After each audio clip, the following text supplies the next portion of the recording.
Okay, we're going live. We are live. Welcome to the Out There channel, live stream 215. Tonight we're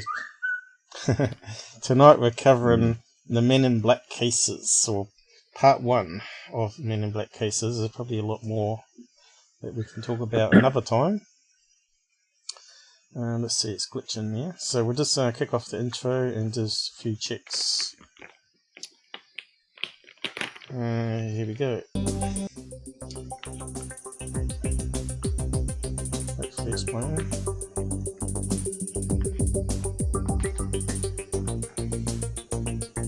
Truth sounds like hate to those who hate the truth. Isn't that true?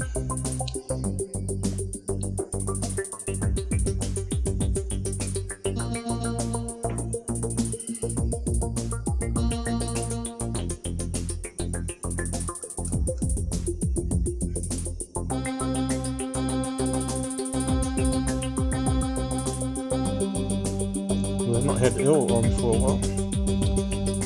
There's Mr. Mosh and Robert.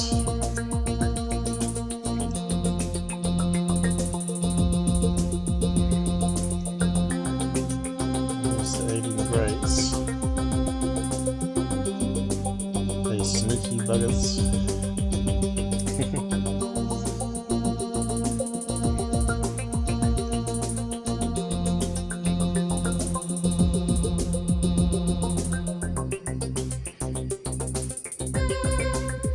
Ooh, what's it still saying? Zero watching. What's going on there? Down to the studio. That would be really cool though.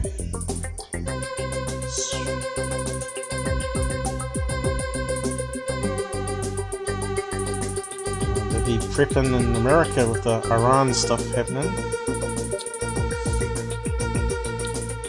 Hello.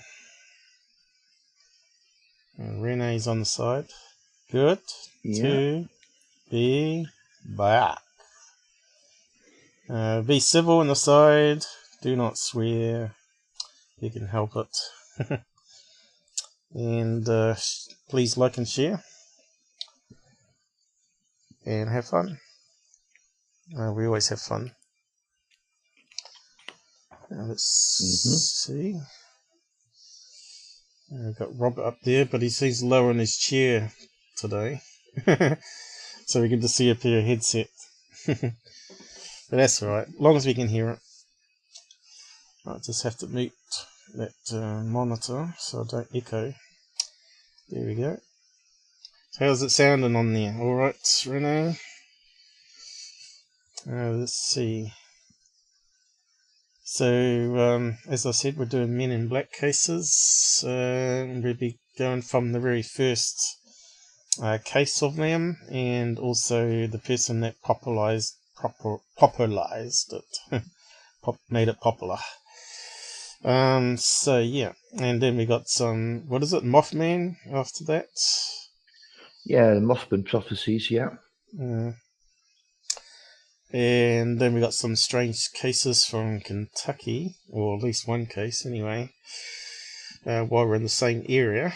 And anything else that we wanted to cover on Men in Black? Was there any other cases? Yeah. Was there a load of extra ones? I wasn't sure how far we'd get through with these, so I kept a few back, so we're not going to run out of material. Okay, so these guys look a bit scary looking, right? Not sure what that's from though. Is that from a movie or some security camera? Some old 50s movie or something? Oh, they look like aliens, those ones, anyway. I know there was a film made on the Maury Island incident and the Men in Black, so I'm not sure if that's an excerpt from the movie. Yeah. I'm surprised you haven't seen that. Probably not. I think you can actually watch it on YouTube, you know. Alright. Maybe you should find the link and post it on the side for everybody, since you've mentioned it.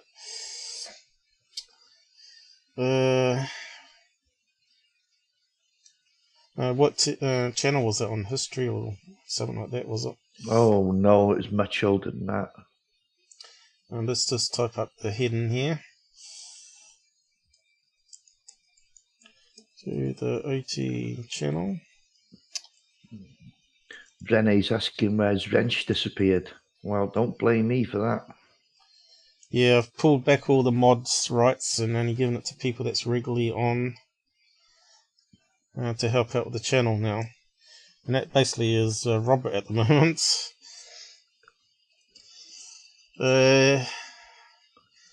And I think you accidentally muted someone, didn't you, the other time? So, live stream 215.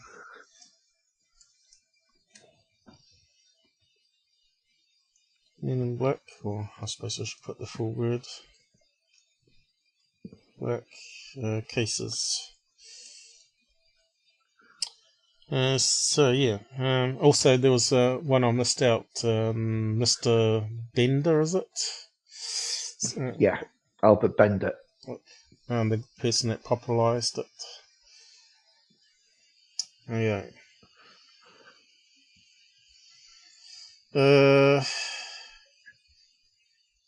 Your wrench, we just told you. Can you hear us or not?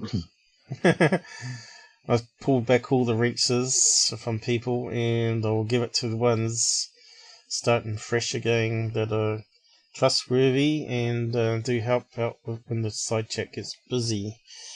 I've even taken it back off John because he's never around. Yeah. But so yeah, we do need someone on a Sunday night, you know. I need nice Sunday night. Yeah, I need people on Sunday night, but still, not everybody shows up, right? So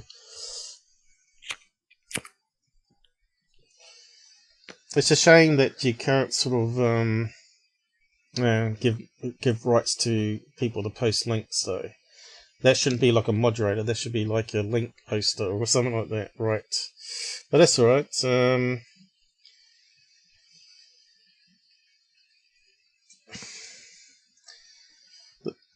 My rules are, though, is if you associate with the fraudulent channels that I debunk, you can't join our Discord group and you can't be a moderator. So that's why I've taken it off you, Renee. And Robert has got it because he's always around and he's helps out the channel quite a lot. And we need people like that. We need people that's willing to join Discord, so we can get to know you, and then we can sort of add moderator rights. So yeah, Men in Black. So we got the first link ready to go there, Roberts. Yeah, I'll get that for you now. Yeah, I'll just close down the images here. As you can see, we're nearing the 2,000 subs, which is quite amazing. I think we might even hit that tomorrow if we're lucky. But the first case is going to be Maury Island, I guess.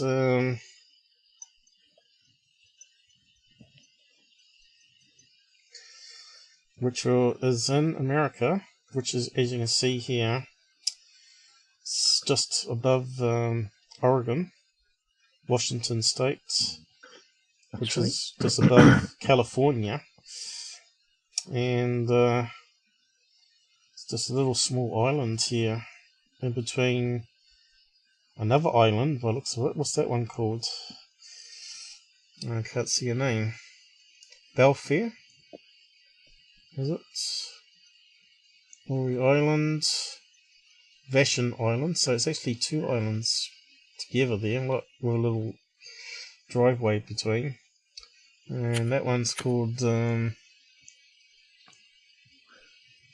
where's the name disappeared to? Belfair, and that one sort of connects to the coast there. So yeah, kind of a hotspot with the mountains there and Air Force bases, where you'd expect to see UFO sightings. Let's just do a satellite view on that one, and we'll get that link up and running. Seems to be running really fast tonight, so it looks like it's really good.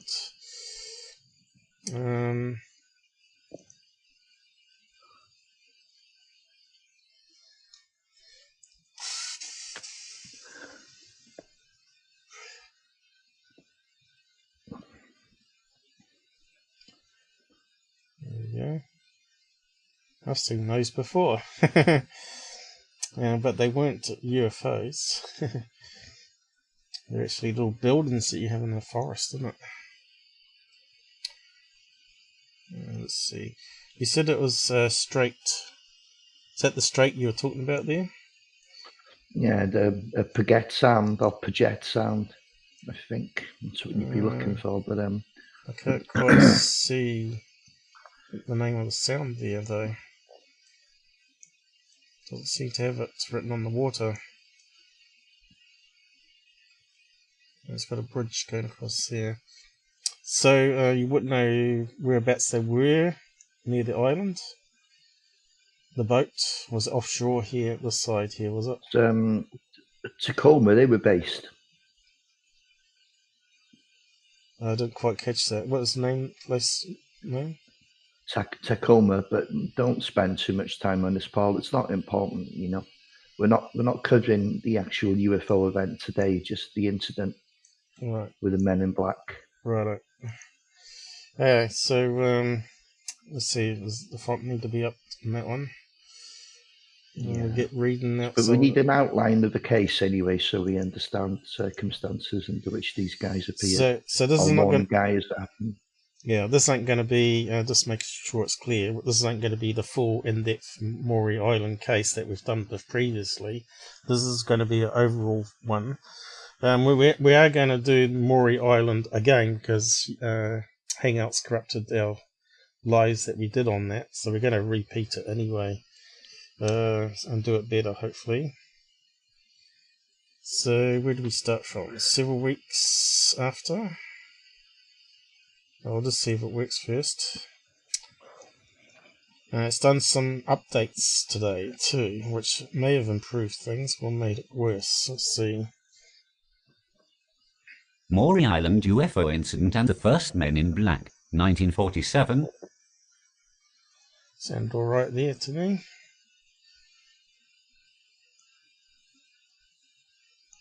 Read the first couple of paragraphs. Several weeks after Kenneth Arnold had his historic UFO encounter in June of 1947, he investigated a sighting in Washington state that would prove to be just as influential in UFO lore. The principal witness claimed to see a group of circular UFOs from his patrol boat in Puget Sound, and the next day, he was visited by what ufologists would now refer to as a man in black. Many researchers have concluded that the sighting was a hoax, but the media coverage, especially after a fatal plane crash carrying 2 Army investigators, convinced the world that the US government was hiding the truth on UFOs, and would kill to keep it secret. The UFO incident Harold Dahl worked as a boat patrolman in the waters around a logging operation in the Puget Sound area of Washington state. On June 21, 1947, just 4 days before the beginning of the flying saucer frenzy, Dahl claimed he was patrolling the eastern shore of Maury Island in a small, partially enclosed inboard boat with his 15-year-old son, Charles, his family dog, and 2 unidentified co-workers. Around 2 p.m., the men spotted 6 circular, shiny metal objects flying in formation between 300 and 600 meters above the water. Dahl estimated that each of the objects was about 30 meters in diameter, with a 6-7 meters hole in the center. There were portholes around the outside of the craft, and a dark ring around the bottom and inside of the donut. 5 of the objects circled around and above a central, stationary one before it dropped to 250 meters altitude and hovered over top of Dahl's boat. A few minutes later, another craft broke formation and moved in beside the first. After a loud banging noise, the first craft began releasing a silvery, metallic debris that looked like shreds of newspaper, and later, a heavier, dark substance like metal slag. This slag-like substance was scalding hot. It damaged the boat, burned Charles' arm, and killed the Dahl family dog before it stopped falling. Okay, so we got to the end of that paragraph. Yeah. Okay, there's a little bit I missed out in the end here, but we'll just get that last bit before you talk about it. Okay. The crew escaped to shore, where they estimated about 20 tons of the metal debris had accumulated. Dahl took a few pictures of the UFOs as the 2 nearer ones rejoined the formation hovering nearby, then all 6 of the objects flew westward out of sight. Dahl took samples of both types of debris and loaded them onto the boat, then took his son to a hospital in Tacoma.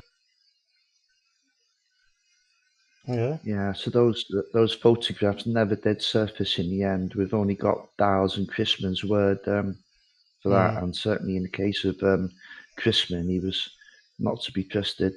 No. Dahl was a different type of character, apparently. Most people said he was a good character, Even Kenneth Arnold said he was a good character. And he was the one that investigated the case. It's for Raymond Palmer, wasn't it? Fates magazine and Amazing Stories magazine. It was him that prompted the investigation. I think we got some pictures of these guys. Let's have a look. Is that them? Maury. Yeah, you're not going to find pictures of them by doing that, Paul. And they must pictures of them somewhere. Well, you need to put in Harold Dahl and Fred Chrisman if you're going to find them.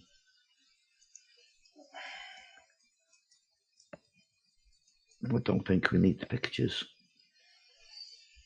No. Well, that's the most one we're common to, is that one there. Yeah, it's the most popular photograph, yeah. Here he is. That's the guy on the boat. Who else we got here? Dell 19. There's Dahl. Yeah. We got Chrisman there at all? Oh, here we go. Fred Yeah, Chrisman, there's there he Chrisman. is. So the aftermath. Is there a title here? Looks like it goes a fair distance here. Yeah, I'm not sure where you are now. That should be the next paragraphs. The aftermath. Dahl hadn't told anyone about the sighting when, the day after the incident, he was visited by a man in a black suit. The man was driving a brand new Buick sedan, also black, and though he gave no identification, Dahl assumed he worked with the government. Remarkably, the man seemed to know all about Dahl's encounter and brought him to a diner in Tacoma to discuss it. At the end of their discussion, the man cautioned Dahl not to speak of the incident to anyone, making veiled threats to his safety and the safety of his family. In spite of the warning, Dahl called the owner of the lumber mill and possible business partner, Fred Lee Chrisman, telling him all about the previous day's encounter and turning over the photos and debris. Immediately, Chrisman took the boat to Maury Island and saw the debris for himself. He also claimed to have seen one of the same circular craft in the distance. He later had Dahl's photos developed, but said they all turned out spotty and blurred. However, Chrisman never turned these photos over to the public, and it's not clear they ever existed. In mid-July, several weeks after Arnold's own UFO sighting, Chrisman contacted Ray Palmer, editor of Amazing Stories and soon-to-be editor and publisher of Fate magazine. Palmer was intrigued by the story and contacted pilot and businessman Kenneth Arnold, who had recently begun investigating UFO sightings on his own time. Arnold flew to Tacoma while Palmer had the metal debris analyzed at the University of Chicago. The results were inconclusive, and Palmer later claimed that the remaining debris was stolen from his office. Arnold called an airline pilot, Captain M.L.J. Smith, who had also seen a UFO a few days prior, and arranged to meet him in Tacoma to interview the witnesses. In one of the many bizarre episodes of the case, Arnold had a second UFO sighting on the flight over, spotting 20-25 brass-colored objects flying less than 400 meters from his plane. What's more, he arrived at the Winthrop Hotel in Tacoma to find a room already checked out in his name. He and Smith interviewed Dahl and Chrisman in this room on the afternoon of July the 30th. Dahl complained of a streak of bad luck since the incident, which he attributed to the sighting. His son went into a dissociative fugue, things were breaking on his boat, and his wife had become suddenly ill. Dahl and Chrisman produced samples of the metal debris they'd allegedly taken from the crash site, but Arnold found them unconvincing.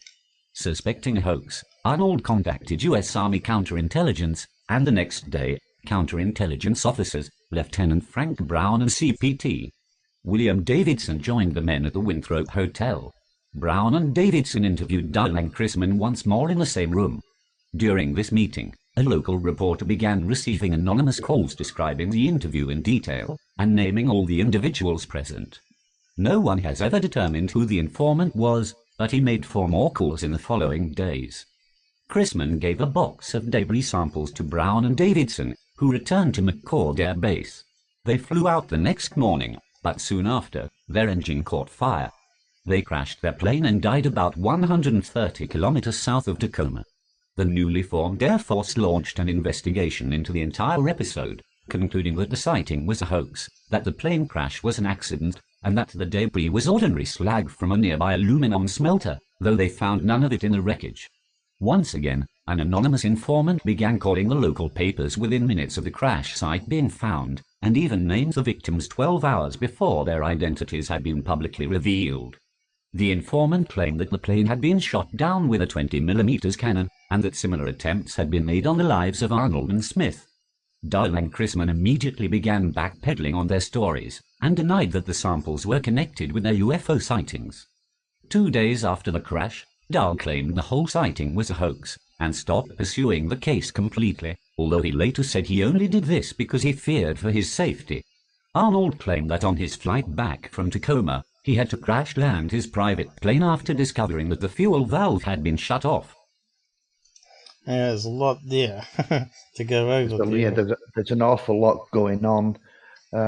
If this was a hoax, there's an awful lot of people interested in this hoax.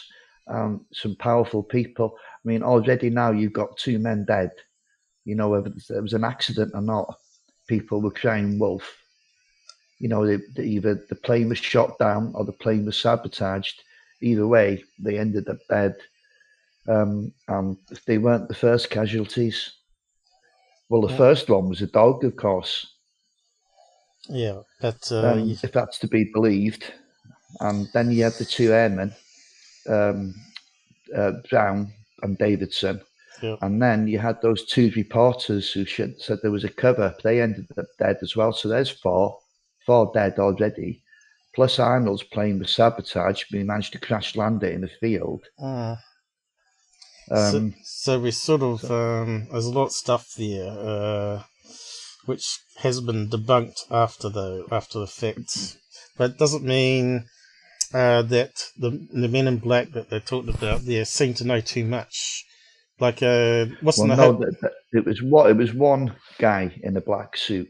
Yeah. Yes. They had the hotel booked and knew all that was going on. What was the key thing there, though? Yeah, the hotel was booked for them. Booked for them? Yeah, but they weren't aware of it. And so they went to the hotel to meet the guy, was it? Or meet someone else? Well, they went there to meet Chrisman and Dahl, which they did the following day. But while they were talking, somebody was listening in, and that's probably why someone had booked a room in hand for them, so they could bug the room, so they knew everything that was going on. So someone's going to an awful lot of trouble for a hoax, Yeah, but it makes sense. If the government were interested in UFO sightings, it makes sense they might send two FBI people or whatever, CIA, to go and investigate it and report back to the government. So even if it was a hoax, they wanted the government involved in it. That's right. There was still an interest there, whether it was a hoax or not. They didn't know at that time, maybe. But yeah, it is a crazy story. Yeah. But there has been some stuff that's come out about the daughter saying that it didn't actually happen, and the dog was fine and all this sort of stuff. Yeah, that's right. Well, apparently there was no dog. They never even owned the dog, according to some. But they were persuaded to say it was a hoax. There's no question about that. Otherwise, they were facing prosecution for the deaths of the 2 airmen. And so in that case, what would you do? You'd retract your story, wouldn't you? Yeah. So and Dahl did go to his death saying it happened, Yeah, but there's a lot of strangeness to do with that Chrisman guy too. Oh, a heck of a lot. It's yeah, we have to go. We'll never unravel that man's lifetime. Yeah, he was a military man, wasn't he? And he claimed he'd been a prisoner in the jungle. What was it? The Korean War, was it? Yes, he was involved in the Korean War. Yeah, Yeah, he was a prisoner or something. he was. And He was OSS. He was. That was the forerunner to the CIA. yeah, CIA Officer of Special Services, I think it was. which they Until the CIA was formed in 1947. yeah, but before the CIA, they called them Destructor Agents. Destructor. No, before then it was called the OSS. Well, where did this Disruptor Agents come in then? Well, no, they didn't call them that. That wasn't an actual label for them. That's just a word that people use. You know, they put them into a certain place to cause trouble. The disruptive agents. I remember it was disruption agents. It was in the Freedom of Information Act that we looked at. We found the X-Files, as they called it back then. They called them the NX Files, but they called it X-Files for short. And I talked about the disruptor agents they trained up to. That's right. It was in an FBI document. Yeah, whether to confuse the enemy, was it, or confuse the public as well. I wasn't too sure on that, but yeah. The unusual thing about this man in black encounter that he told Dal his whole story before, word for word, like he was there. How on earth did he know? At this point, Dal said he hadn't told anybody, including Chrisman.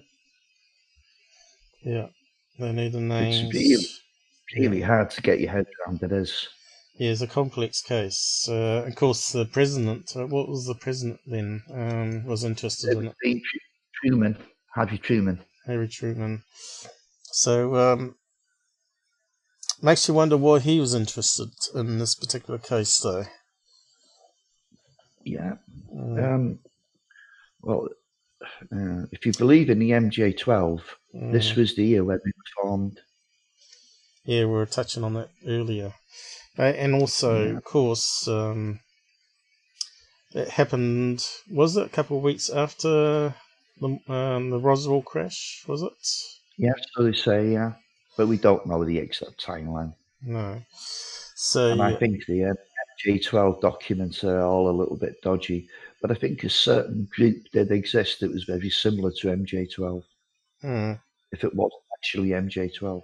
I don't know. You can't disprove those papers completely, at least not all of them. Stanton believed in them, didn't he? To the end. Yeah. Most don't, though. Okay, so we've got an explanation here, so carry on, I guess. Yeah. How much is there? All right.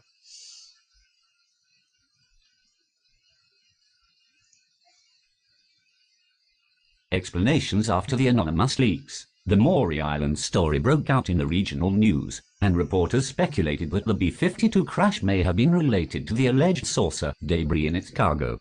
The story went to press already embedded with elements of conspiracy and cover-up. However, the Air Force and the FBI launched independent investigations, both concluding that Dal and Chrisman had lied about the UFO sightings, and produced the alien debris from local scrap dumps. Arnold published his version of the story in Fate magazine in March 1948, and expanded on this narrative with Ray Palmer in the book, Coming of the Saucers, in 1952.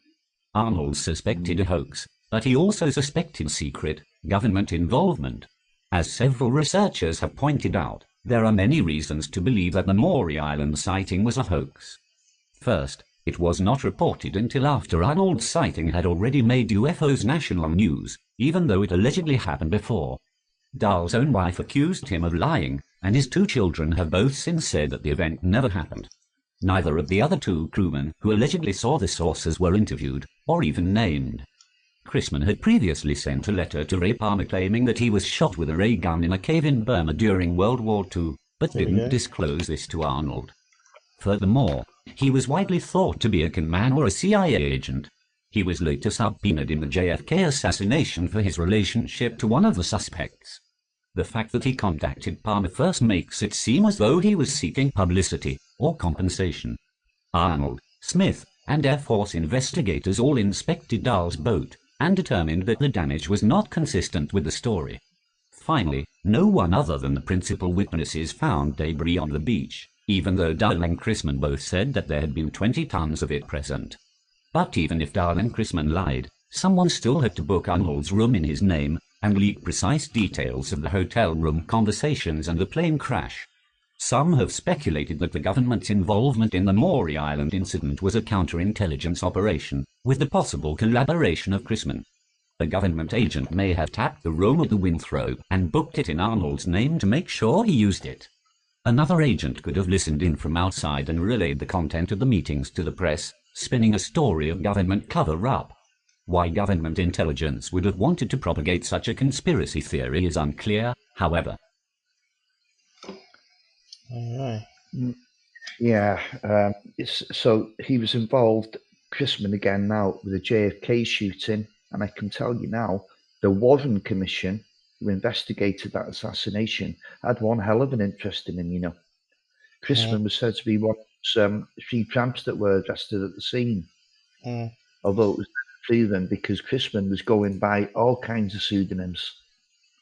Okay, so Chrisman, was he the boss of Dell? Wasn't there something? Yes, he was. Yeah. Yeah. What was the company that he worked for there? Was it a fishery company or what? It was just a log patrol, because they had these all across the coastline there. They had these wood mills, and somehow these things were escaping into the Sound, and they were doing damage to the shipping. So as harbour patrol, it was their job to pick them up, and they got a little bit of sideline because they could sell the logs on. So yeah. profit and both ways. When Man in Black approached Dahl, because Dahl thought it was going to be a business deal, and he seen this guy in a suit with a nice big car, brand spanking new, and thought, "Whoa, I've hit it good here." But when he actually went for lunch, he told him all about his UFO sighting, and told him then to keep his mouth shut or something may happen to his family. And I think he actually said, "It'd be a shame if anything happened to that pretty wife of yours." Lovely, charming. Yeah. Of course, you get the accidents that happen, right? All the suicides. I had a problem selecting that last bit for some reason. Another thing, you know, when Arnold contacted Dahl when he first got to Tacoma, Dahl was very reluctant to speak to him at all. He told him the best thing you can do is go home, you ain't out of your depth. So he'd clearly been unnerved by this guy. Yeah.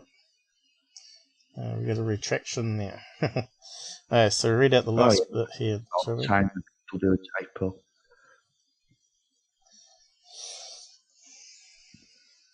Legacy. Whether the sighting was a hoax or not, it's had a seminal influence on the subsequent evolution of UFO culture. The involvement of the government, as well as the fatal plane crash, have led people to believe there was a conspiracy at play. The case also contains the first known reference to what is now referred to as a man in black, or MiB, which have appeared in many UFO encounters since. When Graybarker popularized the concept of the MiB in his influential book, They Knew Too Much About Flying Saucers, in 1956, he used the Maury Island sighting as a key piece of evidence. The MiB are thought to be either secret, government agents, or disguised alien henchmen, though their function and identity are shrouded in mystery. The Maury Island UFO sighting and the string of bizarre events that followed may not have been as well publicized as Arnold's sighting on June the 24th, but they had no less a powerful impact on the public imagination. Liars or not, Dahl and Chrisman introduced the world to the Men in Black, and infused the burgeoning UFO culture with a taste for conspiracy. Sources. So, I've got to the end there. It's got references to where they've made the story from. But no pictures, of course, apart from that one at the top there, which is doing something. What is it, animated gift or something? Oh no, it looks like a clip for YouTube there. So yeah. Don't think you need to play that, really. No. So what's whole strange about this thing is Chrisman being a disruptor agent, and is a boss. Do you know what I mean? Yeah, he used to write stories, fictional stories, war stories, and sci-fi. Was it? Sent it to the Fate magazine. Yeah. That's right. He wrote fictional stories for Parma, yeah, in Amazing Stories magazine. And he was also the boss of the person that saw the UFO sighting. Yeah, and the stories it tended to involve underground monsters that were living in a cave system. Oh, that sounds very familiar. Yeah. Hella again, and Kelly Hopkins, well, goblins. So, what else? We almost need to draw a flowchart of all the relationship to people, and you need one of those spreadsheets things where you can make a family tree, sort of almost, but do a friend or relationship tree or something. I don't know what they're called, but it's quite a complex one. So to me, I always was 100% sure that it was faked, but after looking more into it, I'm still like 50-50 with it. I think there's elements of truth and also elements of fabrication, or embellishments, right? So I think it makes sense that these guys could have made it up to try and make some money from it, and the government took it seriously, and they sent the men in black to investigate it and bug it all and record it secretly. So if they leave the room, a bit like the Pascagoula guys, they would have it on tape what they said when they weren't in the room, right? So it kind of makes sense that the government would do that and tap the phone lines, of course. But yeah, if they were caught in and the government got involved, they would throw them in jail for fraud. Hence, they turned around and said, "Okay, it was a hoax." Yeah. And of course, Dahl disappeared, and Chrisman disappeared. Did they? Chrisman ended up in Alaska, and Dahl ended up. He cleaned his house up overnight even, and he was gone. Kind of strange. He ended up on the mainland. It was all very strange. Everything was strange. 4 dead, 5 with a dog, and 2 men disappearing. Then you had Arnold's plane was sabotaged.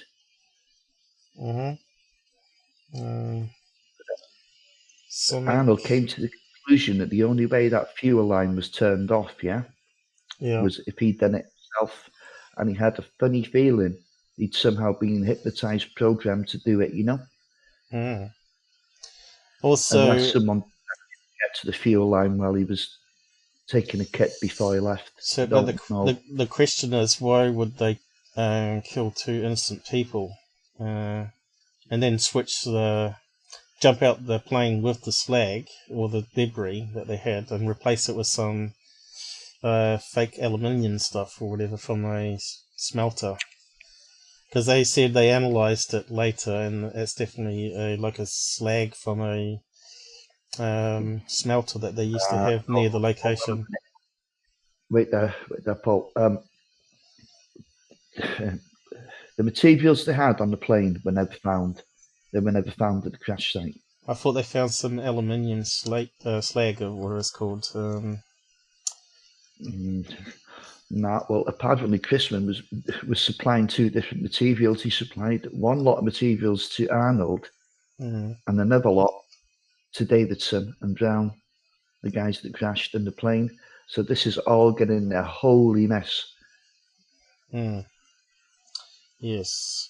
It's one of the men in black didn't ask for a sample when they first met him. You never? No.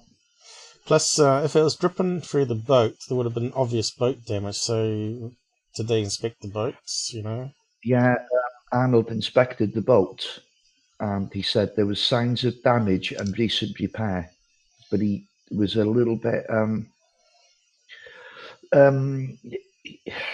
he was suspect of them both at the stage, and he wasn't sure that the damage caused to the boat was actually caused by the UFO incident. He was in 2 minds. He was confused at this stage too. Yeah. And he was also afraid for his life. So he phoned his wife and said that he wondered what he'd got himself into. So we've got a few people joining us on the side chat here. So we're talking about the first instance of Men in Black appearing, which was Maury Island in Washington, up above what is it, the West Coast? Yeah, is it the West Coast? Yeah. Yes. Which is just above California and Oregon there. Hello from Texas. Yep. And who's the other person? Missouri. So we've got a few USA people that's early birds or night owls. So what is it? California would be like 3 in the morning at the moment, and New York about 7 to 8 o'clock there at the moment. So let's see. Oh, it must be getting close to 8 a.m. Well, thanks for joining us. That's pretty keen. Get up that early. Let's see. So we're finished with that one, Roberts. Was there any more on the Maury Island that you wanted to talk about there? Because it was meant to be just a general overview of it. Because we're talking going over it. Sorry? We could do with going over the whole case again, but we're on Men in Black today, so we've covered it fairly well. That was the first historical character that we know of anyway. Right, I notice your audio is cutting out when I talk to you for some reason. So I think maybe they've played around with the software again. That's all right. Hopefully it's recording all right, though. I think it might be. Is it fading in it? Maybe just drop out and drop in again, just to be sure it's not a problem. Okay.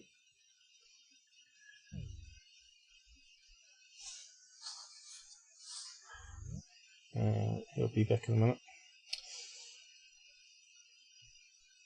We got you back? I'm back. Is it proper volume? Yes. All good. Sounds too low again.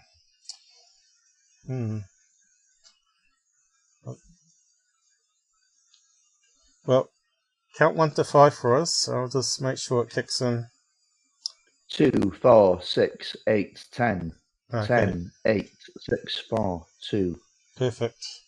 Okay, so we're back in business, and you're not cutting out when I talk, as far as I see at the moment. So we got another link. Yeah, sure. This is going on to Albert Bender now.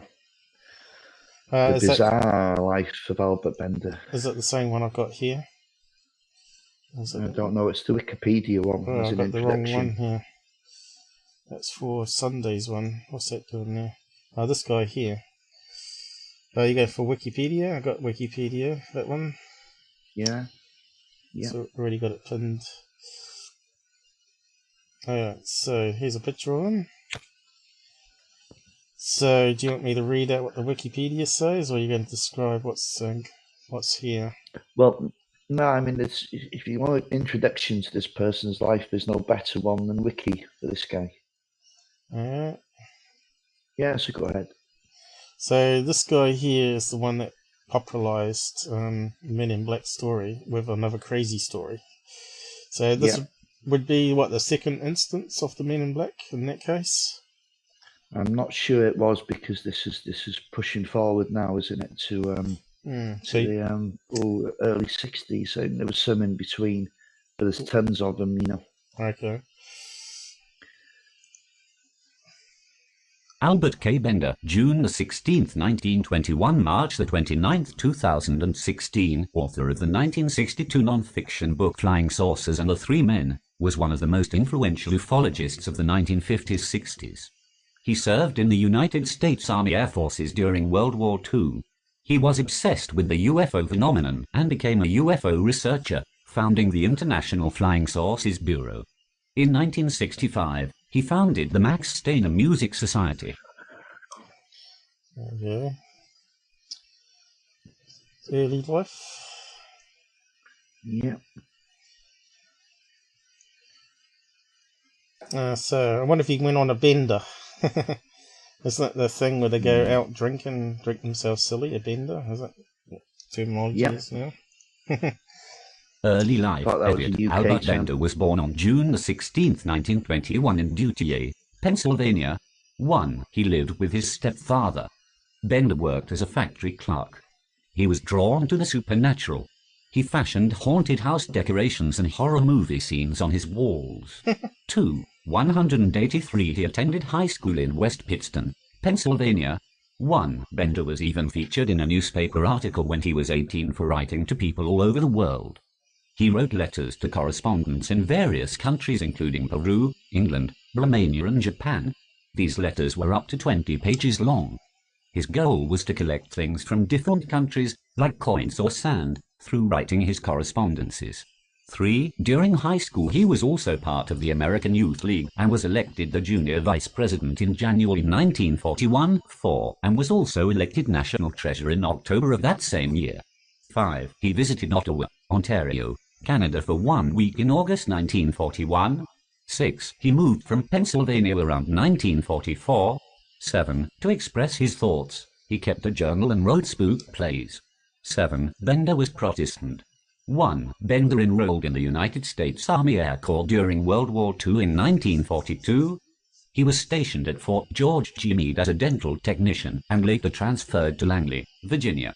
He worked there as a clerk for the dental center. 8. He also was an editor for an Army newspaper in Langley. 1. He later went to Bridgeport, Connecticut. 9. Okay, we got to the end almost. Looks like I've missed out a chunk there. So, Yeah. Robert, we got to say sentence and see if it comes out all right. Yeah, I know. I'm hoping I'm not cutting out all the time now, but it was quite an interesting life, this of Bender, because he had several supernatural experiences as a child, you know. Well, I can relate to that because I've had a few. All the more scary as a child, I suppose. There was a time when his parents had to sleep with him in his bedroom to persuade him that, you know, there was actually nothing there. Yeah, but I always sensed that something was watching me my whole childhood, but nothing happened until the 90s, when I was a wee bit older, in the 20s. But anyway, just read out that last bit. What's that saying? After believing to have experienced a supernatural encounter in 1953, he was married on October the 18th, 1954. 1. To Betty Rose. 10. She believed that she had also been visited by supernatural personages. Yeah, it sounds like the audio's fixed now. Good. Yeah. So This also sounds like the perfect storm, doesn't it? Supernatural encounters. Yeah. Yeah. Well, we know there's a bit of connection between paranormal and UFO encounters. Well, at least with the alien side of things. Whether it's coming from the same dimension. I'll just read out that chunk. There's quite a lot there. Supernatural Encounters. Edit. He founded the International Flying Saucer Bureau, IFSB, the first major civilian UFO club in the world, in 1952. 11. Although the organization was a success at first, he suddenly shut it down in 1953. 9. Bender later told that in March 1953 he had been approached by 3 men in black. These men visited him in his house and communicated with him telepathically. He received a metal disc from them and instruction. He reported that he felt like he was being transported. 1. These men apparently shared insights into the nature of UFOs. 9. These men shared the origin of UFOs with Bender. Afterwards he became ill and didn't eat for 3 days. As a result of the visitation, Bender felt encouraged to share what he had seen with other UFO investigators, but was refused. Bender suffered frequent headaches after the 3 men visited him, and his co-workers reported that he seemed scared. 12. His alleged experiences were recorded in They Knew Too Much About Flying Saucers by Gray Barker, Bender's IFSB associate. Bender's experience formed the legend of the Men in Black. Bender did not speak of the event for 9 years. In 1962, Bender wrote Flying Saucers and the 3 Men to tell his own story. In the book, Bender recounts that the Men in Black were from another planet.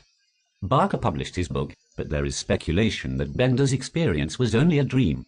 9. Bender went on to manage a motel in California. 12. Bender was not the first one, however, to report visitations to UFO researchers from Men in Black. 2. 184. Bender reported that he had a second supernatural encounter. He was visited by 3 shadowy figures. They did not touch the floor, but hovered above it. They told him that their human appearance was an illusion and that whatever information he told people about their visitation would not be believed. They supposedly told him that they captured people from Earth and used their bodies to disguise themselves. 187. 187, yeah, we got to the end. Yeah, so what he's describing isn't something, to me, most men in black are just intelligence agents. You know, they'll bug your phones, they'll make threats, sometimes they can even be charming, unless they don't get their way. But he's describing now something more in the supernatural realm, isn't he? Yeah. And a lot of these so-called men in black have certain distinctive features, a very strange-looking complexion with no facial hair, staring eyes, they don't blink. Okay, so I can't hear any problems with your audio at the moment as well. No, I think it's okay to most. As long as we haven't got that horrible crackle. Do we need to read out the rest of this, or should we go back to the main page here? You can do. This one goes more into the paranormal side of things and other details, which probably is not on the wiki page. Don't need that one open now. Or that one. I think I had the same. No. Your dog's trying to break in your house. So here's a good article here. Men in Black. Sci-fi fans. So let's go from here.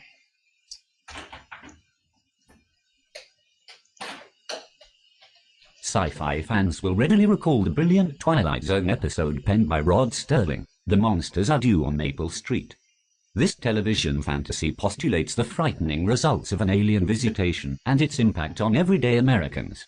However, if one is to believe Bridgeport's stories, monsters in the form of otherworldly aliens have already visited Broad Street in downtown Bridgeport. Maybe, just maybe, they are watching still. One of the earliest, and certainly the most infamous, of Earth's reported Men in Black incidents occurred in bustling Bridgeport. According to ufologists, Men in Black, popularly identified as MiB, are ultra-secret agents associated with the FBI, CIA, or an unnamed covert federal department which seek out and thwart those individuals probing too close to the truth behind UFOs. Some ufologists alarmingly postulate that the MiB are actually not of this Earth. Albert K. Bender was born in Dutier, Pennsylvania, on June 16, 1921. Bender served in the U.S. Army Air Force during World War II, from June 8, 1942 to October 7, 1943 as a stateside dental technician. After his honorable discharge from active service at Langley Field, Virginia, Bender relocated to Bridgeport with his mother Ellen and stepfather Michael Adelino. The family lived at 784 Broad Street. According to Bender, MiB arrived in Bridgeport during 1953. They appeared at his Broad Street home, just a few hundred yards from the main library. Broad Street, is that worth bringing up the location of that at all, you reckon? No, not really, I don't think. Broad Street, whereabouts, what's that location again? New York, was it? Seems to ring a bell. Bridgeport. It doesn't say, does it? I don't think it said. That doesn't matter. I think it might be somewhere over the other side of America at the moment. Whereabouts do we get to now? A library, wasn't it? Yeah. Just read out the rest of it. So this one gets a wee bit more strange with the radio thing, right? Yeah. About communicating with aliens, so we'll just carry on. Yeah. Albert was employed as chief timekeeper at Acme Shear Company, the world's largest manufacturer of scissors. The factory was located across the Pequannock River from downtown at Hicks and Knowlton Streets. Perhaps it was Bender's sense of humor, but in an ironic salute to his job, Bender filled his living space with an assortment of 20 chiming clocks.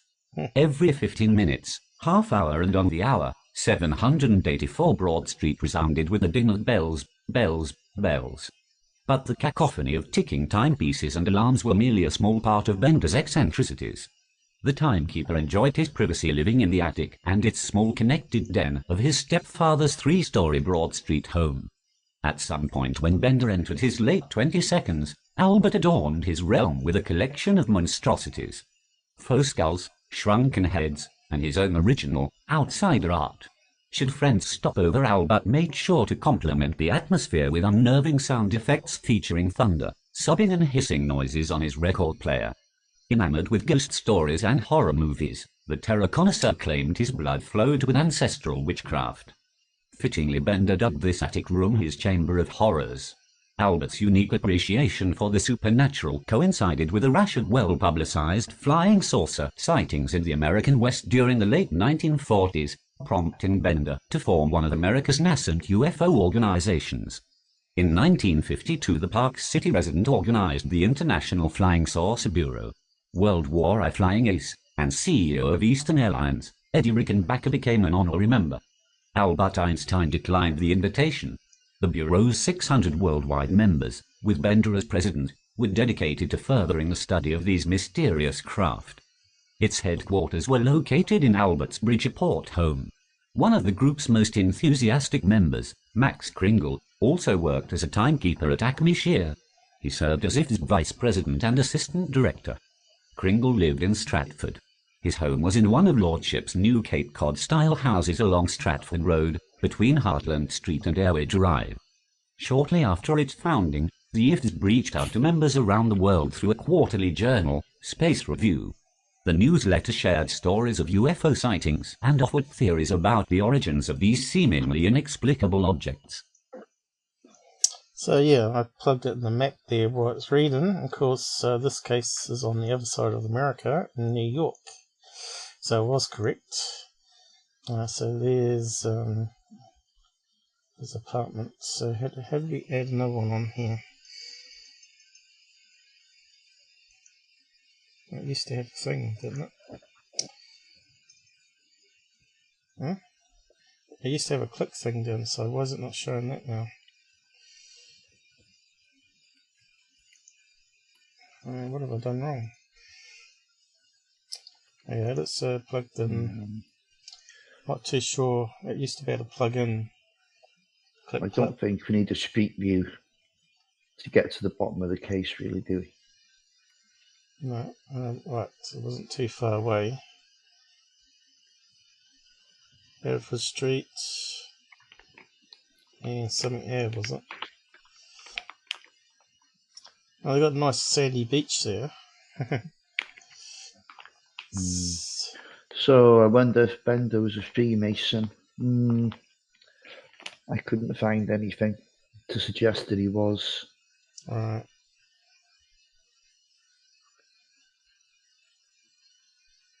I'll read out another couple paragraphs. Right. No sooner had Bender commenced the ifs than odd occurrences plagued him in Bridgeport. Ill health, strange phone calls, and telepathic messages hounded the researcher. These events coincidentally mirrored an outbreak of UFO sightings over southern Connecticut.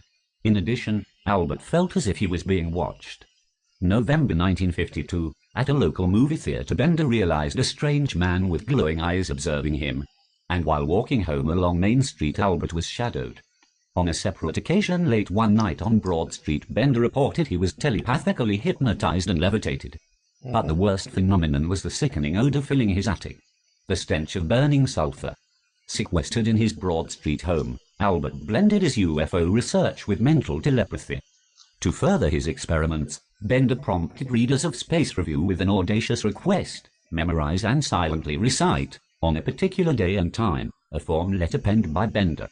Albert's goal was to connect with alien life via the simultaneous thought projection of hundreds of IFS members. World Contact Day, or as Bender and the IFS officially preferred, C-Day, commenced at 6 o'clock in the evening on March the 15th, 1953. The noble telepathic message opened, calling occupants of interplanetary craft. Calling occupants of interplanetary craft that had been observing our planet Earth. We of IFS wish to make contact with you. We are your friends. Just over 20 years later, the Canadian progressive rock band, Klawachu, incorporated Bender's words into a haunting anthem. Musical siblings and New Haven natives, the Carpenters, provided their own version of the Klawachu song.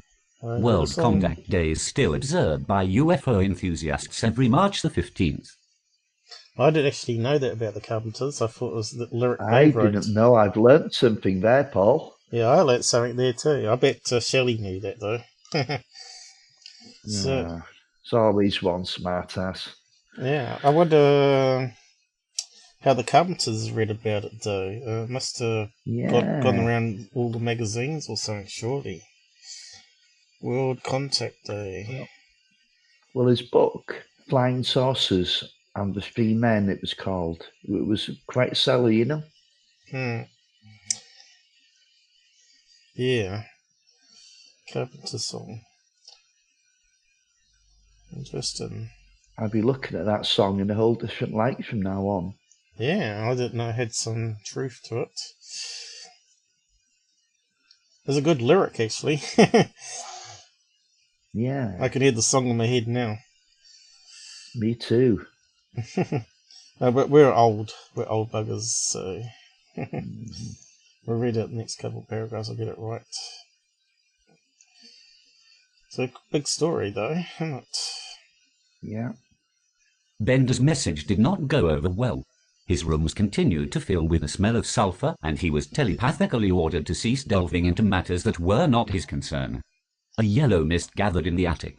Undeterred, Bender announced that the July issue of Space Review would hold a startling revelation. It never appeared in print. In July 1953, Albert Bender was visited at his home by three men. Bender stated all of them were dressed in black clothes. They looked like clergymen, but wore hats similar to the Berg style. The notorious Men in Black, always in threes, made it clear to Bender that he was to immediately halt all UFO work. They communicated telepathically, stop publishing. Before departing, the MiB confiscated copies of Space Review, and in their wake a yellow fog materialized in the upstairs rooms of 784 Broad Street. Again, the vile odor of sulfur wafted through the attic. Unnerved by their otherworldly presence, Albert shuddered that he was scared to death and was unable to eat for days. The 32-year-old timekeeper would be the recipient of repeated MiB visits. Men in Black kept trying to say there. But it seems that Mr. Bender has been dabbling with quite a few things, hasn't he? So sulfur, what's that relate to? Normally paranormal, especially demonic. Yes. And the threes, it's got threes there, which is mocking the Trinity or whatever it's called, to do with the paranormal. What's the Trinity one? I'm not really religious. My Son, Holy Ghost, and Father or something. What's the terminology they use there, the Catholics? What's the saying? The Mother, the Father, and the Holy Ghost. Yeah. Is that the three? I'm not too sure. People out there that's Catholic would know. So we got Shelley. I don't know. Get to me is who the hell is the Holy Ghost when he's out? Unreal. So what are we saying here? Anything that we want to answer? Listening as I drive. No, just they're having a good time. All Let right. them carry on. No Christians so far. Yeah, so just carry on with the rest of it then. I don't know where you found this article, but it's a bit long-winded, isn't it? It's long-winded, but it's in detail. Sure. We've only done an hour, so no panic yet. No problem. No problem. I'm all right, as long as you are. Not surprisingly, Bender's paranormal experiences were reported in the local newspapers. What might seem borrowed from the plot of a late-night horror movie, Bender's odyssey can easily be retraced at one of his familiar haunts, the downtown Bridgeport Public Library. Bender prominently notes BPL in his autobiographical encounter with MiB, Flying Saucers and the Three Men, London, England, Neville Spearman, 1962, that he conducted research into the paranormal at the main library. Page 14. Bender's account of the threats from the Men in Black become evident when viewing old microfilm pages of the Bridgeport Sunday Herald. One Herald article reported the story under the headline, Mystery Visitors Halt Research, Bridgeport Herald, November the 29th, 1953. Bender is quoted that 3 men in dark suits flashed credentials showing them to be representatives of a higher authority, and they asked numerous questions about the UFOs. The Herald reporter, Lemon Column, interpreted these visitors as government officials.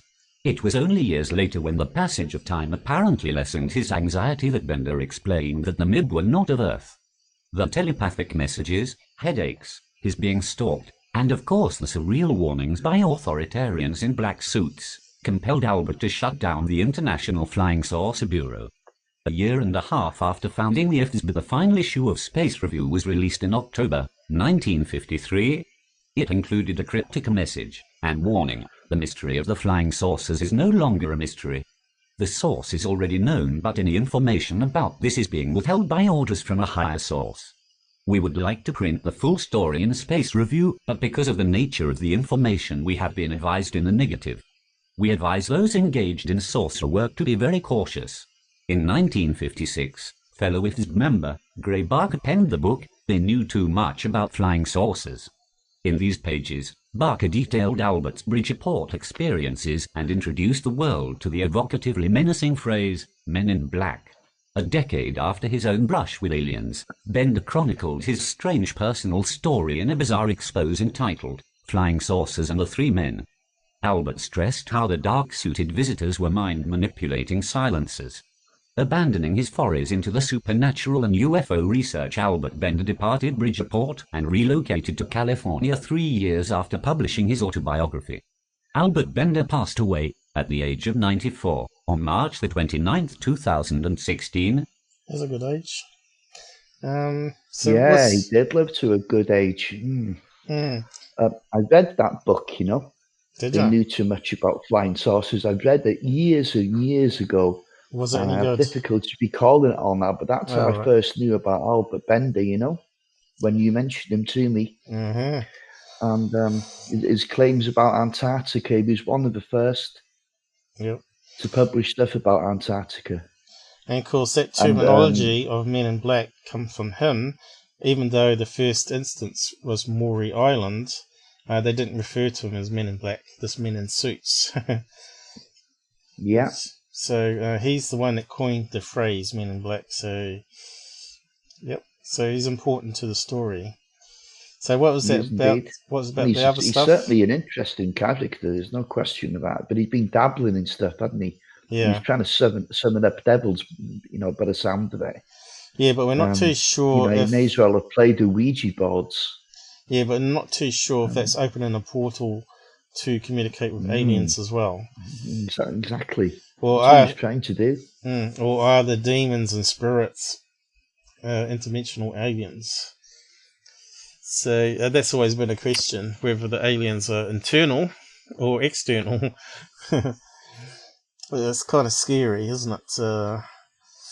Or maybe when you die, you actually go into this other world, which we would call aliens. Ooh. And do they then they recycle the souls of people into new bodies when they're born? Because that's what what's that thing where they go back, reincarnation? Reincarnation, where they can recall past lives, which is kind of strange. Is it tapping into some information stored in an energy field, or is it actually the same person reborn again and again and again? It's hard to really know. But it does seem something to it, though, because I've seen some of these hypnotists collect the information from the people about their past life, and then they go and investigate and actually find the real person. Lived there, had so many kids and all that. There was another series that BBC had on. I can't remember what it was called. But it was well worth checking out. That's the first time I've seen that done, where they actually go and see if they can prove it. Yeah. So yeah, we're getting into really complex topics now. Portals. Yeah. And reincarnation and spirits linked to aliens. Well, I think reincarnation, it comes from Hinduism, doesn't it? Asian religions there, Hinduism, Jainism or Jainism, Buddhism and Sikhism, of course, all of which arose in India. So yeah, it's interesting kind of stuff, like alternate stuff. And I think we need maybe to explore them all before we get some kind of full understanding of what the hell's going.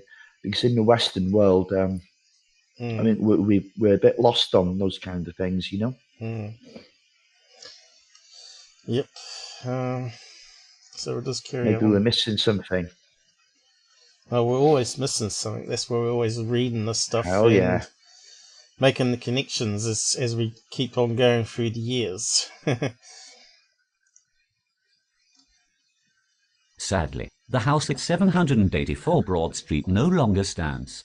This home where alien theorists believe beings from outer space made their presence known needed to make room for a different sort of invasion. Urban renewal. Bender's home suddenly vanishes from city directories in 1957. Its proximity to the brand new, federally constructed, Connecticut throwaway claimed Albert's residence. The majority of I-95 was built from 1954 through 1957.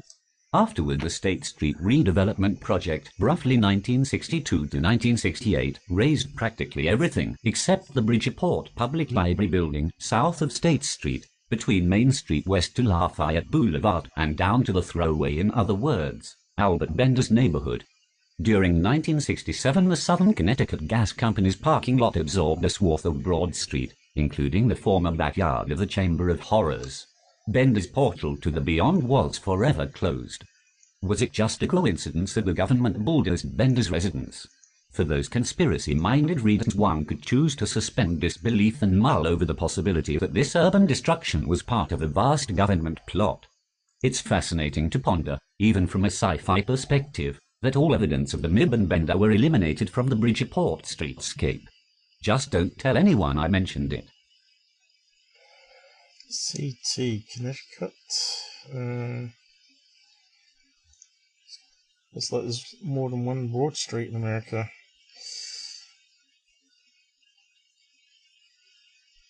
I think that's the same location, isn't it?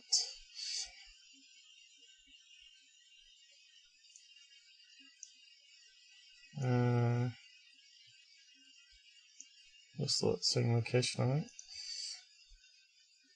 Near the river. So, yeah. So, another thing Bender had an interest in, to what level I don't know, was Nazi occultism, you know. So this guy was dabbling in all kinds of stuff.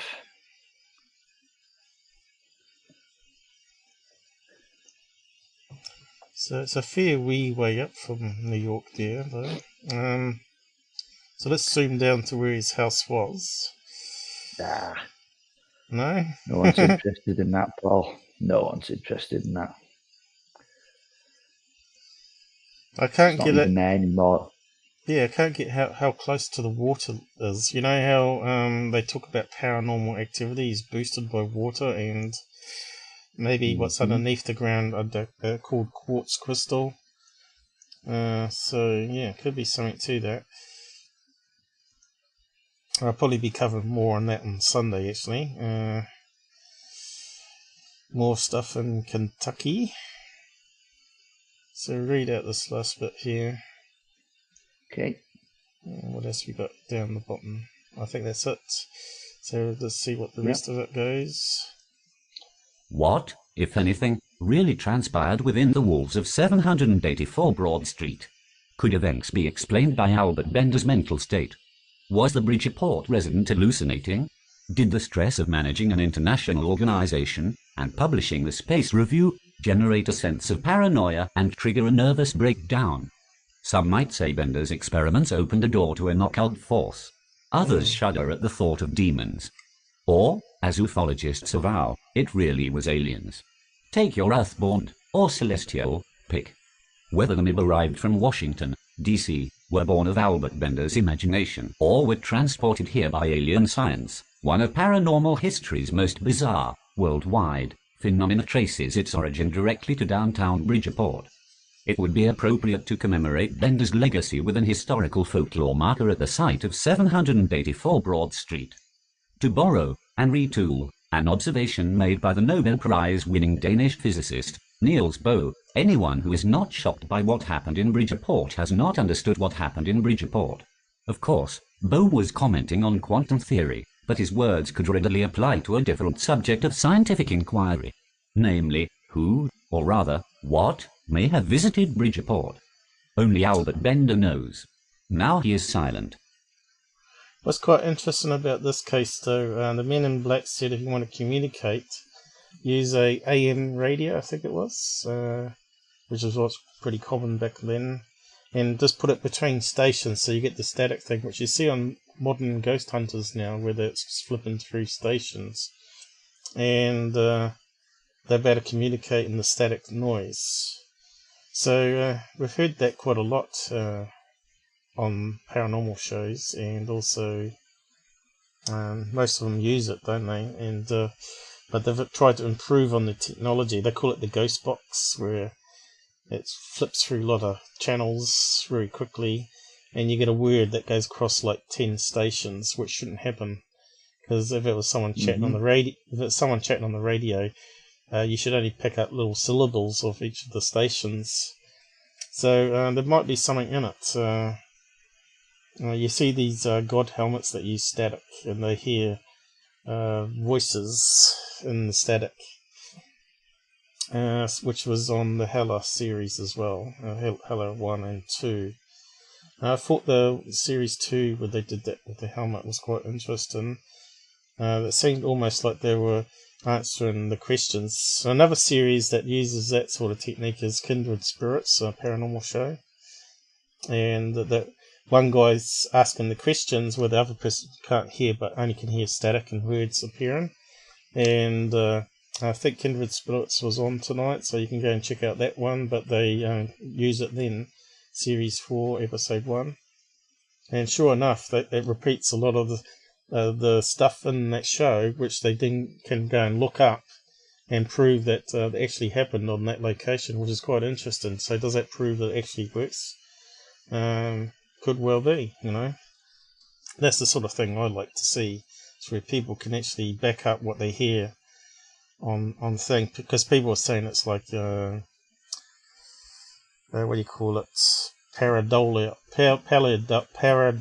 of the air. Pareidolia is making shapes, faces in the clouds, yeah. Yeah, so I'll be talking more on these ghost boxes on Sunday anyway, and be going over it, what the skeptics say, but I think there's something more going on there. So we're finished with that one now. I've posted it down the side if you want to reread some of it again. And don't know if there was anything extra on this one in the end. Got various pictures of him here. Portrait. So that's a picture of Men in Black there, I guess. Let's have a look. Was it not coming in? Oh, there we go. Kind of looks like a cowboy there, though. Yeah. What else we got? Another image. Okay, I'll leave a link for you here now, Paul. Right. Let me just quickly go through these ones. He looks very geeky, though.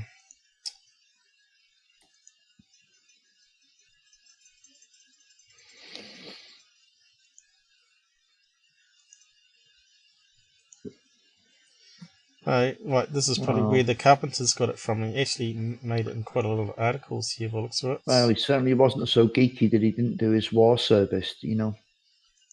Yeah. Oh, there we go. Brave man. What's this one? Sketch of the Men in Black.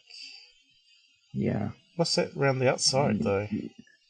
Yeah, there's an order around it, and you can see he's levitating there as well. Yeah. Fascinating. I like that sort of stuff. So we can close that down. So that's on the wiki page, which we also shared. And we got another link. Is it the same story, or are we on to the next topic? Yeah, we're still on Albert Bender for now. I just want you to have a quick look at this. You don't need to. All right, I'll just close that one down. Onto that story.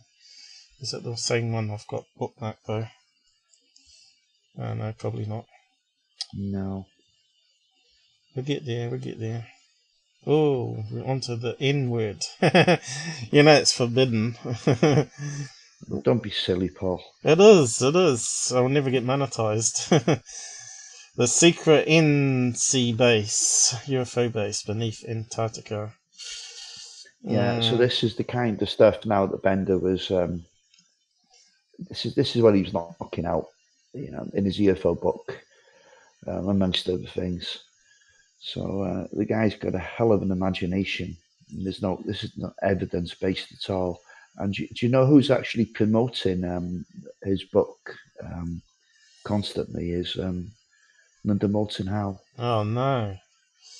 So she's plugging the Antarctica thing a lot lately, though. With those, yeah, she has been. Yeah, but with the eyewitnesses or that come out, I think she's seen Bender's account as one of the inspirations.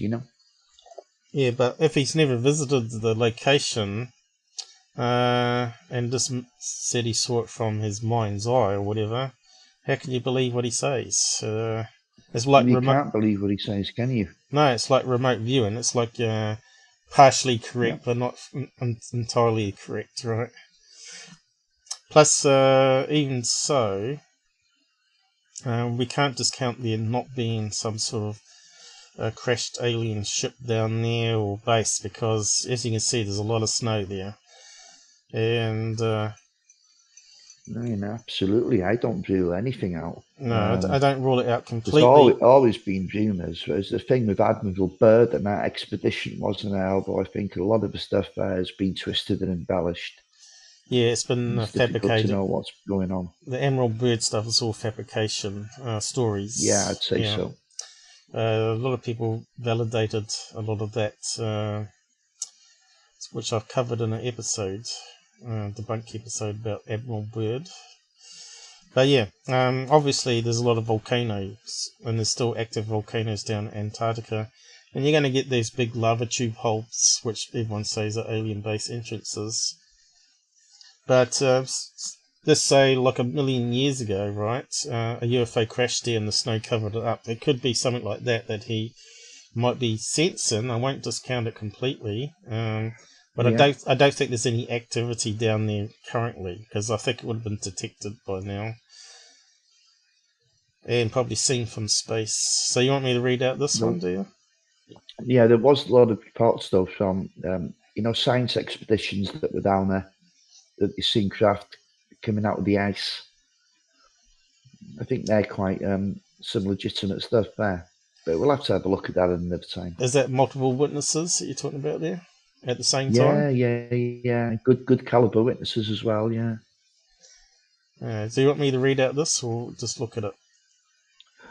We'll just skim through it, Paul, because we're moving away from the Men in Black. A few months ago, the internet got itself all worked up over a rumored discovery buried deep within the ice of Antarctica. Conspiracy theories and rumors flew like mad paranoid spitballs all over the interwebs as people went to town over this peculiar discovery. Today, we revisit this strange tale of the Nazi UFO base under the ice caps of Antarctica. Okay. I mean, I think we've got time to do it, haven't we? Oh, yeah. About 90 minutes in, yeah? Yeah, we got lots of time. Depends if people want us to do it, Are they getting bored? Mm-hmm. Because I know they're like 10-minute videos, apparently. Well. In May of 1945, with the Russian army bearing down on Berlin, Adolf Hitler and his inner circle were entombed in their bunker below the city. Above the bombs and shells exploded. With no way out, it is believed that Hitler and his men, as well as their families, committed suicide rather than be taken by the Russians. Since the fall of Berlin and the end of World War II, many theories have circulated about what actually happened during the final days of the Third Reich. Did top Nazi scientists cut off Hitler's head and preserve it in a glass jar which they sent to Argentina for cloning? Did Hitler dress like a woman, flee the city, and live out the rest of his days as the wife of a Dutch banker? Or did he escape in a submarine to a secret base beneath Antarctica? You couldn't make it up. Well, I did tell you, didn't I? I did tell you he was a bit kooky. Well, from what the TV shows hunting Hitler or whatever, Nazi hunters, we're not going to get monetized on this episode. Apparently I'm under review for monetization again, and because they probably pick up all this sort of robots. But apparently he fled from underground tunnels from Germany to a submarine, and they went across to South America, where they were friends with a lot of the South American government players down there, and they gave him a place to set up on an island, some German buildings, which they obviously you might have seen on those programs, and they believe he lived his life out down there and died, and he's buried in a graveyard there. So and they can't get access because it's on private property. So they still haven't solved that one completely. I find that interesting though. They did a remote view one on that Farsight site, and that's basically what they said too. It sort of matches up with that show, which, I don't know. Remote viewing is only like a wee bit, it's like a block diagram, I find. It's sort of accurate in that way, but it's not in fine details. And only some people can do it. I don't think everybody can be trained up to do it myself. I think some people have to be have that brain chemistry where they can sort of connect into that sort of energy level where information is stored. During World War II, there was a massive race between the Allies and Axis powers to innovate new ways of killing each other. During the later days of the war, the Nazis developed rockets and jets many believed were inspired by stolen alien technology. There are also many who believe that the Nazis were developing flying saucer technology and would have been successful in building one had they not been defeated. And just where were they creating all this futuristic technology? According to conspiracy theories, it was at a secret base built in conjunction with lizard people from another planet beneath Antarctica. Which begs the question, what's scarier, the fact that the Nazis were close to developing space-age technology, or that the lizard people are just as racist as Nazis?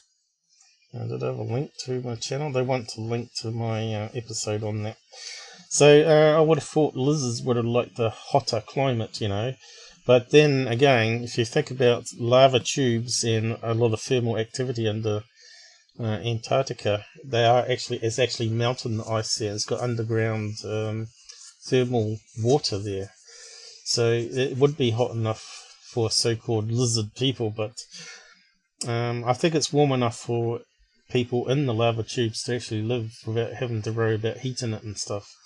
I think there's been some stuff where scientists down there have been into these lava tubes and noticed it was like 20 degrees Celsius inside, which is like room temperature. But anyway, someone wants my episode, so let's see if I can find it. I haven't actually got the link up, because I closed a lot of the tabs down. I normally leave that one up though, don't I? So that's what he was after.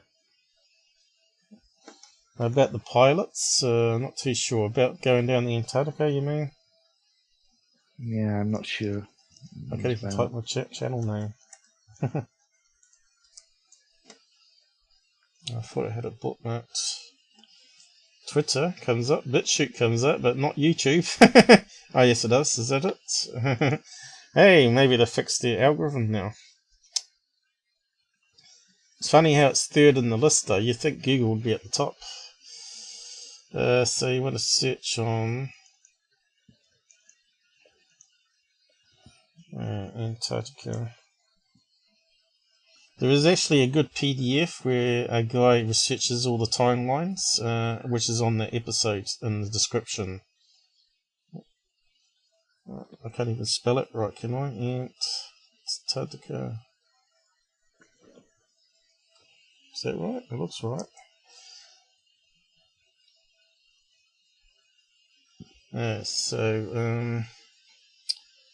Ancient City is one there.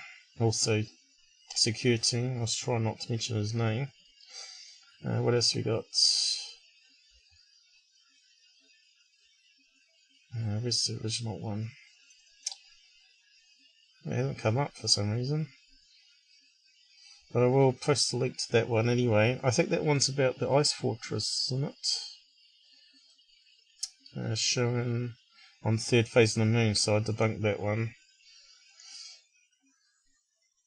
Antarctica. So is it Antarctic or Antarctica? I think one means location, and one actually means like a city name. Well, the continent itself. If I remember right. Why has it not come up? Probably have to put Admiral Byrd in there, probably. Let's see if I can find it. Oh, here we go. Is that the one? No. Why does that one not come up? Maybe it's Antarctica. Antic without the A on the end. Can't you leave it at the end of the show? I can, but are we in a rush? Antarctic. I'll just try that one. What was that one? Antarctic UFOs and crashes. How to verify. Yeah, I'm not too sure why it's not coming up. Yeah, it's the Admiral Byrd one he wants. Yeah, I was just trying to find that one. Am I spelling it wrong? I probably am, aren't I?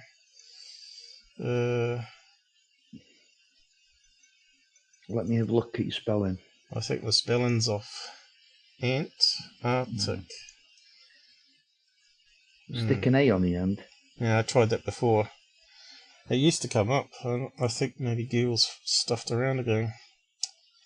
Antarctica. Well, it come up there, so it should be right, shouldn't it? Maybe I called it South Pole. Let's try South Pole. I'll just type in pole. No, it probably won't be good enough. South Pole. Oh, here we go. So that one's got the PDF. UFO Case 8. UFO base and holes debunked. So I'll show examples of what lava holes look like on that one. And if you read the description, there's a PDF there you should download and have a read of it. Some guy goes over all the timelines of Admiral Byrd and what the Americans were doing down there, which kind of suggested it's all made up story. Of course, we've got the third phase on the moon here. What was that one? Probably had something in that about it. Oh, well, we'll just carry on. Whereabouts did we get to? We read that bit out. Yeah. It's got that funny select thing going again.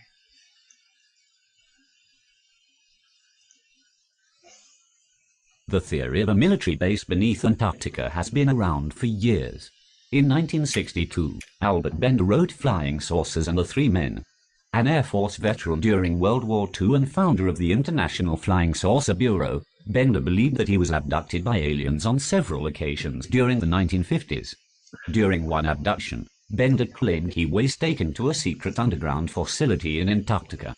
There he saw giant landing strips for UFOs and met with the base commander, a descendant of the reptilians who built the base. The base was carved out by machines incorporating metal structures into the ice. Bender claimed he was cold at first, but with the help of alien technology his body quickly acclimated. While there, he was told about the history of this base that had been there for nearly 200 years. So, is this imagination, or how would he get down there, though? It's a bit hard to get to it even today, because the Americans come across, stay at Christchurch Airport, they refuel, reload up, and then they fly from here down to the South Pole. So, yeah, I don't think they were doing too many flights down there back in those days. Was it 1962? I'm not too sure what the air traffic would have been like back then.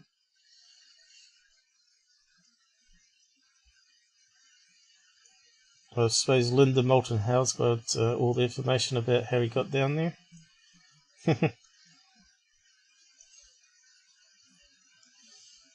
It's a good story. It sells books and whatnot, doesn't it? So Bender learned that he wasn't the first to visit the reptilians and their icy lair. In the months leading up to World War II, a German vessel called the Schwabenland carried out an expedition to Antarctica. During this expedition, it is said that the Nazis first met the aliens that would help them develop new technologies for war. It is unclear whether or not the reptilians knew the true intentions of the people they were working with. It should be noted that there are actual historical accounts of the Schwabenland traveling to Antarctica. However, most historians believe that they were protecting German whaling rights in the region by establishing a base for their whaling fleet. Not so much lizard alien public relations. The frozen tundra of Antarctica, in modern times, has held a strategic importance. After World War II, it is believed that the American military launched one more secret mission to Antarctica to defeat the last of the Nazi party as well as the reptilians who sided with them. From that point on, all alien technology and research has been under the control of the American military. In 1959, the region was declared a safe zone by the Antarctic Treaty, which stated it was a zone of scientific cooperation and research. This meant that no nuclear missiles or bombs could target Antarctica. So in the event of nuclear war, we can all sleep comfortably in whatever passes for a bed in our dystopian wasteland, knowing that our scientists are hard at work building flying saucers from a secret Nazi reptilian base deep beneath the ice. Speaking of Nazis at the centre of the earth, Yeah. have you seen that movie? It's hilarious. Even though it's got a poor rating here, I think people didn't have a sense of humour. Because it's a silent movie, so they normally do like the piss take ones. I think it's Asylum, isn't it? Where does it say? Oh, here we go, Asylum. Where they're taking the Mickey out of, was it Iron Sky, is it? Where they got a Nazi base on the moon, but they decided to make it based on this story that we just heard. And it's also got a Hitler inside a glass tube. Preserved his head, right? He didn't have a body, and they were trying to work out how they could give him a new body by attaching his head onto someone else's body. And so they got the secret base at the centre of the earth there. But there's a really interesting FX scene at the very end. It's really good. The last 20 minutes of the movie is really good. But it's I think you need quite a sense of humour to enjoy that. Did you not watch it? No. You would love it, Robert. You'd see how. Okay. I'd rather watch that any day than anything on Tyler's page anyway. I put the link to it, guys. Go and check it out. The last 20-minute effects where the Hitler's flying around as a saucer is really cool. Mothership sort of thing. I thought that's probably where they spent most of the money, is in the last bit of the movie there with the FX. But yeah, basically it's meant to be like what you call the people that climb up mountains. We're down there, and one person slides into a hole, but like Linda Moulton Howe was talking about, and they try and rescue him. And they end up all down there, and then they end to find all these tunnels underneath, and actually bump into these Nazi base underneath. So yeah, I think that's a bit of a hard thing there. Of course, you got Iron Sky as well. Why is it not scrolling up? Oh, no, it is.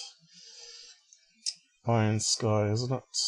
Which is the movie that they normally take a Mickey out of. Which is really good too. They got like these airships which are like in space. Is it Iron Sky? Here we go. I think it was a bit better than the second one. I think it was crowdfunded as well. Great movie, that one. So I'll just post that one there too if you've not seen it. It's got a lot of swearing on it though. So what are we catching up in the side chat? Need to see that one. Iron Sky was good, yep. Nazis on the moon, pretty much, yep. Yep. Cool. Haven't missed anything else on the side.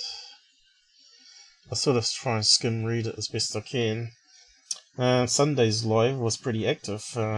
Last live we did, we had 25 people on, and a lot of people commenting. So, did we get to the end? I think we did we? Yeah, we got to the end of that one.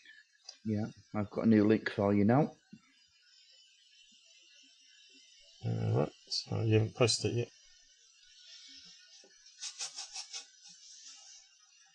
So where are we heading to now? The same person or something else? Kecksburg. Right. Purported UFO crash there. Now, whether it was a UFO or whether it was man-made, I'm not really going to argue about that. I don't know anyway. No. But this is why I think there could have been a case of lethal force. I know there was army involved, but I don't remember Men in Black being down there. Oh yes, no question. I heard something about a radio show. I remember something about a radio show involved. Yeah, that's it. John Murphey. So there you go. My memory's not too bad. Oh, we got newspaper clipping. So where do we want to begin? From the top? Yeah, get an overall look at the case. Looks like I might have to select in stages, is it? Looks like it's selecting too much there for some reason. Try that bit first. On December the 9th, 1965, thousands of people across 6 US states and Ontario reported seeing a fireball streak across the afternoon sky. In Kecksburg, Pennsylvania, residents reported a crash in the nearby woods.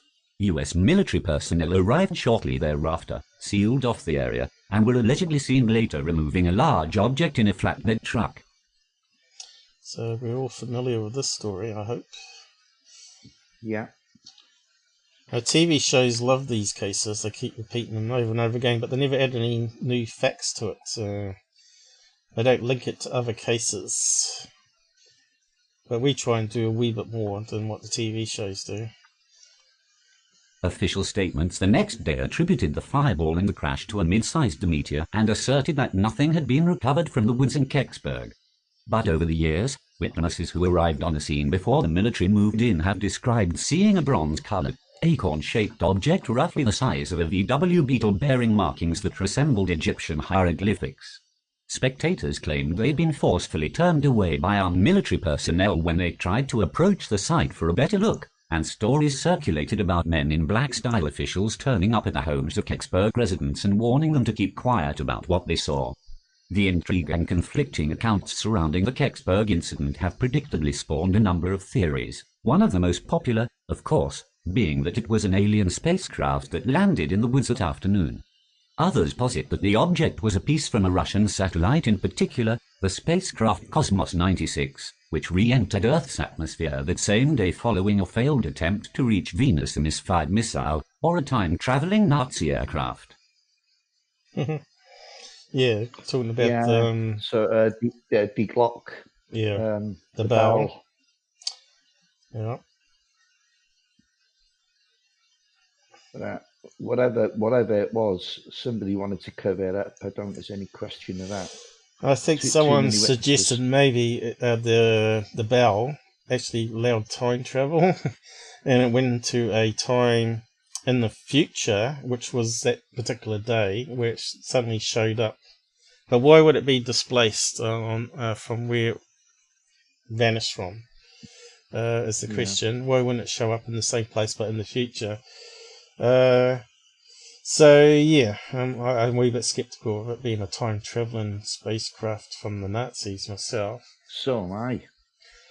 Is it possible that it launched into space? It's possible. It may have been some debris that was floating around for a while and then suddenly come down. That's probably more plausible to me. Whether it's the Cosmos 9, that was a Russian, obviously, thing. This perfect acorn shape, aren't they? So it doesn't sound like debris to me. No. And of course, the Russians didn't admit to that crash there, did they? Where did they say it crashed? No, the location was completely different. Yeah, it was out. It couldn't have been there. In fact, it more likely would have broken up and burnt up, if anything. Not sure if you're copying out again, actually, there, Robert. Or I hope you're not. So, what's to the next one? Piece of Kecksburg. A particularly sinister piece of the Kecksburg mystery is the plight of John Murphey, a reporter for local radio station Tshirt, who was among the first to arrive on the scene and claimed to have taken photos of object. Barred from covering the military's activities and noting the investigation's extreme security measures, Murphy became convinced a cover-up was afoot. Determined to probe the matter further, he created a radio documentary titled Object in the Woods, in which he described what he saw that day and his subsequent attempts to investigate the crash.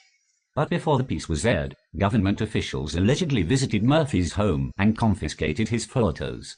Sources familiar with the original documentary, including Murphy's wife, stated that the subsequently aired version of Object in the Woods had been heavily edited and didn't mention the mysterious object at all. 4 years later, Murphy was killed in an apparent hit-and-run accident while vacationing in California. Okay, so just let me talk here. Yeah, so what happened, he was going to run this documentary with all the witness statements, plus photographs of this acorn-shaped thing that had been seen. But he had a visit from 2 guys who were suited, very human, and they took him into his office for half an hour, which left him, apparently, according to family and friends, shaken, very disturbed, and he heavily edited the documentary then, or the show that went out. But 4 years later, he said to friends and family again that he felt he was safe now. It was time to release this in full, this radio show in full. And that's when he got mysteriously run over. That's very suspicious. Yep, ufologists getting killed off. Or radio DJs. No, I don't think there's many good cases of that, to be honest. But this may be one. Accidental suicides. What was that other reporter that was going to leak stuff out about drone strikes that was to do with Obama or something? And Hastings, was it? Or something like that? And he crashed into a tree. Apparently he lost control of the car. But now we found out that you can actually hack into those the computers on that particular brand of car and actually disable all the brakes and put it on full throttle remotely, which is kind of scary. Okay. That people could hack into your car. But I was thinking, how would they have known that he was about to release all that data years later? Oh, he actually, his phone hacked. Yeah, I think so. I can't remember the full details on that one, but yeah, I think so. And also, he mentioned it, that he was going to go on a radio show and outburst it all. And him and all the information disappeared. Kind of suspicious. Is that the first time or the second time now, when he was threatening to do it properly the second time? I can't remember all the details now, but I just know his whole car thing was very suspicious. I'm sorry, Robert, you cut out there, I think. Yeah, I don't know. We're talking over each other all the time, Paul. We shouldn't be that much out. Sometimes it happens, though. A few seconds and we end up talking over each other. Yeah, it doesn't sound the same today as it has been previously. They said that it's alright in the side chat, so that's the main thing. Yeah. In 1990, the Kecksburg incident attracted the attention of the television show Unsolved Mysteries, who, upon arriving in Kecksburg, proceeded to construct a life-size replica of the so-called space acorn based on eyewitness accounts. Following the shoot, the prop was left in Kecksburg, where it was eventually placed on an elevated platform on a prominent hill in the hopes of emulating the tourist draw surrounding the famous incident in Roswell. A UFO store peddling T-shirts, a documentary titled Kecksburg, The Untold Story, and replica street signs of the nearby Meteor Road, renamed in recognition of the crash, now operates across the street from the Space Acorn, adjacent to the bar in the fire department's social hall. Today the Space Acorn continues to attract visitors to the small Pennsylvania town in which it supposedly landed, a monument to a case UFO enthusiasts still consider unsolved. Know before you go the Space Acorn is located in a residential area and has parking available on a steep lot. Drive slow out of respect for the community. So Kecksburg, I suppose we should really bring it up on the map properly. Are you there, Robert? You've gone quiet. I don't even know if I can spell it. Kecksburg. There you go. Kings, no. What did I spell it wrong? Berg. Kecksburg, the spelling's at the top of the page, Paul. Just copy and paste it. Yeah, I thought Google would be clever enough, but obviously not. It's Pennsylvania anyway. It's quite a remote place where it happened. Yeah, we're just going near there. You can see a lot of farmland. There you go. And obviously the forest. Where's the forest? All over the place here, right? I suppose if something crashed into that now, it'd just be setting the whole place on fire. Like I set the place on fire. Yeah. Or like a wildfire, I mean. Same as Australia at the moment. It's just, oh God, yeah. It's terrible over there at the moment. Yeah, you're right. You can see, obviously it must be in these woods here it crashed in, huh? I don't know. Some woods there and there's some woods there, so it's a bit hard to know. Exactly. It could have been any of those locations, couldn't it? So, where to next then? I think we got to the end of that one. You got a link? I mean, there was nothing supernatural about these guys that walked into his office demanding to see him. And they certainly had their effect. There was intimidation involved there. There's no question of that. It's funny how it's always two men. Same as the Nimitz case, wasn't it? Well, no, not necessarily. No, it's not always two. I mean, if you go back to Maury Island now, it was just the one. Sometimes up to three, but it's normally 1 to 2 people. But the majority of the time, you're right. There's 2, and one tends to be just looking, staring, while the other one does all the talking. You know, and that can be quite unnerving when someone's just staring at you while the other's talking, because you're quite aware of his eyes burning into you, aren't you? Yeah. And they have this habit of not blinking. Now, I'm sure that can be trained, like a boxer. Instead of, it's not a good idea to blink. It's a sign of weakness. That can be trained. So you can just imagine the intelligence department training people to do that, to intimidate people. I don't like bumping people off. It only draws attention to them, doesn't it? What's interesting though, they said it had some strange writing like this on the outside of the... This is it, yeah. Beats me. Kind of looks a bit like, was it Hebrew? Where it goes sort of backwards.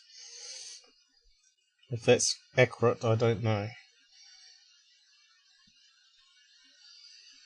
So, we got any more that want to cover on that one? No, I think we're done with that case, So we're coming up to almost 2 hours. So what else we got to go over? This one in Kentucky, or what? You want to go to? Do you want to? Yeah, do you want to look at that, Paul? Before we go into the Mothmen Prophecies and the Men in Black. Yeah, it's in the same location. Where is it? There. Yeah, so whichever one you want to do first. So I was searching this one, and I thought, oh, it's a very strange case in 1977. I got the same. I got the same tab ready, but yeah, you do it. It's no problem. Slabs and blocks. Yeah. Okay, it's so quite this bizarre, this, isn't it? Yeah. See if I can boost up the font a wee bit. I think once I get it reading, we'll just read it all out till the picture there. I'll see if I can scale up the font. Might be too much for it. 1977, January the 26th. Slabs and Blocks. The television show they were watching was ending, and it was late, around 1 a.m., when 19-year-old Lee Parrish fed the dog and left for home from his girlfriend's house. It was January the 26th, 1977, and the trip home was just a 7-minute drive through the flat farmland near Prospect, Kentucky, USA. Traveling down the highway, he was suddenly aware of a strange object, a 10-foot by 40-foot rectangle that glowed orange-red like a sunset, hovering above the tree line somewhere between 100 and 220 feet away from the road. The object was so bright that it hurt to look at it. Yet, at the same time, Parrish felt compelled to keep watching it. The radio in the car fell silent. He became frightened, but was somehow unable to leave. He had no memory of driving the car at this point, and no sense of controlling it. He watched the object until it was directly overhead, and then it suddenly shot away, first at the speed of a jet, then even faster, to the northwest, until he couldn't see it anymore. It had never made a sound. When Parrish got home, his mother met him at the door and immediately asked him what was wrong with his eyes. He looked in a mirror. The whites of his eyes were completely bloodshot.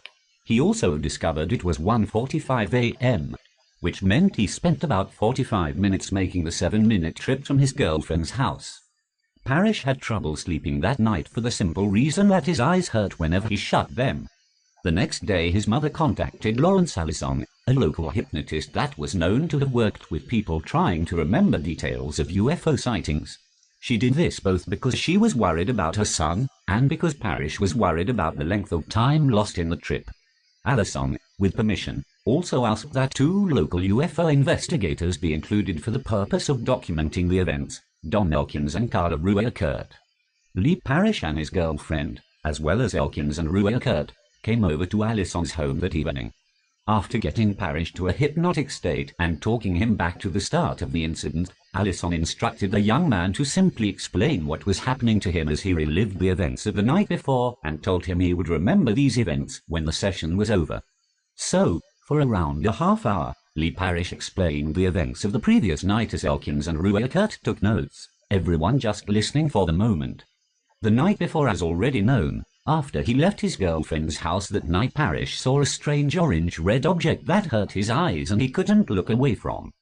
Parrish felt the object was not moving, yet somehow, it still came to be hovering over him. He was scared. Then the object's color changed to black, then to white, and suddenly Parrish couldn't see anything. He felt something in his eyes. Then he was in a large circular room with white, luminous walls. The room was about 20 feet in diameter and 20 feet tall, which seemed to Parrish to be too large to fit inside of the object he had seen hovering overhead. There were only 3 objects in this room other than Parrish, and Parrish just somehow knew these 3 things were sentient. Sentient, isn't it? What's sentient mean to you? Sentient just means alive and thinking, intelligence, a sentient being. Alright, maybe we should Google it and see what Google has to say on that word. Because a sentient being is something with an intelligence, Paul, something with thought process. Well, let's see if Google agrees with you. Okay, that's no problem. That may have some other meaning that we missed. But you're probably right.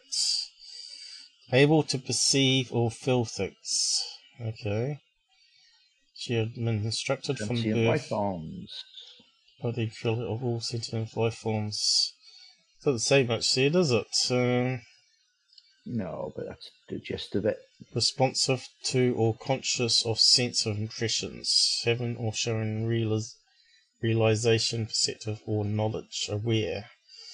So being aware, like basically. Us, alive, aware, sentient. Yeah. So it's quite a strange one here, though. So this sounds very similar to a Shelley sighting of an orange-red object. Yeah, and the missing time as well. So that's why I thought I'd bring up this case, because I thought Shelley would enjoy it. It's a good one. This is good, and it's quite a weird one too. Nice to meet you. So Shelley's still there watching. So, on to the next bit here. We've got a picture of these so-called beings, which don't look like normal ETs. Paris and the three beings. So we'll just go over it in this one. So could it be like how they say they could project an image in the person's head, or instead of actually seeing what they're actually looking at? So it could be something related to that, perhaps, because early UFO contact, right? If they could project images into people's heads, they may not know what humans see as not terrifying, right? Kind of looks like Stonehenge, that one, though.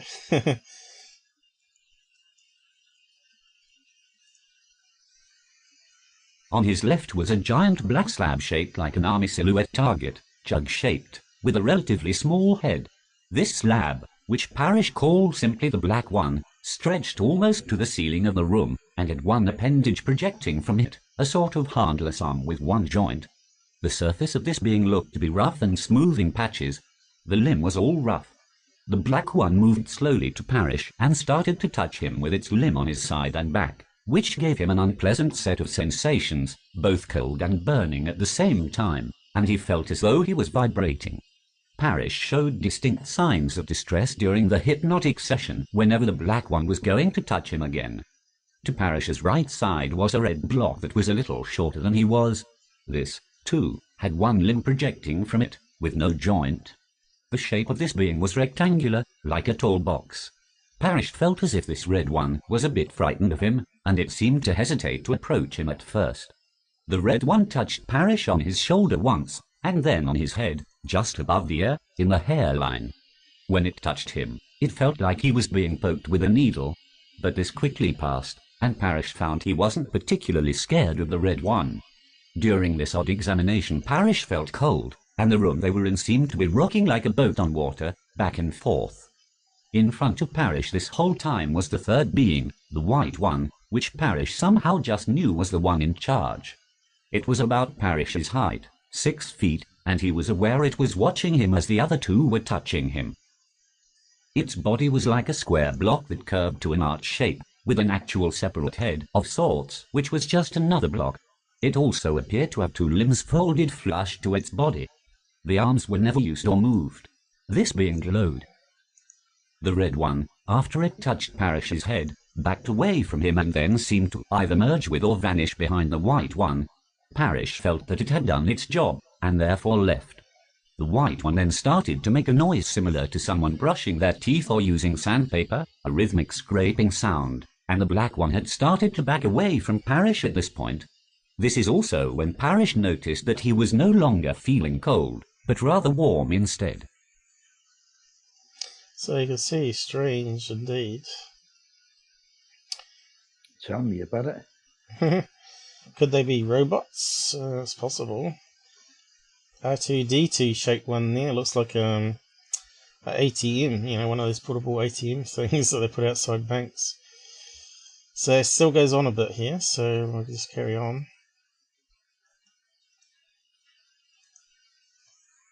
The white one then moved towards the black one and, like the red one earlier, either merged with it or vanished behind it. Then the black one simply vanished from the room. Parrish, now alone, noticed that he felt heavier than before. Then he was in his car again, looking at the small pond out near the highway he'd been travelling on initially. There was no sense of movement or transfer. He was simply not in the room anymore. He watched the object as it flew away, then drove home. Questions once Parrish had been awoken from the hypnotic state. Elkins and Rueckert had some questions for him. He had been instructed that he would remember everything, so he no longer needed to be hypnotized. The investigators tried to get a better understanding of how he was taken aboard the ship, and what had happened to his car in the meantime. After some thought, Parrish explained that it felt like the car had been suddenly caught up once the object was in the right position above, and that it was suspended somewhere between the ground and the object. There was no good way to explain how he had gone from the vehicle to the room. The door had not opened. There was no sense of travelling. As Parrish described it, he was transformed into and out of the ship, no doors necessary. He remembered the car still being in midair for a moment when he was returned to it. The radio, which had failed shortly into the sighting, started back up as soon as the object had flown out of sight. He had been smoking a cigarette while driving, and it was just plain missing when he was returned. So what does that sound like to you, Robert, there? All that stuff there sounds very similar to some other cases we looked at. Car, Yeah, radio. it weaves in with multiple cases, Paul. This isn't quite as, well, it's bizarre, okay, but it's not an isolated thing at all, is it? Some of the things that came up there are certainly not isolated. Right. They tie in, as I said, with many other cases. So it's interesting, to say the least. Yep. So we get to the next bit here. It's flat, yeah. It's quite a long story. Yeah, it's okay. On thinking back about it, Parrish also felt that the object had just appeared out of nowhere suddenly. The terrain was flat, with no hills or mountains it could have hidden behind, and he had only noticed it when it was already quite close and just over the trees in the area. I would also suggest that the object might have approached initially without any lighting, and only been noticed when it became a bright orange-red. Parrish also explained that he'd been interested in UFOs in a general way, and had read a book about them in high school.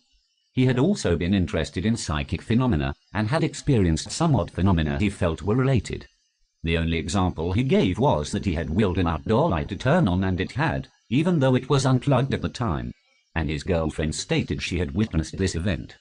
Parrish's mother had also seen several UFOs previously. Previous to this odd encounter, Parrish had seen UFOs several times. He now had a feeling the strange beings had been coming for him, but had not taken him because he had never been alone on those occasions. He also suspected they would come to find him again someday. Asked why they were examining him, Parrish felt they were doing a physical checkup and chemical analysis, and that they were curious about the way that he was Lee. So we got John joining us. So he's finally woken up, or are you going to bed? How come you got your moderator rights here? I told the system to remove everybody apart from Robert, and you still got them. I tell you what, that Beta Studio is really flaky. I don't think you do any moderating in the side chats.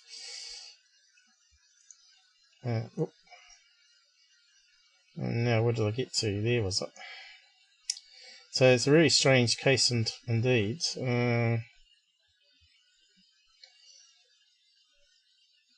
So the girlfriend there witnessed it. What else we got? Anything there we need to sum up there, Robert? That I missed? I'll just read out the last bit. Are you still there, Robert? Previous to this odd encounter, Parrish had seen UFOs several times. He now had a feeling the strange beings had been coming for him, but had not taken him because he had never been alone on those occasions. He also suspected they would come to find him again someday. Asked why they were examining him, Parrish felt they were doing a physical checkup and chemical analysis, and that they were curious about the way that he was Lee. Rueckert also reported that on the day after the encounter, the electrical system in Parrish's car went bad, and was expected to need quite a bit of repair work. Another UFO investigator that Rueckert knew, Dr. Burt Monroe, who lived in Anchorage, Kentucky, just 4 miles or so from where Parrish had his encounter, stated that at around 10:30 p.m. of the 26th he had a neighbor who had run to her window when she heard her children screaming in time to see a large, white disc-shaped object with a dome. Rueckert noted that while Parrish never used the word telepathy to describe how he knew things about the strange beings, it seemed very clear they were somehow communicating with him directly, and this was probably related to how they had been able to control his movements as well as his car. Rueckert reported the whole matter in the Flying Saucer Review for October 1977. FSR was a specialized journal for UFO investigators to share cases and observations. Rueckert ended his summary of the account of Parrish's encounter by saying, "It is our feeling that, due to the obvious sincerity of Lee and the unusual nature of his experience, this sighting is worth a good deal of study. Unfortunately, I know of no attempted follow-up to see if Parrish had further experiences. So, I don't think I've heard any Yeah. other strange UFO cases with slabs and blocks as... No, that's bizarre. although the That is Pascagoula unique. one is a bit strange too, with the pointy nose and pointy ears and all that, and the Well, I think all claws. abduction cases are bizarre, strange. Call Mm, it what you want. mm. None of them actually follow they follow a pattern, but no two anywhere near exactly the same. So what's interesting here also to Shelley's sighting of a white object, we got it in this one too. Big large white disc object, and we got the orange object. Makes you wonder if it's the same one. So this is 1977, and I think his was, what year was it? 72, was it? Who's Shelley? that now? Is she gone, or is she still with us? Okay. She's still with us. What Yeah, year Shelley's was? still with us. What year was your sighting again? Just remind me. I know it's probably 10 seconds behind.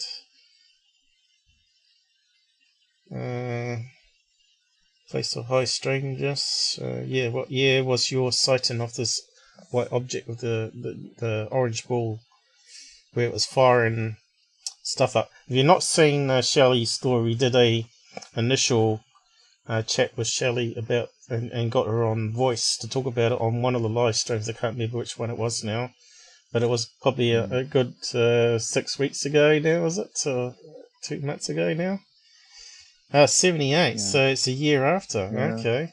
Where did I get 72 from then? So it's a year after then. Summer. What's summer over in America? That would be winter, January, wouldn't it? I think Shelley's experiences were in a trilogy, weren't they? There was 3 separate occurrences, if I remember correctly. Yeah. But we're yet to get her on with drawings and get her on the Jitsi up here, so we can do it properly. We used Discord. So yeah, we're finished with that one now, but I'm not sure if I posted it on the side there, but if you want to go and check it out again. Slabs. Slab aliens.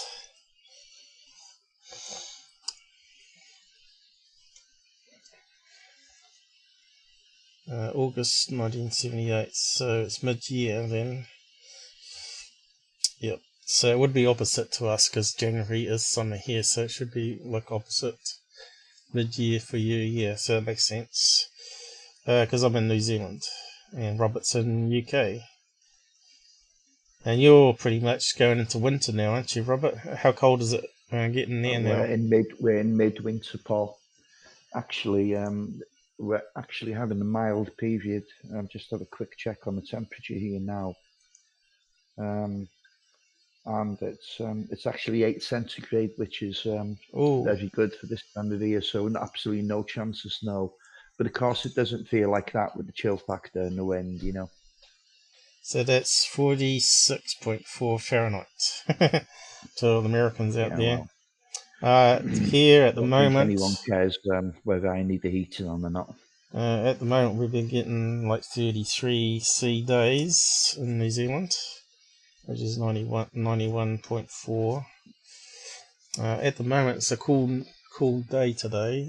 Cooled off a wee bit. So I think it's about 24 in here at the moment. So yeah. So UK is pretty much the same as. So if we type in your location, it would be almost parallel to this location here. Let's see how far off it is. Wales, UK. Oh, what are you doing? I just want to see how far up you are to where this location is. So yeah, not too far away. Yeah. Not too far away. You're more parallel with Canada there. But yeah. So what are we going for next? We got another link. The Mothmen Prophecies. Okay, so that's in the same area as what we were there before. Where's the plus sign disappeared off this page? Let's reload that sucker in again. Hang on.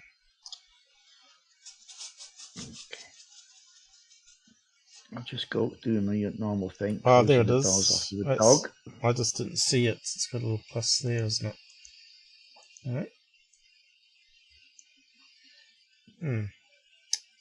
Sorry, we could not calculate. We used to have a little plus sign. Oh, there it is. They put it up there now. No. They've changed the layout, haven't they? We used to be able to plug in. He's gone toilet. So let's see. We'll just close that one down and re-put it in. Oh, what's happened now?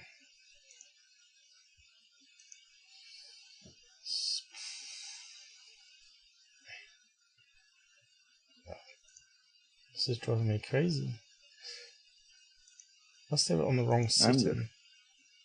I haven't got a clue what you're doing. Yeah, I don't know. We used to have little plus signs. Do you remember that? Have they changed the layout of it? Yeah, but what were you trying to do? I was trying to get rid of it. You know, it used to have little crosses. Remember, it used to have a cross here, and you could just get rid of it and add another location in. Can't you just close it down? No? If I click on that... The X button? Alright, now it's doing it. Oh. So we're going to... So you get the messing about, you see. What's that place called? Silver Bridge? No. Silver Bridge, I think it's Virginia, isn't it? Mount Pleasant is what I was thinking of. Yeah, Mount Pleasant, yeah. Virginia.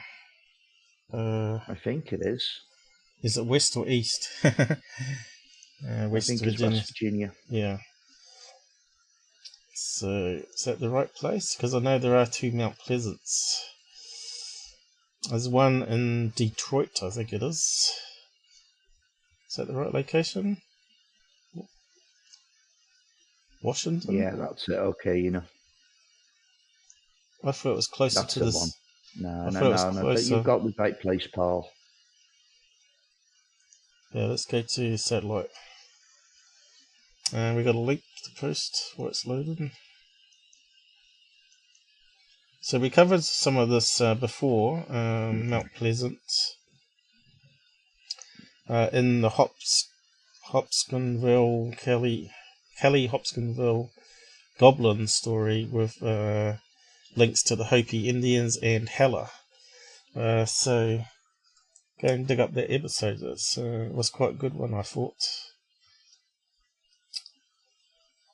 It was one of our earlier cases, wasn't it, Robert? Didn't we do that one? No, I don't think we've ever covered this in or was depth, it? I think you might have joined me on it. Let's see. Hopkins. But we're just looking at the Men in Black connection today, so yeah, it's not time to go into the case in depth either. No, but I just want people maybe to have a look at it. No, I don't think we'll have to do that in the future one, you know. We did cover it Good already. case all of its own that John Keel. That no, I don't think we have properly. Unless you've done it on your own. I can't even spell it for the skin. Hopkinsville. I know. You don't want an S there. Here we go. We did cover it. Oh yeah, the Kelly one, not the Mothmen Prophecies. I'm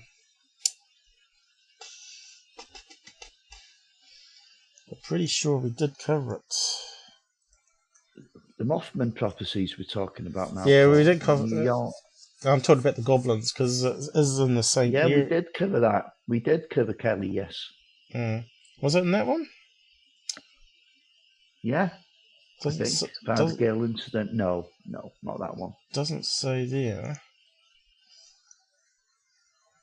Let me just do a quick search.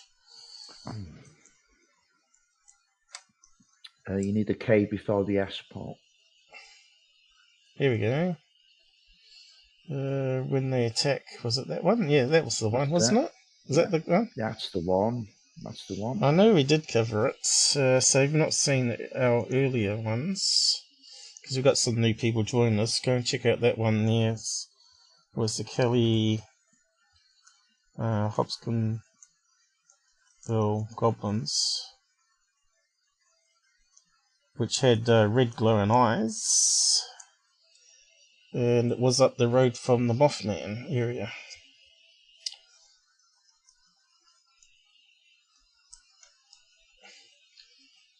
But it's important to know they were two very different incidents. Yeah, we just saw a connection I don't there. see any connection between them other than the location, you know? Yeah, I did find that the Hella thing. I did the hot. What was it now? You mean Hellier? Hellier. This supernatural show, you mean? This one here is a good one to have a watch of as well if you've not seen it. The Hopi Indians and whatnot. I'll just paste that in. That Father Gill one's coming up. I think there was some talk about the goblins in that one, wasn't there? And the Mothman, I think there was some. But anyway, on with the show about Mothman and the Men in Black. So we're focusing on the Men in Black, not the Mothmen Prophecies itself, I guess. Yeah. I think that's quite a big story, the Mothman, though, isn't it? Yeah, it is, yeah. Here is more on the Mothmen and their friends, the Men in Black, otherwise known as the Synthetics, and at least that is what would I call them. I have been around these beings and they are weird dudes. How would you like to become a functional adult human in a few hours? Very disorienting. What may well have been the most notorious of all scares involving reptilian beings involved a combined invasion of pterodactyline hominoid Mothmen and Men in Black. These creatures have been referred to as Mothmen, winged geckos, and winged serpents, depending on the source involved. They reportedly terrorized a particular area in West Virginia, according to John A. Keel, in the mid-1960 single quotes. Keel is convinced that these malevolent entities were involved in the tragic Silver Bridge disaster in which several UFO witnesses perished, based on certain strange circumstances surrounding the event. In his book The Mothmen Prophecies, Signet Books, N.Y., Keel reveals the following. The moment I met Mrs. niece Connie Carpenter in 1966, I knew she was telling the truth because her eyes were reddened, watery, and almost swollen shut. I had seen these symptoms many times in my treks around the country investigating UFO reports. Witnesses who were unlucky enough to have a close encounter with an unidentified flying object, usually a dazzlingly brilliant aerial light, are exposed to actinic rays, ultraviolet rays, which can cause a burn, medically known as clegg conjunctivitis. These are the same kind of rays that tan your hide at the beach. If you lie in the bright sun without protecting your eyes, you can get conjunctivitis. Whatever they are, UFOs radiate intense actinic rays. There are now thousands of cases in which witnesses suffered eye burns and temporary eye damage, even temporary blindness, after viewing a strange flying light in the night sky. What puzzled me about Connie's case, however, was that she had not seen a splendid luminous flying saucer. She had seen a giant winged man in broad daylight. According to her story, Connie, a shy, sensitive 18-year-old, was driving home from church at 10:30 a.m. on Sunday, November the 27th, 1966, when, as she passed the deserted greens of Mason County Golf Course outside New Haven, West Virginia, she suddenly saw a huge gray figure. It was shaped like a man, she said, but much larger. It was at least 7 feet tall and very broad. The thing that attracted her attention was not its size but its eyes. It had, she said, large, round, fiercely glowing red eyes that focused on her with hypnotic effect. Yeah. Now, the only thing with John Keel, according to his friends and fellow researchers, he tended to believe just about everything, you know? Right. Some of his buddies used to phone him up with bizarre UFO stories, pretending to be someone else, and he used to take them in hook, line, and sinker, you know? I think your audio is corrupted in here, Robert. How's he sounding to you guys on the side? So sorry.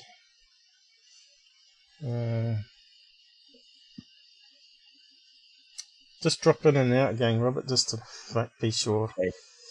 I'm not sure why we're having so much problem. Maybe they've done some changes. It sounded like it was fading off the end of his words there to me. Oh, we got you back? Yeah, I'm back. How's it sound? Sound all muffled though. Muffled? How am I sounding muffled? I've no idea. Right, it's talking louder, it's cleared it. Okay, we might be right now. So carry on what you were saying. Yeah, with John Keel, some of his friends used to phone him up with these bizarre stories and pretend they were somebody else.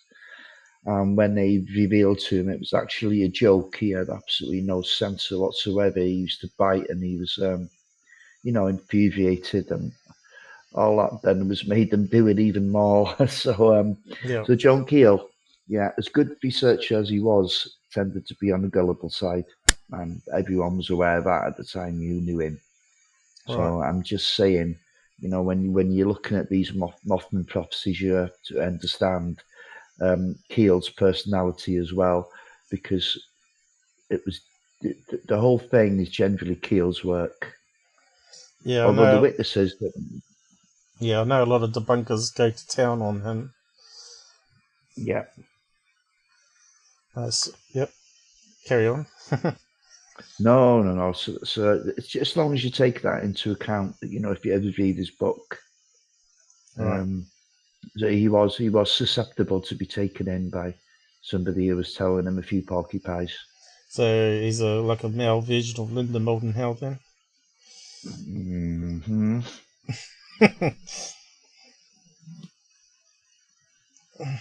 Yes.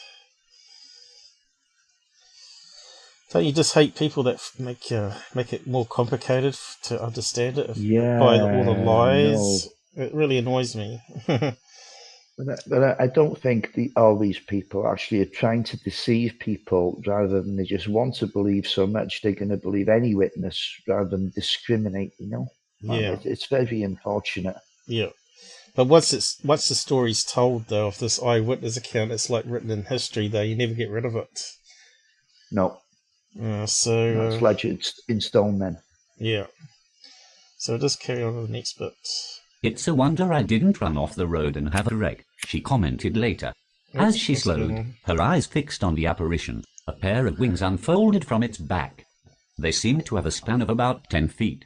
It was definitely not an ordinary bird, but a man-shaped thing which rose slowly off the ground, straight up like a helicopter, silently. Its wings did not flap in flight. It headed straight toward Connie's car, its horrible eyes fixed to her face. Then it swooped low over her head as she shoved the accelerator to the floorboards in utter hysteria.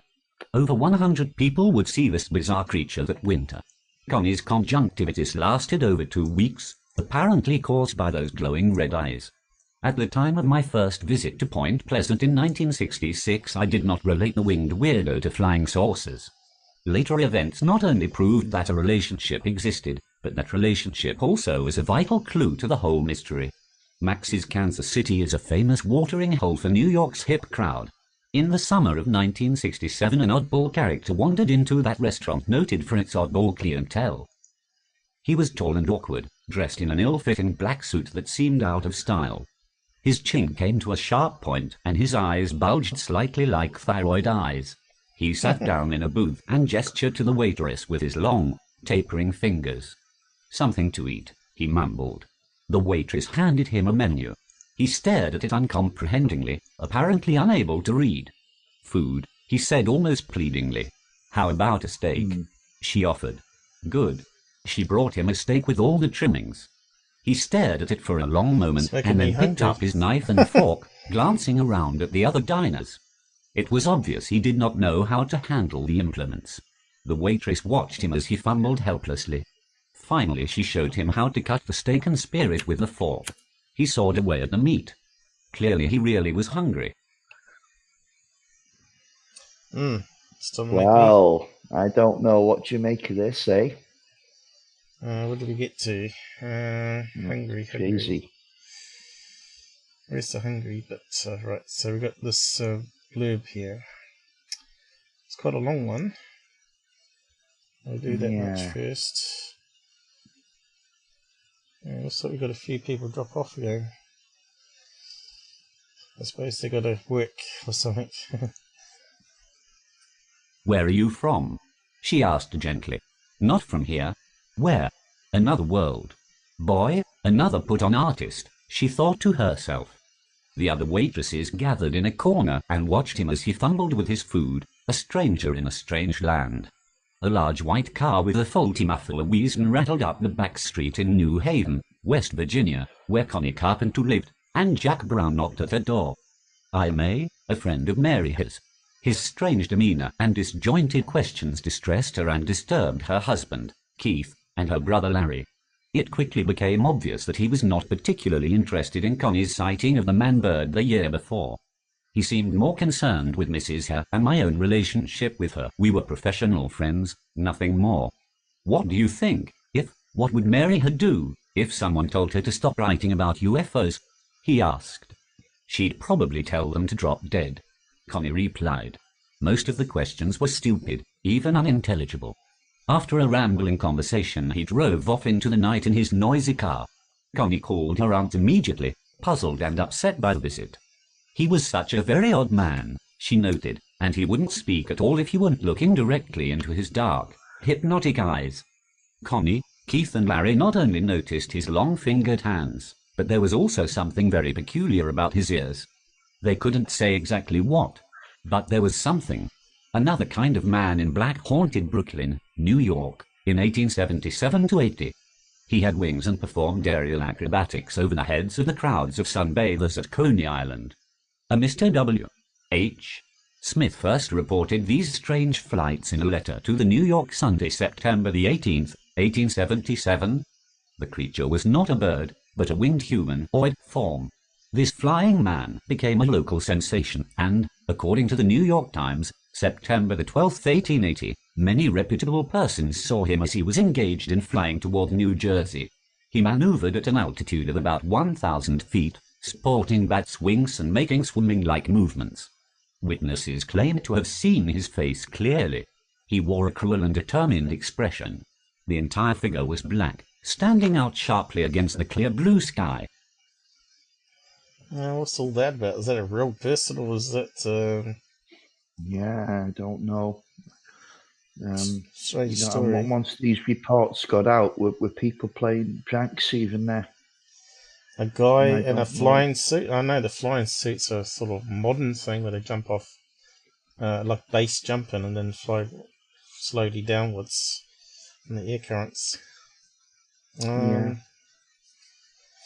I don't think, what year we're talking about? 1880? No, we're talking about the mid-60s, Paul, where these sightings occurred, and I can't remember the exact year now of when Silver Bridge collapsed. I think it might have been 67. No, it's talking about the flying man was, here it is, the flying man became a local sensation, according to the New York Times, September 12, 1880. Oh, 1880. Oh, okay. So you're going way back before the Mothmen Prophecies now. Yeah, they're trying to relate it to that, maybe. Yeah, that's right. Yeah. West Virginia. That's where John Denver used to live, wasn't it? He did a song, Mountain Road, Mountain High, West Virginia. Yeah, country and western. Yeah. Quite interesting. You start seeing all these people from this crazy location. I wonder if he saw anything crazy when he lived there. I don't know. Has John Denver ever reported UFO sightings? He used to do a lot of flying, didn't he? This stupid thing's going crazy again. Where did we get to? Yeah. I go down to here about Indians. The Indians are definitely going to have some strange stories. Haven't they got the Thunderbird or something, they call it? I forgot the right name for it. Oh yeah, Thunderbird, here it comes. There you go. North American Indians have extensive legends about the Thunderbird, a huge bird said to carry off children and old people. It was accompanied by loud noises, hums, buzzes and, apparently rumbles from the infrasonic and ultrasonic levels. Known as piezo to the Indians of the Dakotas, it was supposed to have terrifying red eyes and a long tail, a monstrous demon with bat's wings, and a body closely in human form. In May 1961, a New York pilot was buzzed by a damned big bird, bigger than an eagle. For a moment I doubted my sanity, because it looked more like a pterodactyl out of the prehistoric past. The thing had swooped at his plane as he cruised up the Hudson River Valley. Far away, in the Ohio River Valley, another startled pair had an even more breathtaking experience. A woman prominent in civic affairs in Point Pleasant, West Virginia, was driving on Route 2 along the Ohio River with her elderly father. As they passed through a sector on the edge of the park known as the Chief Cornstalk Hunting Grounds, a tall man-like figure suddenly appeared on the road in front of them. I slowed down, she told me years later, and as we got closer we could see that it was much larger than a man. A big grey figure. It stood in the middle of the road. Then a pair of wings unfolded from its back and they practically filled the whole road. It almost looked like a small airplane. Then it took off straight up, disappeared out of sight in seconds. We were both terrified. I stepped on the gas and raced out of there. A businessman in Arlington, Virginia, wrote to me recently, describing an experience he and 3 friends had in the winter of 1969-69. They were at a farm near Haymarket when they heard a strange rushing sound near a small lake. Intrigued, they set out with flashlights and a couple of dogs to investigate. Suddenly the dogs howled, turned tail, and ran. There, standing by a tree, was a huge dark shadow between 8 and 12 feet tall. The quartet scurried back to their car, turned on their lights, and swung toward the shadow. All we saw, he reported, was this huge thing with large red-orange eyeballs and wing-like arms. We couldn't get out of there fast enough. Keel goes on to relate the experience of Woodrow Deeronberger, who experienced a weird encounter on November the 4th, 1966, while driving on Route 7 outside of Kecksburg, when he suddenly felt a tingling sensation in his forehead.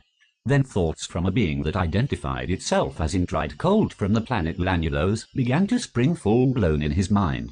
According to Keel, 2 weeks later, though Woody wasn't aware of it at the time, 2 salesmen visited mineral wells and went from house to house with their wares. They weren't very interested in making sales. At one house they offered Bibles. At another, hardware. At a third they were Mormon missionaries from Salem, Oregon. A UFO wave was taking place in Salem at that time. One man was tall, blonde, and looked like a Scandinavian. His partner was short and slight, with pointed features and a dark olive complexion. They asked questions about Woody and were particularly interested in opinions on the validity of his alleged contact. Okay. So just explaining people in the side chat, if they don't know, if they put the @ symbol, it gives you a pop-up of people you can select in the side chat. And it highlights it, so it makes it very easy for any messages that's directed to me. And likewise, I think you can do it for Robert too, can you?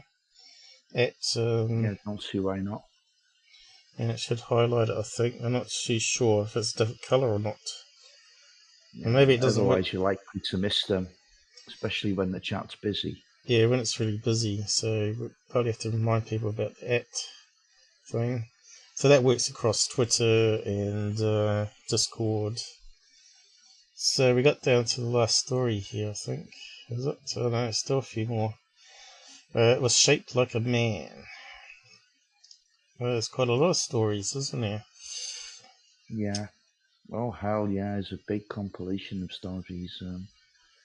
Of winged creatures. It's strangely enough, after the Silver Bridge collapsed, so did the whole, series of sightings. Oh, Very strange, like it was a culmination. According to Keel, anyway. Yeah. High explosives were manufactured in Point Pleasant during World War II. 7 miles outside of town, part of the 2,500-acre McClintic Wildlife Station, an animal preserve and bird sanctuary, was ripped up. Miles of underground tunnels were dug, linking camouflaged buildings and factories. 100 igloos were scattered across the fields and woods, huge concrete domes with heavy steel doors where the finished explosives could be safely stored. Dirt and grass covered the domes, so from the air the whole area had a harmless, pastoral appearance. A few scattered buildings linked by improvised dirt roads with no suggestion of all the activity going on below ground.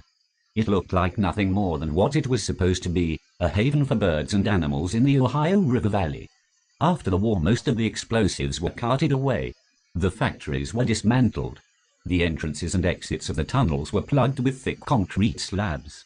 Some of the igloos were given to the Mason County government as possible storage vaults. They still stand empty. Others were sold to the Trojan-U.S.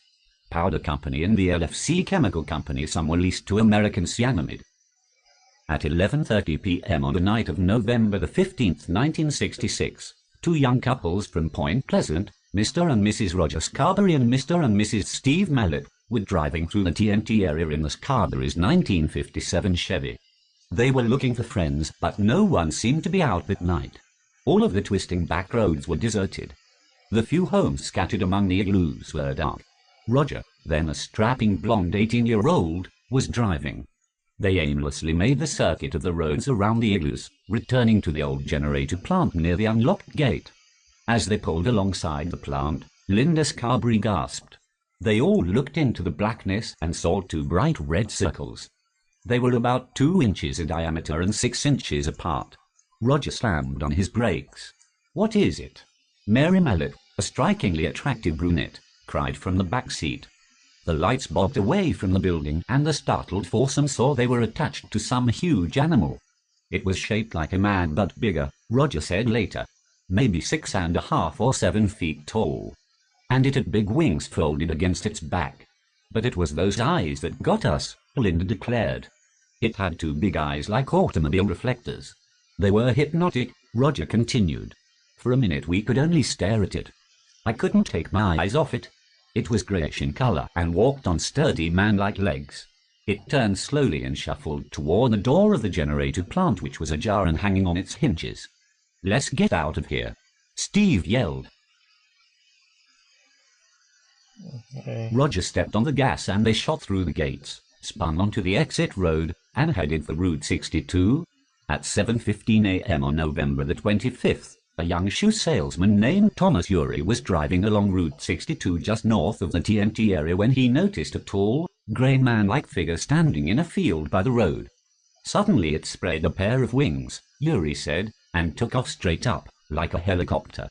It veered over my convertible and began going in circles 3 telephone poles high.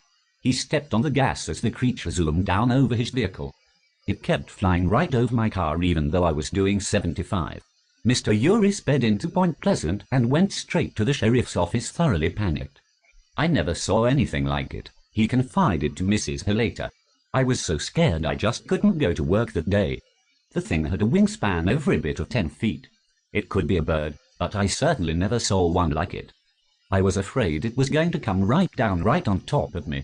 The old familiar symptom, unreasonable terror, took hold of him. "I'd never had that feeling before. A weird kind of fear," he said. "That fear gripped you and held you. Somehow, the best way to explain it would be to say that the whole thing just wasn't right. I know that may not make sense, but that's the only way I can put into words what I felt." John Keel related still other incidents of encounters with these fearful pterodactyline hominoids. Yeah, but they don't fly like helicopters, though. Are you there, Robert? No. Yeah, hold on. Are you eating? Yes, I'm here, Paul. You're probably getting hungry, I guess. So, I mean, I don't know what to make of the Mothmen Prophecies, to be honest, at all. So when did the bridge collapse then? So this is 19 on to December the 4th, 66 now. Yeah. It's strange that no one's managed to get a picture of it, though, have they? So. I think a lot of these things happened after dark, though. It'd be very difficult to. When did the last sighting of the Mothman happen, though? After the bridge. After, just before the bridge, yeah, or during that period of time. I'm not an expert on this. It's not UFO to me. It's kind of bizarre kind of element of the Cryptoids. supernatural, and Cryptoids, I don't really know what category to put it in. There's still interest in having a look into the stories, though, I suppose. Sure, yeah. Look at that crazy character coming down wind in that plane, Eddie Atkins commented. He and 4 other men were standing on the field of the Gallipolis, Ohio, airport, just across the river from Point Pleasant on Sunday, December the 4th, 1966. At 3 p.m. that afternoon, a large winged form came cruising majestically along the Ohio River, just behind the airport. The pilots later estimated that it was about 300 feet in the air and was traveling about 70 miles an hour. As it drew closer, they realized it was not a plane, but was some kind of enormous bird with an unusually long neck. It seemed to be turning its head from side to side as if it were taking in the scenery. Note: scientists believe that saurian reptilian pterodactyls use their heads and neck as a rudder while in flight, moving them from side to side, constantly readjusting in order to remain aloft. Brent on. The wings were not flapping. My God, it's something prehistoric. One of the men cried. Yeah, I'm not sure. There was a model maker that was building pterodactyls that flew in the sky. Just wonder if it could be something related to that. Being a Mr. Class debunker there. Mm-hmm. Everett Wedge grabbed his camera and sprinted to his small plane. By the time he was airborne, the giant creature had vanished somewhere downriver. John Keel personally investigated the TNT area and claimed that in one area an irrational fear gripped him. He would step out of the large circle and the sensation would cease. He again entered it, and soon the induced atmosphere of fear and terror would almost overcome him until he was forced to leave it. Could this have been the site of an underground lair?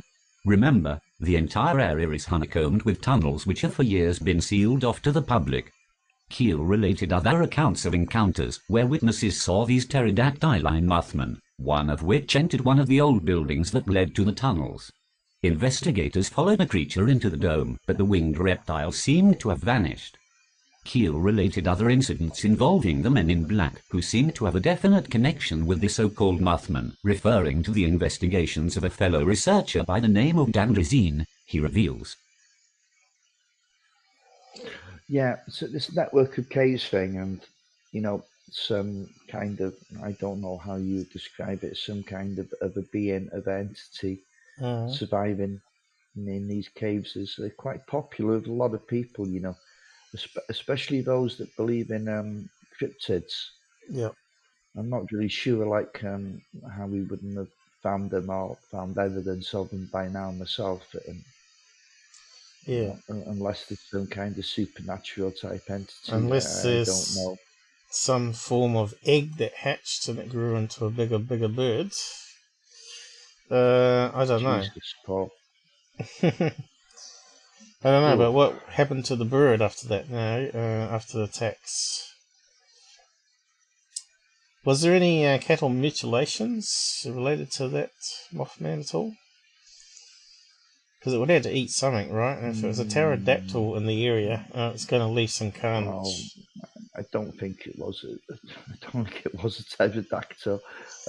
But they were been extinct for about 60 million years. Do you know what I mean? So unless it's a time slip happening where you have a break-in through not time travel as such, but interdimensional, where there may be a similar planet that's way back in time, which has the pterodactyls alive, and somehow the membrane touches with our membrane, suddenly we see it in the sky, which could explain UFOs as well, and also aliens. Could explain some UFOs. You mean anything interdimensional? That's fair enough. Yeah. And that would explain why we don't find like Bigfoot and Sasquatch, that kind of thing. That would explain why we don't find any bodies. Right. It's something that slips in and out of our dimension. Suitable times, and I don't know. It's all kind of mind-boggling. But I wish, like the UFO community, the supernatural community, the cryptid community, and even those that do even more bizarre things like study the occult, I wish they'd actually all get together and start talking to each other and sharing the data, because then we might get a better picture of what's actually going on. But as it stands now, the UFO community dislike the cryptid community and vice versa. The supernatural community don't want anything to do with UFOs or cryptids, and that's just the way it goes. There's this big standoff, and we're on the right thing, they're not. They're talking rubbish, but we're telling you the truth, and that's the way it is. That's just a shame, really, because if we all shared the data, then we might get a picture of what the hell is going on. Mm-hmm. Yes, I got something to present on Sunday to do with Kentucky area. Something that you may not know about, so it may relate to magnetic fields there. So we'll just go over that on Sunday. So we're getting near the end of this document anyway. Yeah. During his second visit to Point Pleasant, Dan uncovered some Mothmen witnesses I had missed, and he also came across some more baffling men in black type reports. People up in the back hills has been seeing mysterious unmarked panel trucks, which sometimes park for hours in remote spots. There seemed to be several of these trucks in the area, and the rumor was that they belonged to the Air Force. Men in neat coveralls were seen monkeying with telephone and power lines, but no one questioned them. A woman living alone on an isolated island north of Vancouver, British Columbia, Canada, had 2 curious encounters with the same kind of beings. She had moved to a tiny one-room cabin on Keats Island in October 1967 and was soon seeing UFO lights nightly. On January 29, 1968, following a close sighting of a long dark body with dim red and yellow lights at both ends, she was surprised by 2 visitors. Both wore neat, dark coveralls and claimed to be employees of the hydroelectric company. They offered to help her put up a stovepipe. The younger of the 2 climbed on the roof of her cabin, while the other handed him the pipes. I could hear the man on the ground directing him, and the one on the roof would answer, "Yes, master." Okay. So, yeah, there was some rumors that maybe it was like a government were mucking around with some prehistoric DNA, right, and mixed it to try and make a a super warrior that could be sort of like controlled like an animal. I don't know. Some stories like that I heard anyway. Super warrior that could fly and see at night and simply cloak and disappear again. So have you heard anything about that, Robert? I suppose, are you back with us? Yes, I'm back with you now. I was just saying that I heard stories that maybe the government were experimenting with dinosaur DNA and mixing it with some hybrid DNA like animals, and that they created this creature because they're looking for something they could use as a super warrior on warfare to go with the army. Well, I certainly wouldn't put it past them, but surely you'd keep anything like that. They'd be isolated. You wouldn't let it run around in the open. I think it escaped, is what people were saying. Oh, God, okay. No, I'm having difficulty with that one already. Yeah. Mm. Yeah. Okay, how much we got left? Quite a bit still. Yeah, done then on this one. Maybe it was on a movie. Maybe it was adapted to a movie, but I heard that story. You know, a lot of good sci-fis actually do come from the paranormal and UFO community. Yeah. And anything that's thought of, don't think the government hadn't thought of it. And when we say the government, I mean that's a very loose blanket statement, isn't it? It's usually intelligence people they're talking about, the intelligence community. And private industry, of course. Yeah. Military industrial complex. Of course, the other thing that we haven't discounted is that it may have gone into hibernation. You know how bears go into hibernations? Well, this could have gone into hibernation for so many years and then it wakes up again. So maybe hundreds of years. So it could be something like that. Maybe it's something that's always been underground there, and it sort of warmed up, defrosted it, and it sort of woke up. Good sci-fi story. Anyway, I think we could all get together and write a good script for Hollywood, because some of the movies they put out is really rubbish at the moment. Yeah.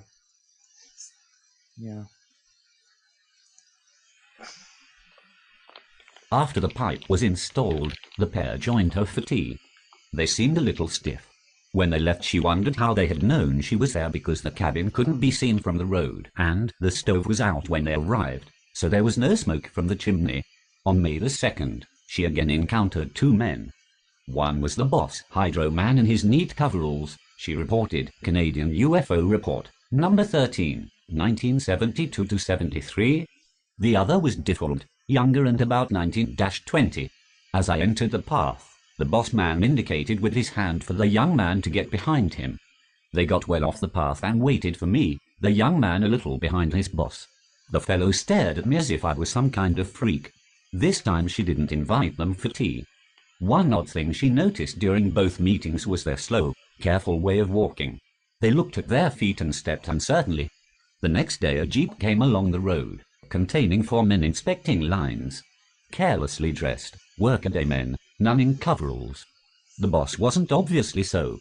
They expressed no surprise at seeing me there, no concern or any particular interest. I told them 2 of their men had already been around the day before, inspecting the lines. They assured me yesterday's men weren't hydro men, that somebody had been pulling my leg. Somebody was also pulling a lot of legs in cosmopolitan Long Island. In West Virginia I had heard some stories about 3 men who looked like Indians and were accompanied by a 4th man, more normal looking and very shabbily dressed in contrast to the other 3. So I was nonplussed when I heard identical descriptions from people on Long Island. An elderly woman who lived alone in a house near the summit of Mount Misery, the highest point on Long Island, had received a visit from this quartet in early April 1967, immediately after a severe rainstorm. They had high cheekbones and very red faces, like a bad sunburn, she told me. They were very polite, but they said my land belonged to their tribe and they were going to get it back. What frightened me was their feet. They didn't have a car. They must have walked up that muddy hill, but their shoes were spotlessly clean. There was no trace of mud or water where they walked in my house. That same week another visitor came to Mount Misery. This was a woman with striking white hair who claimed to represent a local newspaper. She carried a book like a big ledger and asked the witness a number of personal questions about her family background. When I later checked with the newspaper, I found they employed no one of that description. The local Mount Misery expert was Miss Jane P. Paro, a radio personality then with station Lab in Babylon, New York. Miss Paro was a dark-haired, dark-eyed young lady with a soft, haunting voice. At that time she conducted an interview show, largely devoted to the historical psychic lore of the region. Soon after she reported some UFO sightings around Mount Misery, she began to receive all manner of crank calls, both at the station and on her unlisted home phone. Metallic voices ordered her to meet them on the mount. She didn't go. So we got 3 Indians, scary Indians, skinwalkers, I don't know. Which similar to Men in Black, I guess, but then they're Indians instead. We're going to get our land back. Don't mess with the Indians. Yes. What else we got here? There's a lot going on to try and get your head round. You see, there's a lot of supernatural stuff here. Mount was for decades. The Mount was also known as a haunted place, site of a number of mysterious deaths and disappearances in the spring of 1967. Young couples necking on the back roads began to see low-flying UFOs, particularly around the field that was used as a junkyard for old cars. Others claimed to see a giant hairy monster with gleaming red eyes. And it's funny sometimes how caught in couples and iniquity can draw in an energy. I knew a girl once, and her house was, oh my God, mate! I tell you, it was a place where an awful lot of people were passing through, and there was all kinds of sexual stuff, crazy stuff going on there, you know. Mm-hmm. And she knew I was interested in this kind of stuff, and she got in touch with me. Well, I didn't know half the stuff that was going on there at the time. But yeah, I went there on a few occasions and stayed with her, and she was telling me all these stories about supernatural stuff. And I started asking a few questions around, you know, and I found out what she was doing there. And she had young daughters who were being exposed to all the sexual activity, which is absolutely so immoral and everything else. But anyway, I was just about giving up on it all stories, and I was there one night, so having a cup of coffee, and there was just me and the girl, and there's 3 children in bed, and next thing, there was boom, boom, boom, boom, boom, really heavy footsteps coming down the stairs. And she was like, see? So I ran to the bottom of the stairs. I got there, and as soon as I reached the stairs, the footsteps stopped. And I thought, hell, there's a prank here. There's a prank going on here. Yeah. I ran up the stairs, made sure all the kids were sleeping tight in their bed. There was nobody else in that house. So whoever came that, but I'm just saying it's that place was a den of iniquity. That sounds like that Tom Cruise movies. I think it draws in an energy, you know, like Eyes. what is children. It? Eyes Wide Open, or whatever that movie was, where they're doing sex I don't cults. watch these movies, you know. I try to keep my eye on the factual stuff as best I can. But yeah, you got some caves and tunnel system and wells here, haven't you, as well? Yes, of course. Yeah, I've been down a few of them. Quite good fun. Yeah, but especially in the Snowdonia region. If she was like a devil worshiping or doing those strange sex cults, then they may have opened a portal in that location, right? Oh, there was all kinds of stuff going on there, you know. Yeah, exactly. That's exactly what I mean. They were even playing with Ouija boards and that when they were bored and drunk. Yeah. I can remember my sister and cousins got hold of one of these boards and they brought it into our lounge in their house, and then we thought, is it really a good idea to play around with this stuff? So they started mucking around with it, right? And suddenly the glass moved with only one person touching it, sort of thing. And it said, I think the other one had lightly touched it. She said, it wasn't me doing it. And they freaked out and packed it up, and that was it. But ever since that moment, I always felt that there was something in the house as a teenager, that was always watching or creepy stuff at night time. But now that might be what's following me now still. Which I'll be talking about Sunday. I had something happen to me. It's creepy as hell. Freaks me out now. I can feel a draft on my feet as I'm speaking. And it's that witching hour too. It's 4 a.m. when this sort of stuff happens mostly too. Oh, you're past the witching hour now. No, 4 p.m. is still ongoing. No, it's 3 a.m. the witching hour. So I think you're okay now. You just passed 4. Well, it's funny how they haven't checked their clock. Well, if you hear any electronic voice phenomenon on my microphone, because I probably won't hear it, let me know. Okay. Any strange laughing or whispering. Okay, so we got this last bit here, haven't we? Mm-hmm. Mount Misery is a heavily wooded hill with a few narrow dirt roads slicing through it and a number of large mansions set back among the trees. The late Henry Stuyvesant, Secretary of War during World War II, maintained a lavish estate on the summit. For decades the mount was known as a haunted place, the site of a number of mysterious deaths and disappearances. In the spring of 1967, young couples necking on the back roads began to see low-flying UFOs, particularly around a field that was used as a junkyard for old cars. Others claimed to see a giant hairy monster with gleaming red eyes. Also, another thing I found is that Wales has got a lot of quartz underground there, and so has Kentucky. What are you talking about? Wales, UK now. Yep. There's a lot of quartz mineral underground, apparently. And same with Kentucky. So, and you got that Welsh triangle that happens here as well. Yeah, that was down in South Wales. So we're finished with that one. I suppose we're finished for the night, are we? Coming up to 3. Not we've gone quite, past no. 3 hours. No, we've got some more. I might have to go to the Do you want toilet to do though. one more? Do you want to do one more? Yeah, you can do one more if you want. How's the It's people? not a bit. Yeah. How's the It's not people a out big there? one. Depends if the people out there want to hear it. Yeah, of course. Yeah, it's all about the audience. Well, yeah, they complain about 3 hour streams. We've now gone past it.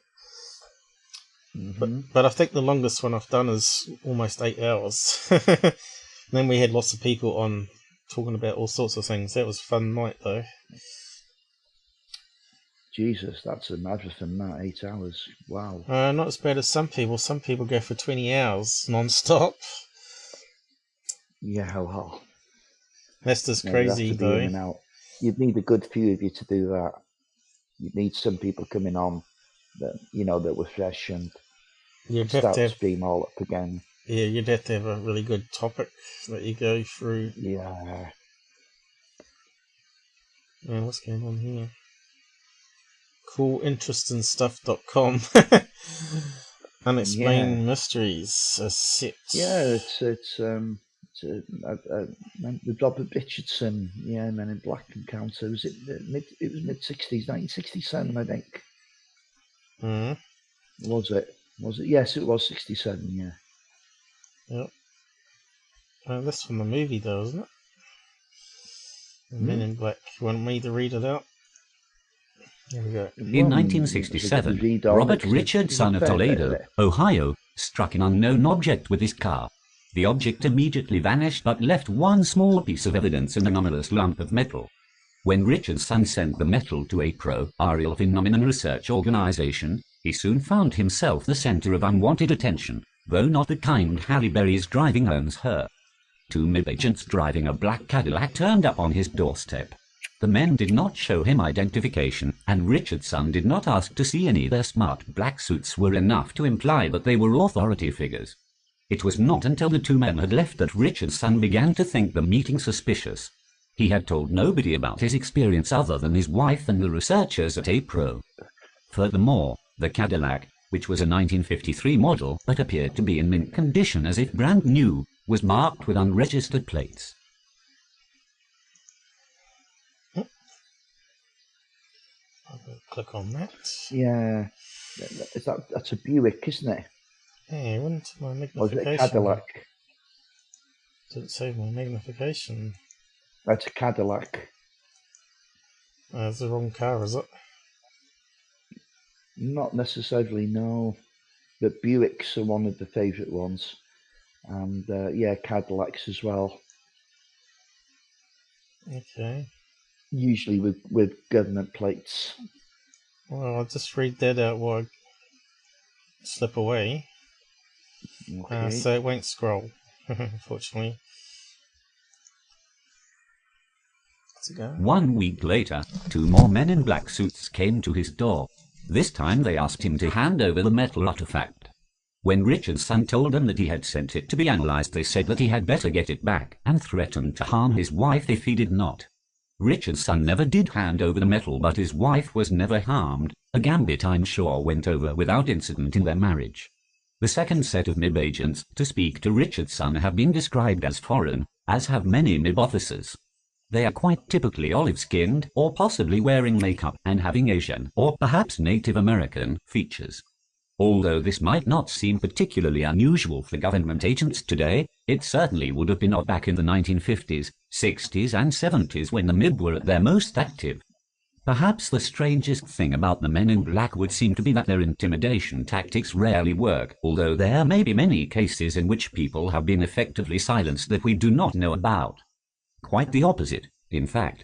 Many witnesses of UFO-related phenomenon have come forward and shared their stories despite warnings by the MiB, and would seem to have been urged by feelings of defiance.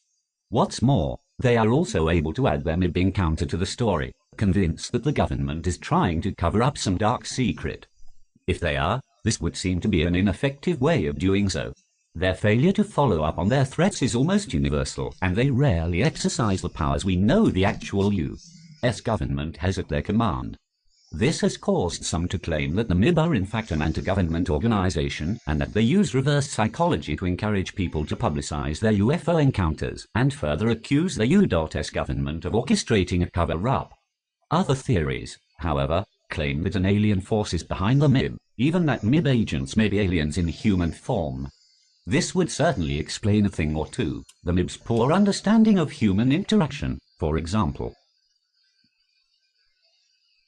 So we got to the end? Or is there another page? No. Yeah, so I think generally Men in Black, 90% of us, or 99% of the time, are just intelligence agents that are, looking in the case, and Yep. if a bit of intelligence is required, then so be it. I know Nick Redfern, is it? He's got a few stories on Men in Black, which kind of suggest that Yes, may be aliens. Some of the stories that he's got, whether it's true or not is another thing. Just imagine now if you had an intelligence guy and you wanted to intimidate someone, you could easily do a Hollywood job and make that guy look quite unrealistic, couldn't you? Yeah. And that's what a lot of people are describing. That featureless face kind of thing, no facial growth at all. The staring eyes. So I think that could easily be done, because I don't think they go around killing people unless they absolutely have to. I don't think it's a good idea to do that, because it's only going to draw attention. But there was one interesting case that was in the UK. It was in England somewhere. I can't remember where now, Paul. And it was a young girl that had seen this object over several nights from a bedroom window, and she told the parents, and the parents had seen it as well. It was near a military base, so you kind of think, well, it was probably something they were flying around.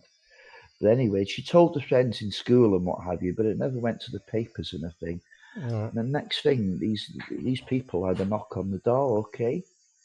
And this guy introduced himself, said he was from the MOD, Ministry of Defence in the UK, yes. And they never asked his name, and he never gave his name. And they introduced him to the daughter. He was very polite, gentleman, and he came on his own. And he actually spent time in this girl's with the daughter in the bedroom alone, and observing out the window, waiting to see if this thing appeared again. And I think it was the third or the fourth night this thing appeared, and this guy from the MOD says, aha, and he was happy, shook everyone's hand. And after they thought, well, who was this guy? So they phoned the MOD, and they had, according to them, no knowledge of who he was. So very strange. And another thing they said was that, why on earth did we let some stranger alone in a bedroom with our young daughter? They couldn't understand the reasoning of why they did it. They said they would never have done anything like that. Only had some kind of hypnotic effect on them, And then, of course, they were even more spooked when the MOD didn't actually identify the person and say it was Agent blah blah. Yeah, it's one of the famous MIB incidents in England. I tried to find an article for it, but no. I read it in a book somewhere. I think it was Jenny Randall's book. Right. Jenny Randall's, not Kevin Randall. No, Jenny. Yeah, not Kevin. No. Yes. Well, you don't know if they're serial killers or some stranger anyway. Yeah, but I certainly wouldn't let anybody in my daughter's bedroom alone. No. If I didn't have absolutely further evidence of who he was and where he was from, and I'd have to know him over a period of time before I'd lend that kind of trust, Yeah. And they said that themselves. This was the strange thing, and they said they just knew it was going to be fine. Everything's going to be okay. You normally leave no a door open too if you do that as well. Well, I'm not sure if they did or not, but they were quite happy to sit downstairs. Right. And he showed no emotion when this Right. object appeared. Uh-huh. He just nodded his head, and he was gone. And Never to be seen again. And you couldn't find anything But online? it was only after they started thinking about what they'd done and how strange it all was. Right. Because they were hoping to hear something back and get some confirmation whether this was a UFO or whether it was something the Air Force was using. Right. But they never found anything out, which they were disappointed in that. So they got in touch with the MOD, and then they started asking questions about the guy. And according to them, they had no record of him. Very odd. And they always wear black. That's the other thing, isn't it? They don't wear other colours or what? Well, I mean, yeah, black suit. White shirt. White shirt. Black tie. And also sunglasses is another thing? Is that urban legend? Yeah, well, that's generally America. You get plenty of sun in America, so I suppose sunglasses are... yeah. It's also a good way of making yourself appear a little bit more sinister, isn't it? Yeah. So you want to wrap up with another story, or? Sure, we can do one more. We can do it to 3:30. I suppose we still got anyone 50. watching? Yeah, if we've got somebody watching. Yeah, we always got people watching. It's gradually growing. Remember the time when we had no one watching, but we still did it anyway. Yeah, we still did it. Yeah, okay. Here's another one. Yeah, the case of Dr. Hopkins. Oh, hell. Would help if I posted the link, couldn't it? I thought I already got it here. Was that the same one I got? Yeah, you got the old one. Oh, right. Thanks for liking, people. Share it, like it. Thank you. Get more people interested in what we do here. We do all the real stuff, and we look at all the different stories and see if we can see any truth in it, or connections to other cases that we've done. Because I think the more you look at the big data on all these ones, it gets more and more interesting. No, it's quite obvious that something is going on. Yeah, definitely. The government's definitely going to have agents interested in documenting stuff.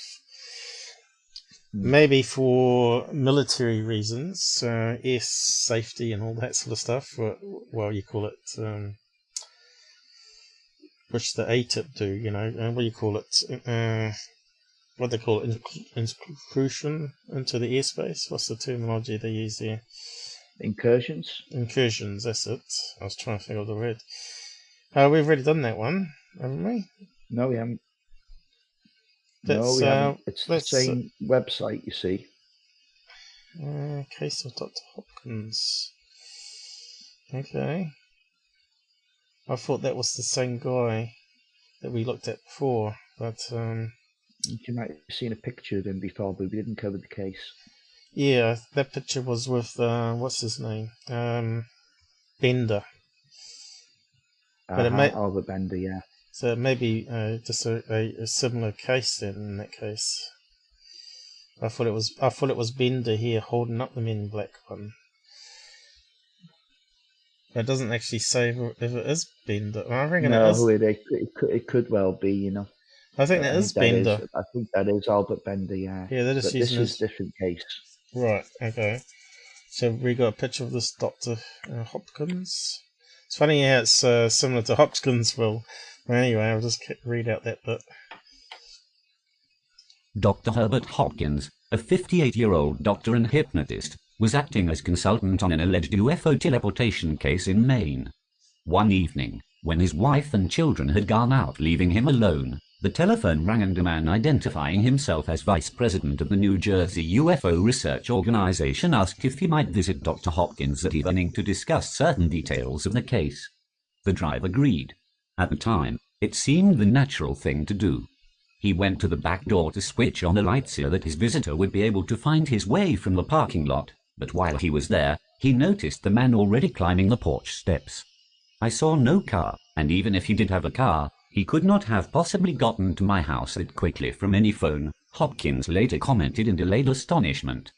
The doctor found himself acting out of character, allowing a person into his house while he was alone, despite a history of crime in the area, failing to inquire as to his name, but nevertheless listening without any fear at all. His dog reacted differently. As the man entered, the dog barked and, uncharacteristically, hid in the closet with his tail between his legs. He wore a white shirt and white gloves, but his trousers, jacket, tie, shoes, and derby were all black. He appeared not to fill out his sleeves or trousers. The crease on his pants remained razor-sharp even at the knees when he sat down. As he took off his hat, it became apparent that he lacked both hair and eyebrows. His small nose and small ears were set low, his chin receded, and his face was deathly white, except for a vivid red gash of the mouth. In the course of their conversation, he happened to brush his lips with his grey suede gloves, and the doctor was astonished to see that his lips were smeared and that the gloves were stained with lipstick. Okay. Yeah, that same psychological effect there of he could not believe he let him in. It was out of character. Mm-hmm. So that same hypnotic effect that I just talked about then with the UK case and the little girl. They didn't have any magic wand, though, did they? No. No. So we'll just carry on. Not like the movie. It was only afterwards, however, that Dr. Hopkins reflected further on the strangeness of his visitor's appearance and behavior. Apparently satisfied with the information gathered from Hopkins, the MiB changed the subject. He informed Hopkins that there were 2 coins in Hopkins' pocket, which was correct, and asked him to remove one. Hopkins complied and held the coin, a shiny new penny, in the palm of his hand. The MiB told Hopkins to watch the coin closely. After a few moments the coin took on a silvery appearance, and then appeared to be going out of focus. It then began to fade and, eventually, disappeared altogether. The MiB informed Hopkins that the coin would never be seen on this plane again. He then inquired as to whether Hopkins was familiar with alleged UFO abductee Barney Hill. Hopkins replied that he had heard of Hill, but was under the impression that he had died in the not-too-distant past. The MiB informed Hopkins that was correct. Barney didn't have a heart, said the MiB, just like you no longer have a coin. It should be noted that Barney Hill actually died of a cerebral hemorrhage.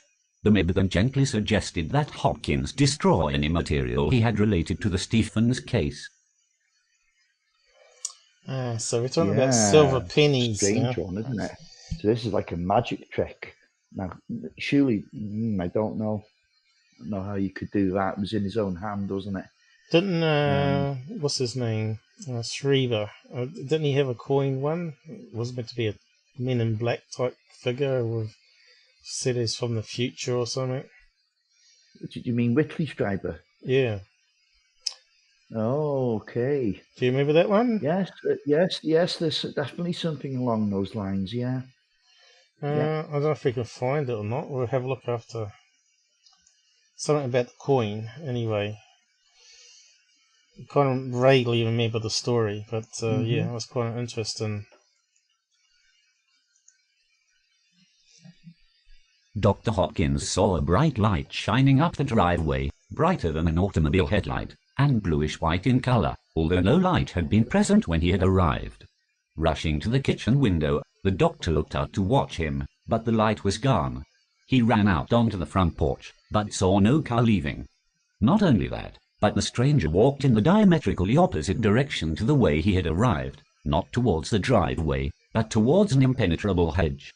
The doctor went out onto the front porch to watch for him, but he never turned up. Not surprisingly, he was so scared that he willingly complied with his visitor's instruction. Hopkins sat down at the kitchen table to digest what he had just experienced, but before doing so he pulled his revolver out of a drawer, just to be on the safe side. It didn't take him long to decide what he had to do. He went into the other room, gathered all the material from the Stephens case, demagnetized the tapes, cut them up into thousands of pieces and then, for good measure, burned them along with some other documents related to the case. Subsequently, curious incidents continued to occur both in Dr. Hopkins' household and in that of his oldest son. He presumed that there was some link with the extraordinary visit, but he never heard from his visitor again. As for the New Jersey UFO Research Organization, no such institution exists. Someone's asking if it was Bob Hobson. What are they asking? Well, you could read the side comment, can't you? Bert Hopkins, he's asking. Oh, Bobby Cash, Bert Hopkins. Well, he is a doctor, I guess. So. Well, I know Bert done a lot of the abduction work, didn't he? I found him a little bit disingenuous myself, especially with that Linda Corteil case. This one's Hubert. Yeah, I couldn't remember. He was also involved with. He was good friends with Whitley Schrieber, but I'm not sure why you're asking for Bert Hopkins there. He thought it was talking about Bob Hopkins. I don't know if he's had any visits from Men in Black, but he's had some visits from aliens apparently. Trouble with his own telephone. Often picked up to find the line dead or filled with his static. His patients began to complain. What's up? They called. He either didn't answer his phone. So obviously he was being wiretapped there, was he? Yeah, it sounds like it. But it'd be so damn easy, wouldn't it? If we could just put these down as intelligence guys. And let's say, okay, that's what it's down to. Intimidation or quietly telling you to shut your mouth on a story, then it'd be all in black and white, but it doesn't work like that, does it? There's something else going on that makes it quite difficult to get your head round. So the MiB thing is all multifaceted, really. And we've got the Air Force connection now. Yeah. What was this location again? Did it actually tell us? I can't remember now. I don't think that's too important to the story, I don't know if it even locations there. Old Orchard Beach, which is where the hell's that? Yeah, good Christian. Yeah, ME, what's that? Massachusetts? No, that can't be, can it? No. Right there. See, we got more Christians than answers. Yeah. And we'll let it read out anyway.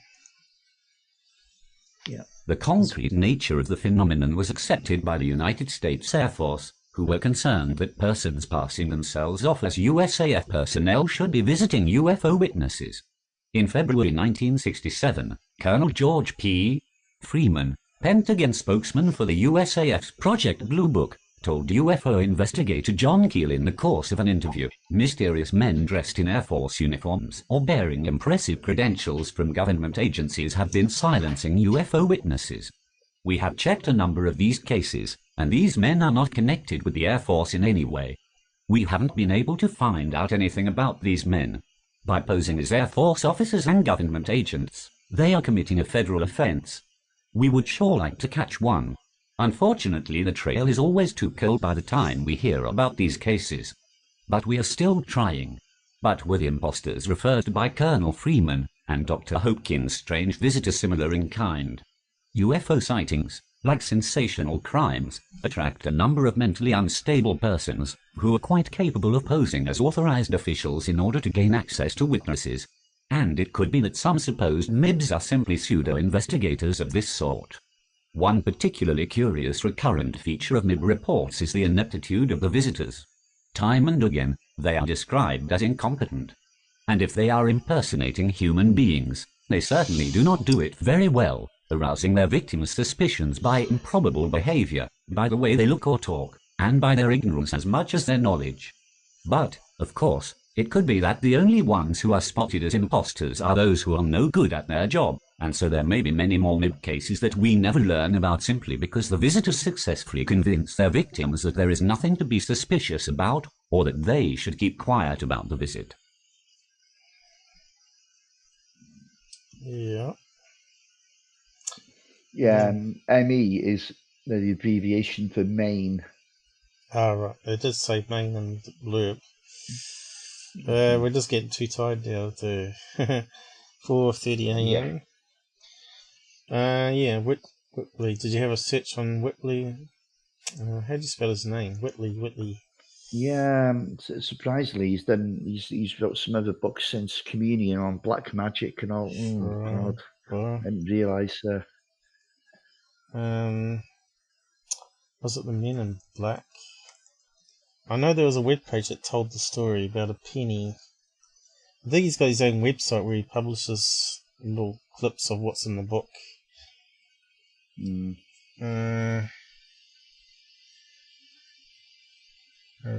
written a lot of books, hasn't he? He's making money from it.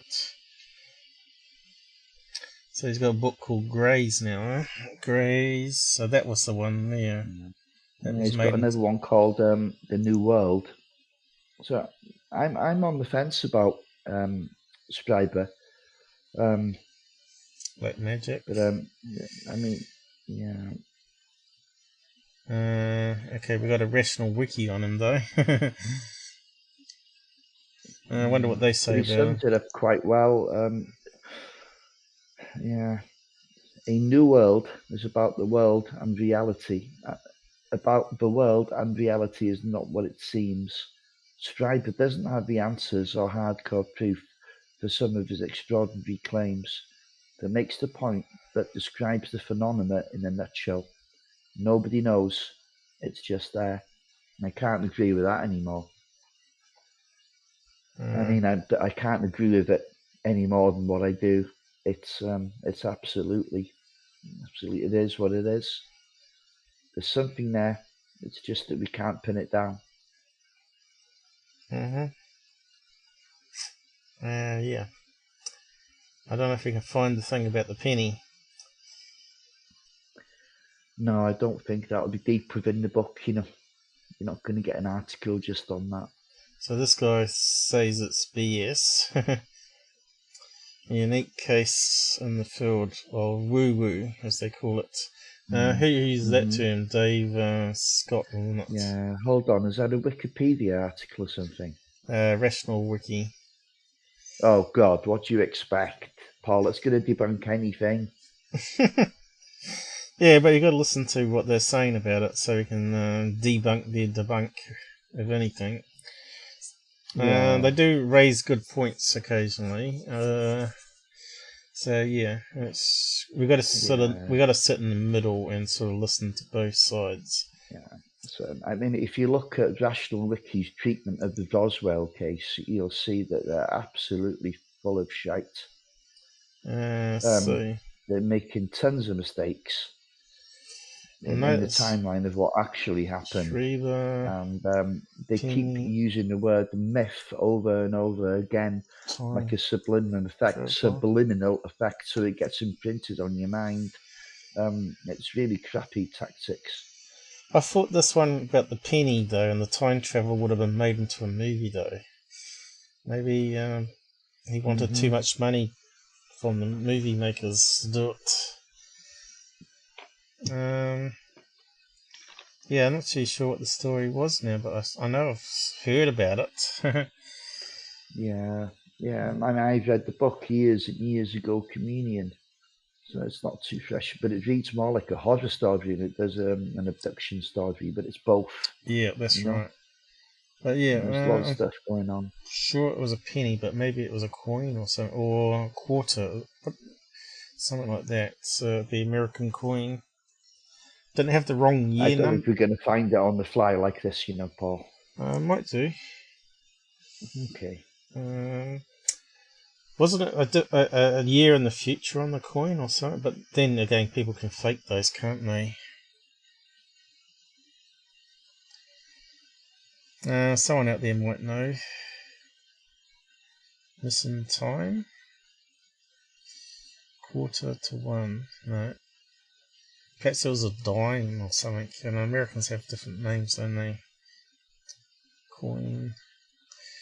Could try coin. And then we'll move on with the rest of that thing and close off for the night. Yeah, okay. Maybe we can find it and talk about it on a Sunday, maybe. But I've got lots to talk about already. So, here we go. 1995 time travel experience. Is that the one? Why's the Brighton gone all slow? Small game.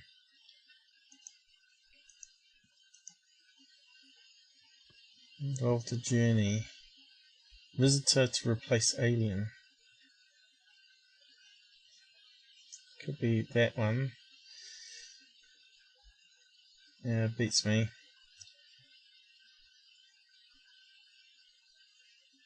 3 coins in the fountain. Is that the one? Any fans of his work out there would know. What are we saying down the side there? Discuss Mothman. We already discussed it, yeah. We've been with the Mothman. We're just moving on to some other weird little topics here. But we're trying to find the story about he was in a hotel and he gets a knock on the door and this man in black, I think it is, hands him a quarter, tells him he's from the future and stuff. I think what Clayton's saying there was he'd like to see us discuss it maybe in more depth, as an entire case, rather than just the Men in Black side of it. Well, I don't know. It's pretty complex, and then you'd have to go into the prophecies itself, where that comes into it. I think it's a lot of mythology there, isn't it? So just read out this bit on Men in Black. But yeah, it's coming up to 5 a.m. here. A common feature of a great many MiB visits is indeed the instruction to a witness not to say anything about the visit, and to cease all activity concerning the case. Clearly, we know of these cases only because such instructions have been disobeyed.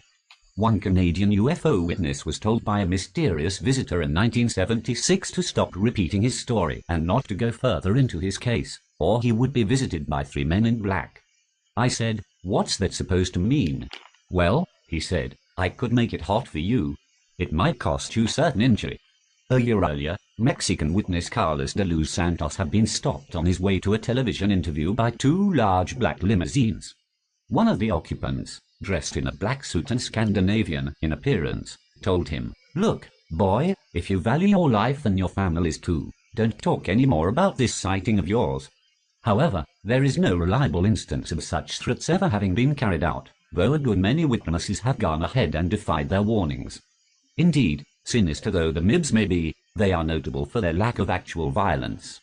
The worst that can be said of them is that they frequently harass witnesses with untimely visits and telephone calls, or simply disturb them with their very presence. Okay. They're very strange. I thought it was already strange as it is. Story updates. We've got an update. Okay. While, for the victim, it is just as well that the threats of violence are not followed through, this is for the investigator one more disconcerting aspect of the phenomenon. For violence, if it resulted in physical action, would at least help in establishing the reality of the phenomenon. Instead, it remains a fact that most of the evidence is purely hearsay in character and often not of the highest quality. Cases as well attested as that of Dr. Hopkins are unfortunately in the minority. Another problem area is the dismaying lack of precision about many of the reports. Popular American writer Brad Steiger alleged that hundreds of ufologists, Contactees and chance recipients of UFOs claim to have been visited by ominous strangers, usually 3, and usually dressed in black, but he cites only a few actual instances. Similarly, John Keel, an expert on unexplained phenomena, claimed that, on a number of occasions, he actually saw phantom Cadillacs, complete with rather sinister oriental-looking passengers in black suits, but for a trained reporter, he showed a curious reluctance to pursue these sightings or to give chapter and verse in such an important matter. Such loose assertions are valueless as evidence. All they do is contribute to the myth.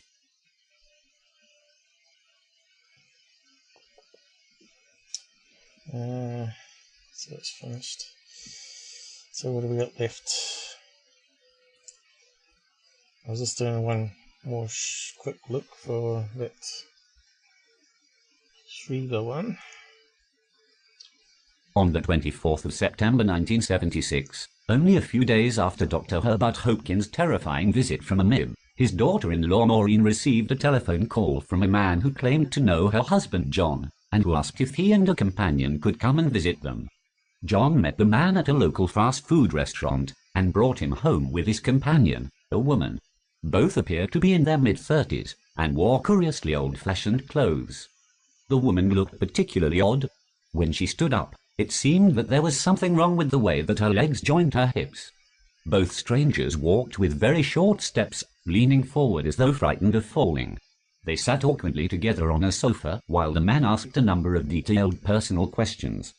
Did John and Maureen watch television much? What did they read? And what did they talk about? All the while, the man was pawing and fondling his female companion, asking John if this was all right and whether he was doing it correctly. John left the room for a moment, and the man tried to persuade Maureen to sit next to him. He also asked her how she was made, and whether she had any nude photographs. Shortly afterwards, the woman stood up and announced that she wanted to leave. The man also stood, but made no move to go. He was between the woman and the door, and it seemed that the only way she could get to the door was by walking in a straight line, directly through him. Finally, the woman turned to John and asked, "Please move him, I can't move him myself." Then, suddenly, the man left, followed by the woman, both walking in straight lines. They did not even say goodbye. Kind of strange. I was trying to listen to it while I was searching. Did you want to say anything to those ones so far? So if you just type in here in the... Alright. I'll just carry on reading then. This one's talking about Harold Dow again, where we started, so okay, we can finish it. Yeah, okay, we've gone back in a circle, have we? Yeah, more Strange Men in Black Mysteries, 1947. Harold Dow reported seeing a group of UFOs while he was on a boat in Washington's Puget Sound. Soon after, he said, he was approached by a black-suited individual who threatened him and his family if he ever talked again about the UFO sighting. 1967. Robert Richardson was driving his car at night in Toledo, Ohio, when he hit something, which, he claimed, then vanished. He found a piece of metal that he believed originated from the mysterious thing he hit. A few days later, two men, wearing black hats and sunglasses and driving a black 1953 Cadillac, visited Richardson at his home at 11 p.m. to ask questions. A week later, two other men arrived, dressed in black suits, and asked Richardson to turn over the metal to them. When he informed them he had sent it for analysis, he said, they threatened to harm his wife if he didn't get it back. He never heard from them again. So it might have been a key, not a coin. 2001 self-published. Well, no. Okay, it was Schrieber, yeah. Yeah. Yeah, I think maybe could easily be mixed up. So I don't know. Key. I really don't know. But Schrieber said an awful lot of stuff that he can't. Yeah. Well, you can see how long possibly prove, but maybe we should cover everything he does, in a case, in a live session sometime. But yes, knocking. I think I saw something about knocking just then. I think it might be the key, eh? Man burst into the room. Here we go. If Schrieber is indeed a shaman of sorts, it might help to explain an alleged incident that occurred in the pre-dawn hours of June 6, 1998, in which Schrieber met an apparent human who claimed to belong to many worlds. So this has got to be it, isn't it? Schrieber says he was awoken by a man knocking on the hotel door. This is the one. As soon as he opened the door, the man burst into the room. That's pretty rude of him. They then proceeded to have a remarkable conversation about spiritual matters. Sounds like a JW bursting into your house, huh? With Schrieber taking notes, Schrieber describes the man who has come to refer to as the master of the key, as he did not give a name. As someone in possession of the most incredible knowledge that I've ever encountered in my life about the meaning of mankind, we can come from, where we're going, what's happening to us, and why. Schrieber 2001 published book The Key is the transcript of this decision, though not exact discussion, not exact because transcript. Schrieber says his notes did not cover the entire conversation word for word. Some of it he committed to memory. Interestingly, he says the notes had a strange quality to them, as if each word was capable of causing a whole spring to flow in the mind, and that they unlocked something in my mind. This is the whole thing with Schrieber. It's all mystical, isn't it? Sounds very much Linda Moulton Hell stuff there, with automatic downloads. Yeah. But then again, there's lots of people that have said they've experienced that kind of thing. Oh, well, lots and lots. So it's the key that we're looking at. So we need to find a better story of the key, how it breaks down. This one's pretty vague, I think. It doesn't say enough about it. Among other things, the master of the key spoke about sudden environmental change and the ending of this current age.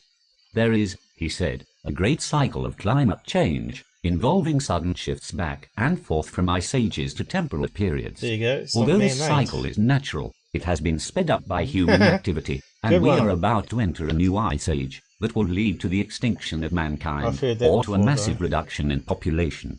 To avoid this, he said, we must find a way to expand off the planet. Schrieber says that this information served as an inspiration for his 1999 book Becoming Global Superstorm, written in collaboration with Art Bell. It's a little-known fact that the 2004 science fiction blockbuster The Day After Tomorrow is a rough adaptation of this book. That Schrieber's work has had a significant impact on public thinking cannot be denied. I think it was a fairly good movie too, wasn't it? Or good effects anyway. Yeah. So it didn't say much about the key master. So the key, knocking on the door.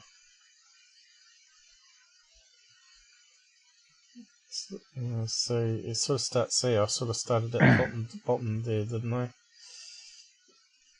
Where did I start from? I sort of skipped a wee bit. Let's just read out that top bit in case I missed something. That's Nick Pope, by the way. Yeah. UFO expert. The master of the key in his book The Uninvited, British UFO expert Nick Pope gives a humorous description of the time he met Schrieber in London in 1996. Pope mentions that Schrieber seemed so casual about the most bizarre experiences. Here was a man, I suspected, who would describe these visitor encounters in the same sentence as an account of a trip to the shops, and might well use the same tone of voice. Slightly critical though these words sound, Pope says he did not find Schrieber to be a crank and an eccentric, as he is commonly reputed to be. It would be easy to dismiss Schrieber's paranormal experiences, particularly those that involve traveling through time, as nothing more than the delusions of someone with an overactive imagination. He is, after all, a horror sci-fi novelist, and a highly acclaimed one at that. Schrieber has even admitted publicly that some of his claims are rather difficult to swallow, and that he is not asking anyone to believe the things he says. In a 1998 journal entry, he wrote, "Who knows what a mind like mine might dream up? All I can say is this, I believe myself." But I don't want that to convince you. You weren't there, you didn't see. So don't believe me. Listen, observe, and keep the question. Yeah, Okay. you see, the only thing is, with Schrieber now, he's written a few books now. It's not just Communion, and he made, I think he sold 1 million copies of Communion. You know, 1 million? it was either that or he made £1 million from it. He became a millionaire out of it, and that's for sure. That Well, is for sure. He became if a he saw millionaire. 1 million, he would have got like $10 a copy off the I book. don't know how much. Well, how much it's is an old paperback? book, you know, 20, Communion. 20, I'm sure it came out in the 70s. $20, $30. Well, that would be No, it $10 wouldn't have million been that in his much. bank account from Amazon or whatever. Yeah, comfortably, yeah. Well, that's pretty good for Philip Glass, self-published. damn it, we're talking over each other. What's going on here? You're breaking up as well, Paul. You sound all right to me here. Okay. I know you did step away. Have you moved your mic? No. It's a bit lower again, I noticed. But anyway, not sure what's going on there with you today. You got the cable connected? Yeah. The key story. There we go. A true encounter. I wonder if we got any blurb on it though. I know he did post something on his website a year or two ago, and it was a really good, interesting read. He was talking about as like a at least like a chapter from the book, and it was quite interesting. Could it be here? Unknown Country. It sounds like his website, doesn't it? How are we sounding on the side there? We're still okay there? I know we have problems when Robert gets up a lot, go toilets. I'm at the Keymaster, so it's pretty small print there. My eyes can't handle it now. No. Must be late for you now, Paul. Yeah, it's alright though. As part of an ongoing series of letters. What's this talking about here? Well, let's just read out a wee bit of it anyway. We'll need to know what it's talking about first before. Is this based on Schrieber's book now? I don't know. We'll find out. Jeremy, who are we talking about, Paul? We've got no idea. As part of our ongoing series of New Communion letters, Jeremy talks about his own meeting with the Master of the Key. He writes, I had an experience with my girlfriend during the summer of 1997 that she remembers as a dream, and I remember as something a little more like a visitor experience, though not a bad one. I think it may have been similar to your Key experience. She remembers waking up and seeing me sitting on the couch, talking to a man. She doesn't remember much else, except that she saw him levitate 2 books off my bookshelf and float them to him, and some stuff he said about not letting money change me.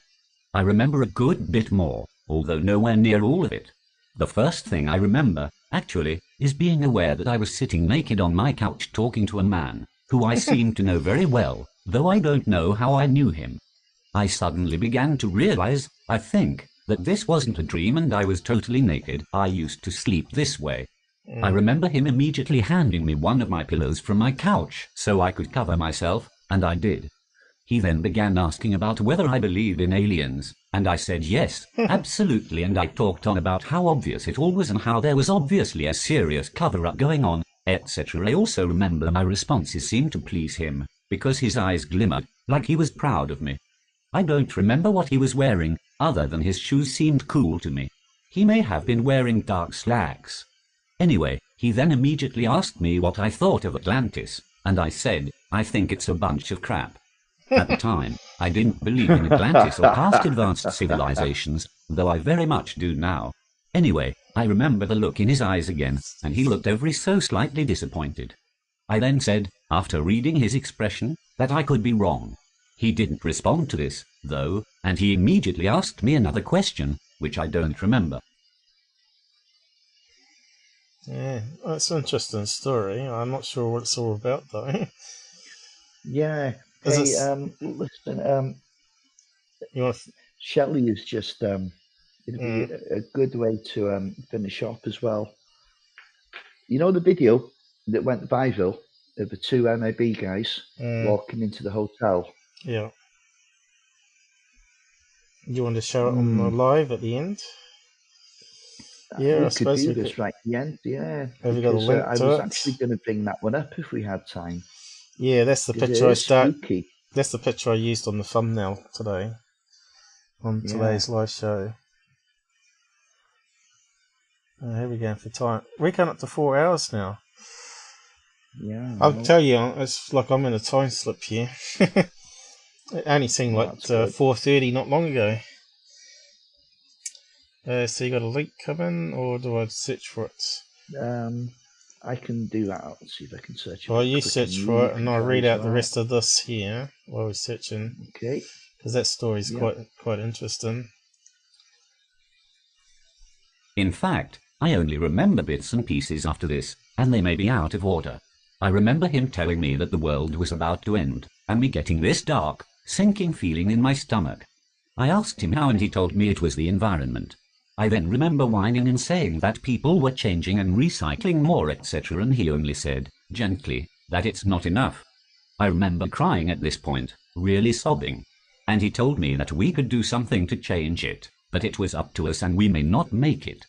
We also spoke about my life and my future some, and I only remember a few details, and most of these were personal, so I won't mention them here, what little I remember.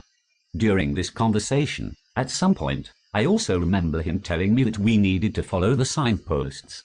I know he told you this, also, which shocked me when I first read your book back in 2001. At that point, I wasn't ready to admit that I may have had a similar experience, so I didn't tell anyone, and my girlfriend to this day doesn't even know about your book The Key, or take the experience too seriously. There were other little snippets that I remember, again of a more personal nature, about my girlfriend and me, etc. I won't go into detail about these either, but I will say that at some point a dark-haired lady appeared to turn over my girlfriend, because she was snoring and I was worried that she might be choking. I remember the man looking at my worried expression and smiling, and saying, "She's fine, she's just snoring." When she continued snoring, he then said, "Shall take care of her." And I immediately realized that there was a dark-haired woman stepping around my futon and flipping my girlfriend on her side, gently, by her arm. I don't know how she got in the room. It wasn't through the door, I'm almost positive. Both of these people were human, by the way, though I didn't see the lady's face. So that's quite interesting. So this is someone that's read his books, so he's had the same experiences. Yeah. So, if it's I'm not calling Schrieber a kook. I'm not sure. I'm on the fence about him, and I think that at least some of what he says, as far as it might be, as he believes, is genuine. It might be that, like, a lot of these people experience something real, and then they start embellishing the story, right, with some other stuff. Which as then they often do, or they start believing in everything. Yeah, everything in the sky is a UFO when it turns out to be a flock of birds or whatever, balloons. Where did we get to here? Nature. I'm not sure where I got to there. But we'll just read out some more of it, because it is quite interesting story. Just not sure who's telling this story, that's all. It's a guy called Jeremy, written into him by email, by looks of it, telling the story, saying it's similar. Saying it's similar. I know where it's coming from. Yeah, saying it's similar to the Keymaster story that he was talking about. It's kind of strange. You wouldn't be sitting in the nude, with a man talking to you. It's kind of strange, isn't it? Anyway. I remember toward the end of it all, I was climbing back into my futon, and I kept asking worried questions about everything he had told me, and he said, "Go to sleep, Jeremy." He then said something about the importance of belief, which spawned a brief conversation about beliefs manifesting reality, which I had been reading about at the time. It was then that he floated 2 books off my bookshelf and flipped through them, saying something about the teachings in these books being true. I am almost 100% positive they were my 2 Seth books, The Nature of Personal Reality and Seth Speaks. I also forgot to mention that at some point we talked about you, Whitley, although I don't remember the details. I only remember that he said you were a very brave man. I remember asking, you know Whitley Schrieber, and he said of course. And I remember feeling, for a second or two, starstruck by this man. And then he said something that doused my hero worship immediately, though I don't remember what it was.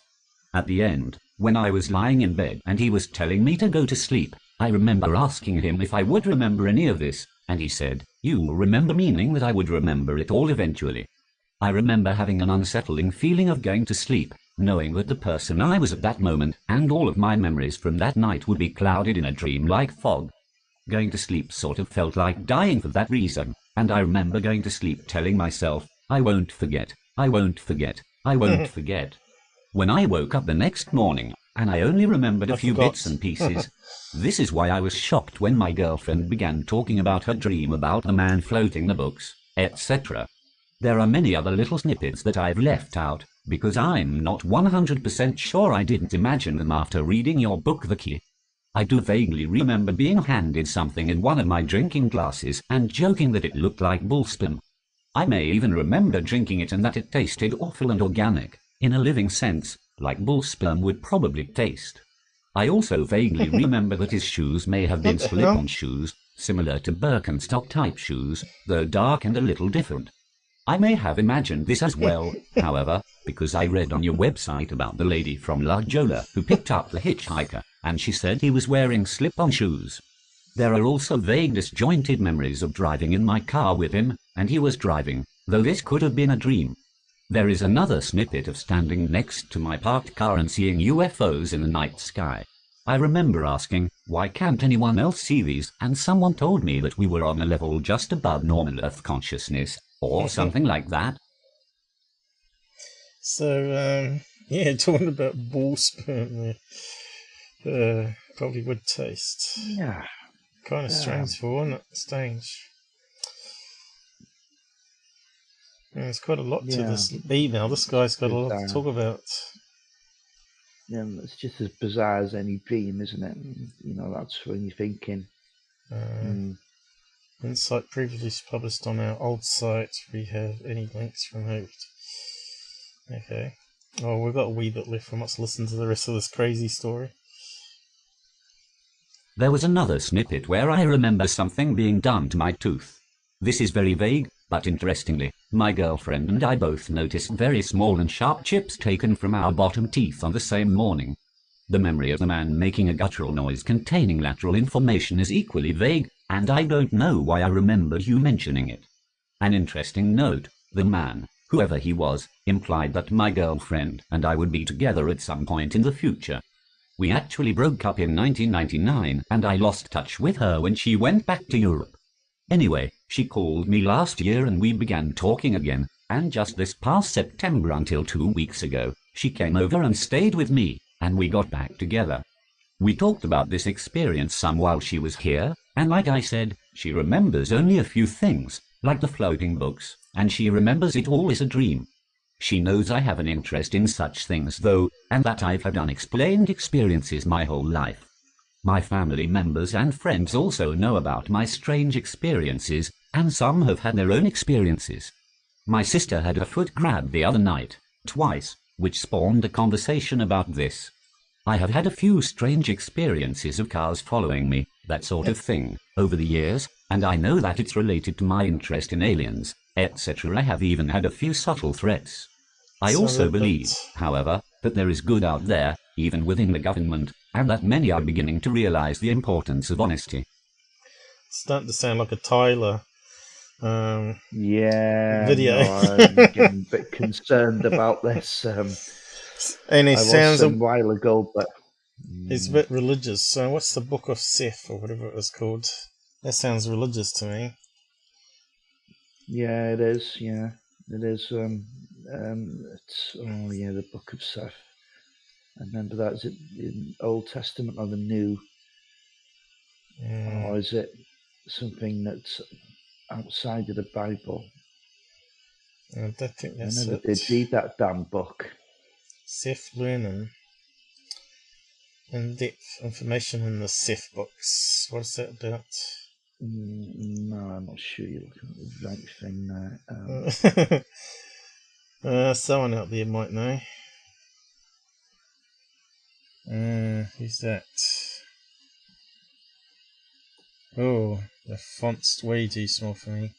Seth Teachins. Human race is a stage, though, with various forms of consciousness. So there you go. It's like New Age stuff, right?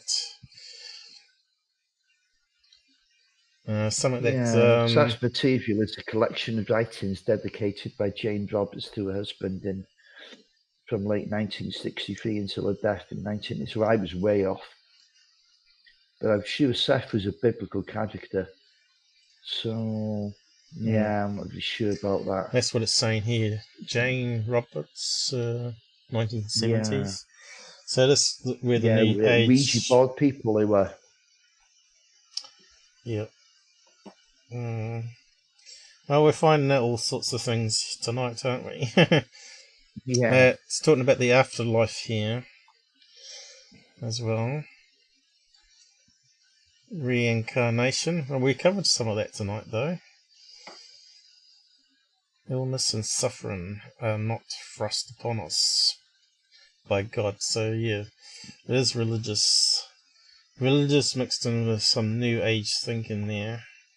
And maybe a mixture of different religions like Buddhism. So yeah, but I was hoping actually to find a snippet of his actual book, how his story went. But anyway, it's probably out there. The Key on Apple Books. A True Encounter. What's that one? Just quickly look at that one. I know it's getting on a wee bit. Yeah, so we're going to have a quick look at this CCTV coverage of Men in Black. Yeah, we'll see how fast this comes up. Before we finish. We're having trouble getting to the site in the UK. Maybe it's down. Oh. God, my neck is killing me. Yeah, mine too. And I put some. Oh, that looks like the site's down. Anyway, people might have to do more look into that. But you can maybe download a PDF. You know, we encourage everybody, if we don't cover something in full, that you look into it yourselves later. And you know how we're always interested in your comments down the side chat. And if you join our Discord group, you can actually post some stuff that you found, and we can use it in future lives as well. Or join our Facebook group, you can post it there, and if I see it's interesting, I'll add it to the list. Or me and Robert can, anyway. Yeah. So, yeah. And of course, if there's any cases you'd like us to cover, even if we have done them, you know, some time ago, we could always redo them with a new look in. Yeah. So we covered a lot of topics there tonight, even though we weren't going to cover it. So did you get the link to the Men in Black video, or should I find it? Men in Black. Oh, hold on 1 second. Not that one. No, wait there.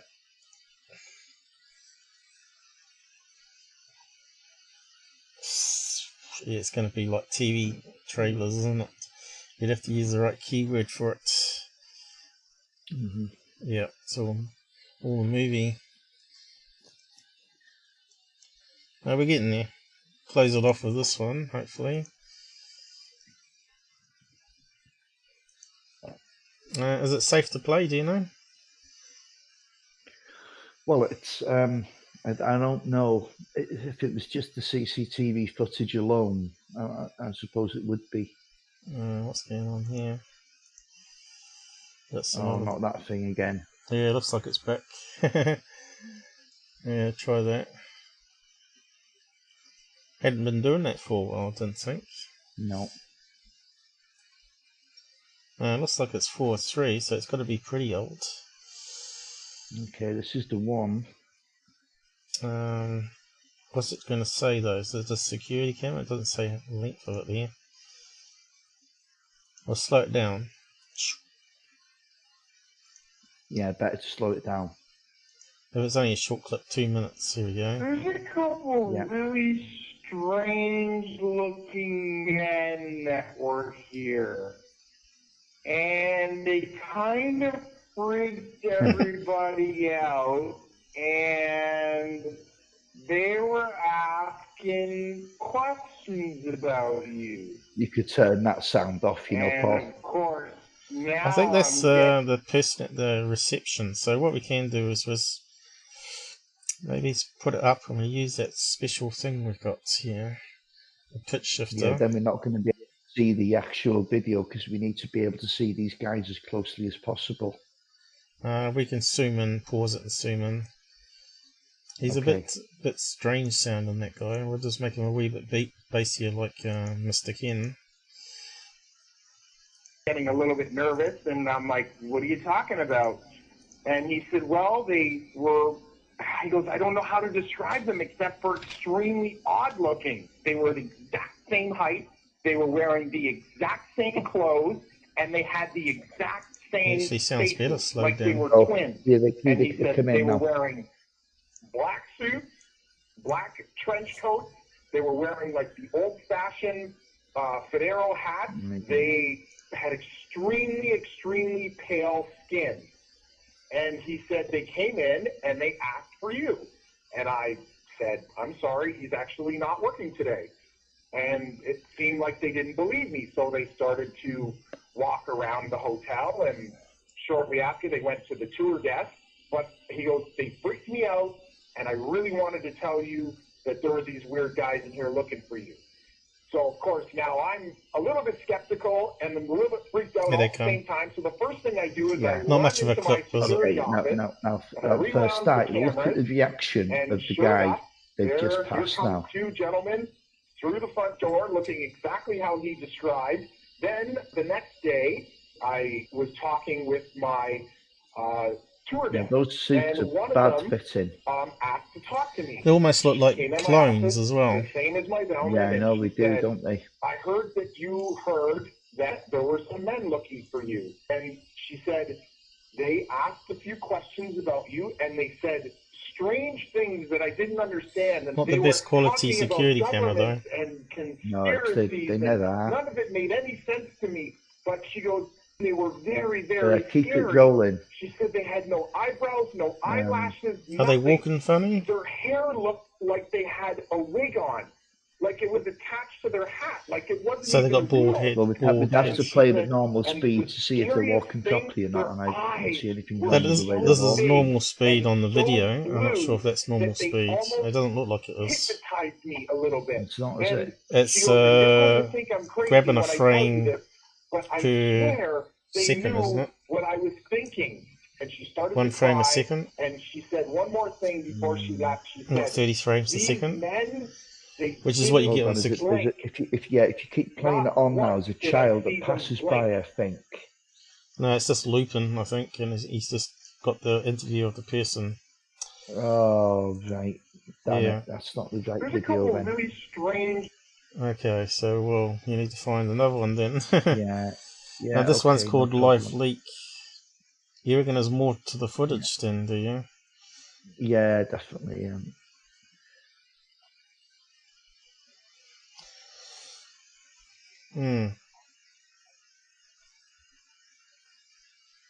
Okay, what's this one? 9 minutes on that one. Those ones look Yeah. they're going in a different direction there. Yeah, Yes. that's what I've got. The same one as you there. 9 minutes 10 seconds. Yeah, that one looks like it's another big YouTube channel, is it? Yeah, 9 million BuzzFeed. I'm Ryan, yeah. that's Brent. This week on Yeah. BuzzFeed Unsolved. Oh.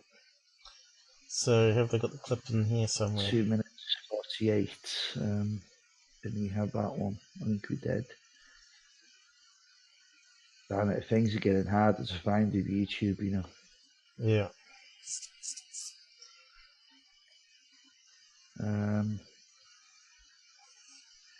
Here we go, I think.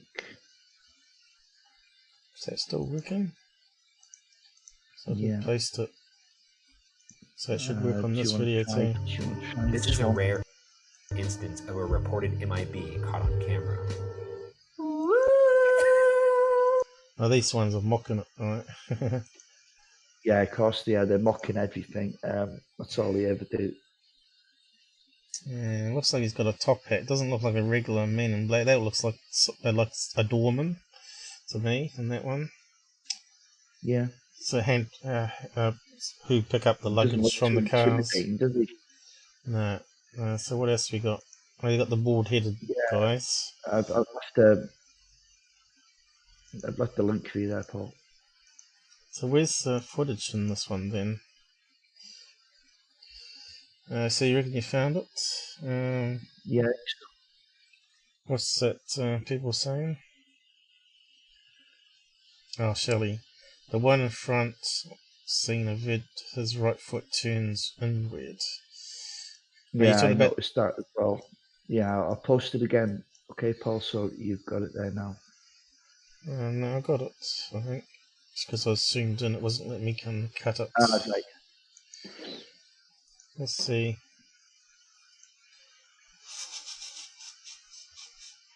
So if I can mute it and this, we're back to that. Yeah, again. that's the best thing to do. Play it at normal speed and mute the sound.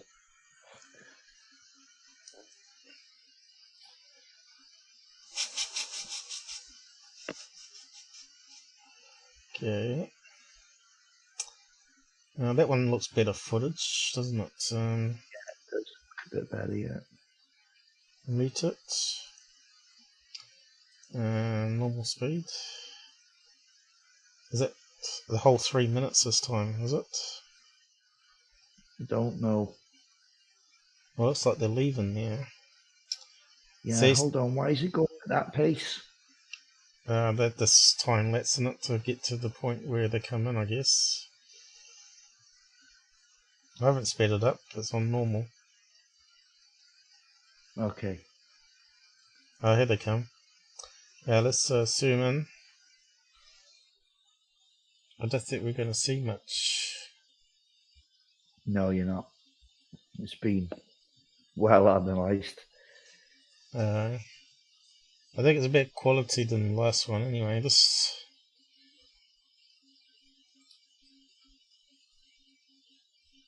So what were the Men in Black doing there though? I don't know. There's been many rumours about that they were looking for somebody in the hotel.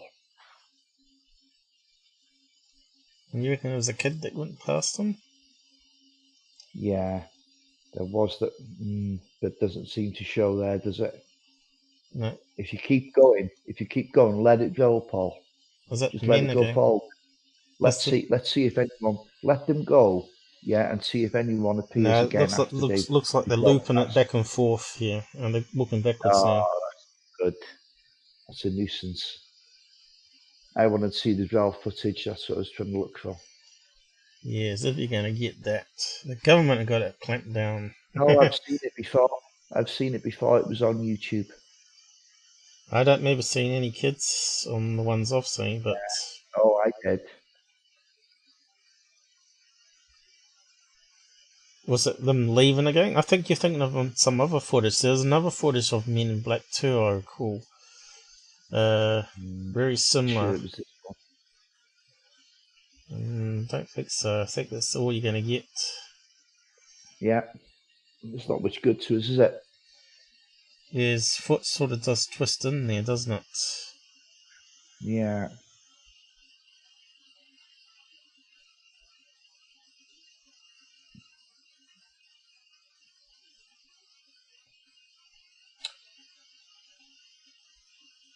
Kind of look strange wearing all black like that, though, isn't it?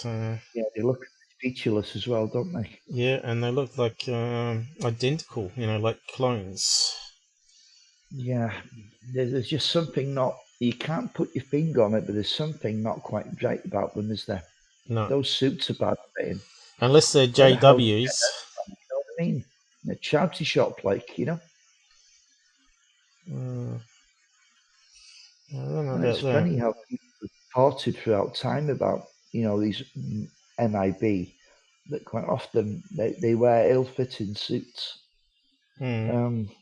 Crazy, but true, and this is an actual example of it caught on camera. Now, where's his feet going on that one?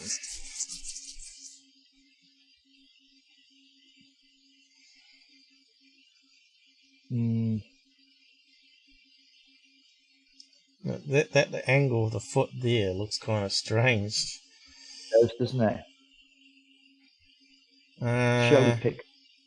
And look at the length of the arms. Is that normal? I suppose it would be. I'd have to stand up. Do your hands normally go below your hips? Mine there. I'm not sure. Not sure. I'd have to stand up. I don't know.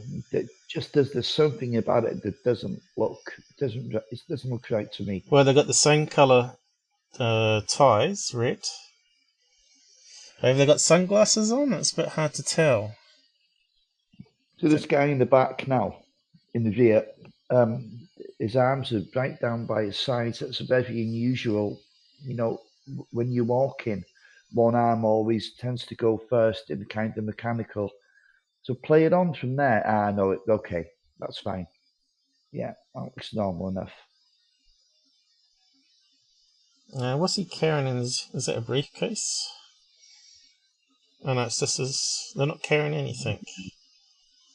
It's just pure footage. Shame it's not HD, eh? So is he wearing glasses there? It's a bit hard to tell. Looks like they slowed it right down here too. Kind of looks like he's got glasses on there. And they look like twins. That's what I'm saying. The clones. Double gangers.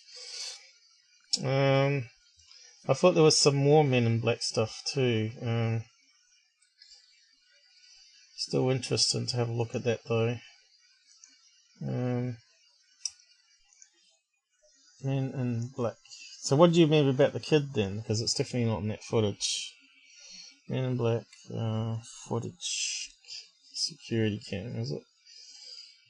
Yeah, Soldier is telling us here there's more footage where these guys go up to the desk, you know. Is there? Well, why can't we get it? Fulton CTV, UK Express. They're probably bound to have it, aren't they?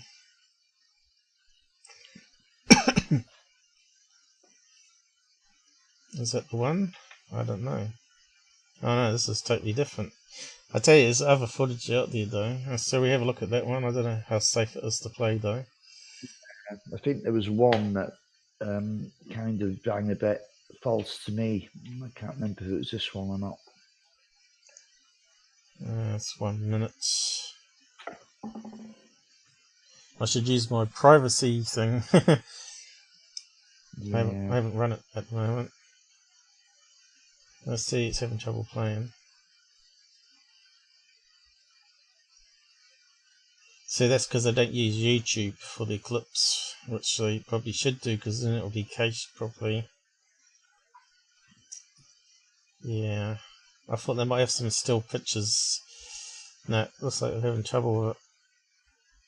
Oh well, too bad. Oh right, started playing it, so I hit. So what are we looking at here on this one? Whoop, I've got to zoom out, but he's got sunglasses on, and what's that on his head? Anything, or is it just bald? Looks like a white cap from here. Yeah. Look at that. Yeah, I don't know. I don't know about this one. Oh, what's that flashing in his hand there? This looks staged, right? Yeah, of course it is. Yeah, this has got to be a magic trick, is it? He's got white gloves on, is it? Anything on UK Express you can't trust. And of course, who's been on UK Express? Mr. Tyler. As soon as you see Express there, you may as well call bullshit before you've even seen it. Yeah. Same with Daily Mail, same with The Sun. Yeah. Alien. There's another one. Yeah, they got another one here. Is that the same one? No, it could be another one. Is it the same? Oh, it's still the same. Yeah. So, what else we got? Caught and take raw footage. Spotted in Alaska this time.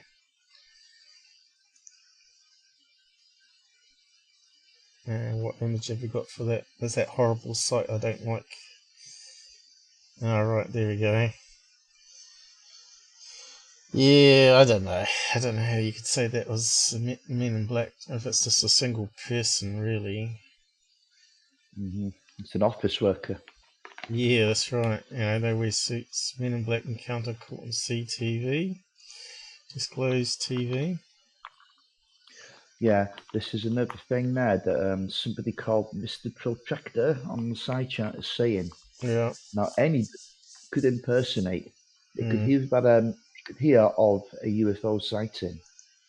You know, they find the address via the local newspaper or just through word of mouth, whatever, and decides calling him. You know, Mm. Oh. and maybe even advise them not to talk and what have you. You know, what have you, all out of a big prank. Yeah, I think we just looked at that one. Reddit's now posting about it. Oh well, if you can find the full footage, I suppose we could leave it for a recap on the next Saturday one. Yeah. You want to do that? So what's that one? So, oh right, that's it. That could be it. I mean, in Canada, was it? I didn't know it was Canada. I thought it was America. So is that the log one or not? I don't know. I think that's the same one that's looped, isn't it? 3 minutes, yeah, that's the first one we played. Ah, damn it.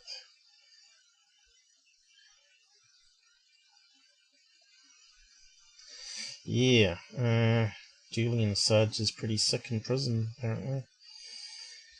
They keep him locked up in solitary confinement, which is that will do a guy's head in. They're trying to kill him, right? So they don't have to put him on trial. It's about time someone pardoned him, right? I suppose Trump might do that if he wins 2020. Because then he won't have the left attacking him and all that sort of stuff. Shouldn't people be more concerned about the facts? I think it's all part of the same thing. It's all talking about American.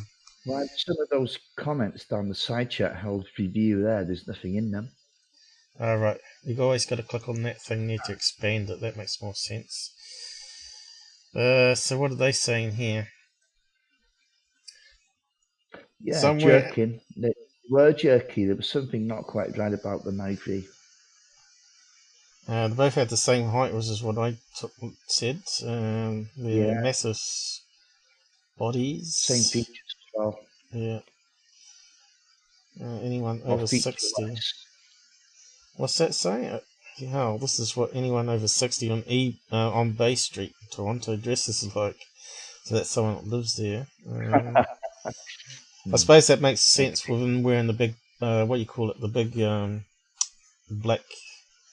What do you call those things? Not bomber jackets, but the other ones. Normally the leather jackets that go right down to the floor. What do they call those things? Anyway, you don't know. Could be a trench coat. That might be the word I'm looking for. The leather jacket that goes all the way down to the floor. Oh yeah, my mate's got one. Not all the way down to the floor, but it's. Bellboy told his manager that two strange-looking men in black suits, hats, had come the day before looking for the hotel manager, who had taken the day off. They freaked everybody out. Talking about governments and conspiracies. They had identical faces. Yeah, that's what we sort of saw too. No facial hair.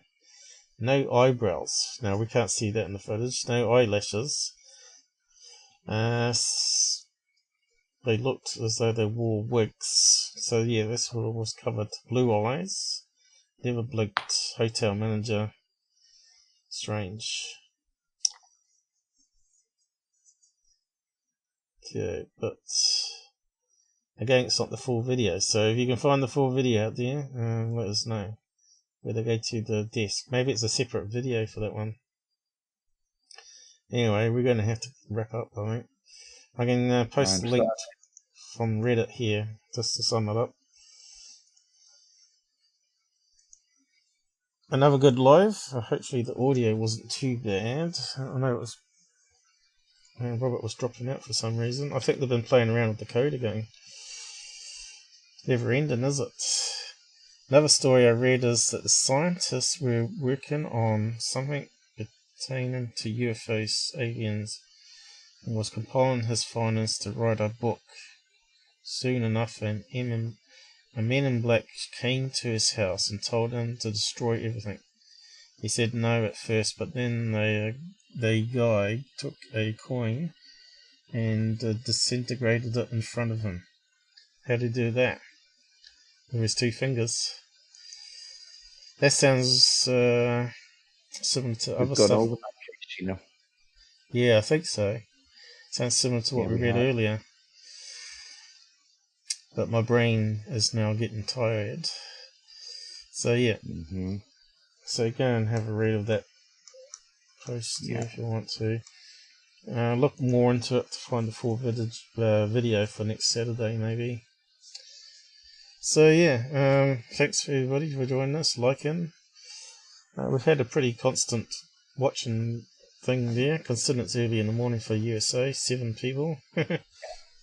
Consistent. Not a couple 100, 300, like some people tend to get on their side chats.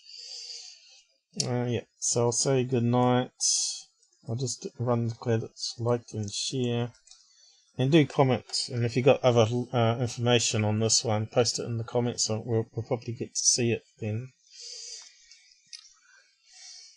And Robert, I don't know what he's doing. Let's see if he's on screen. There he is. Look at the crazy stuff he's got in his wall behind him there.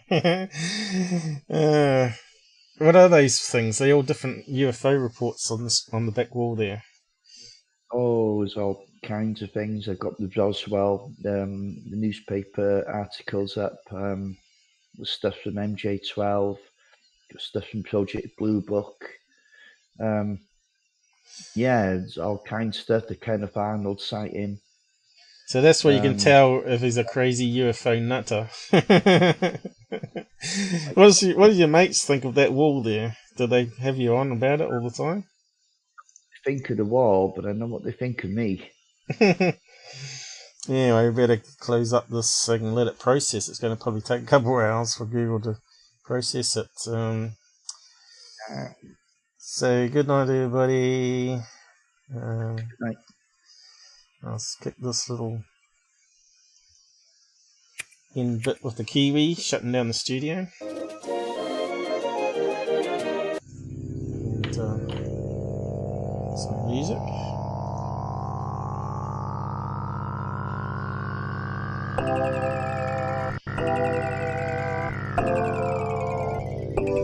Yep, thanks all. I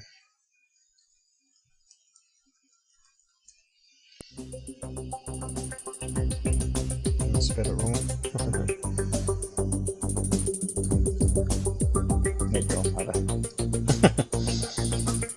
What's this keyboard? There's one key over, and I've never gotten used to it.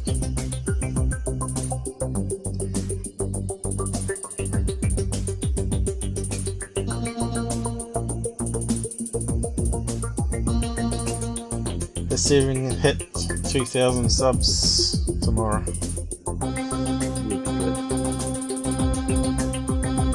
It'll help us out. Google likes 2,000 a month, then 3,000, and then 5,000.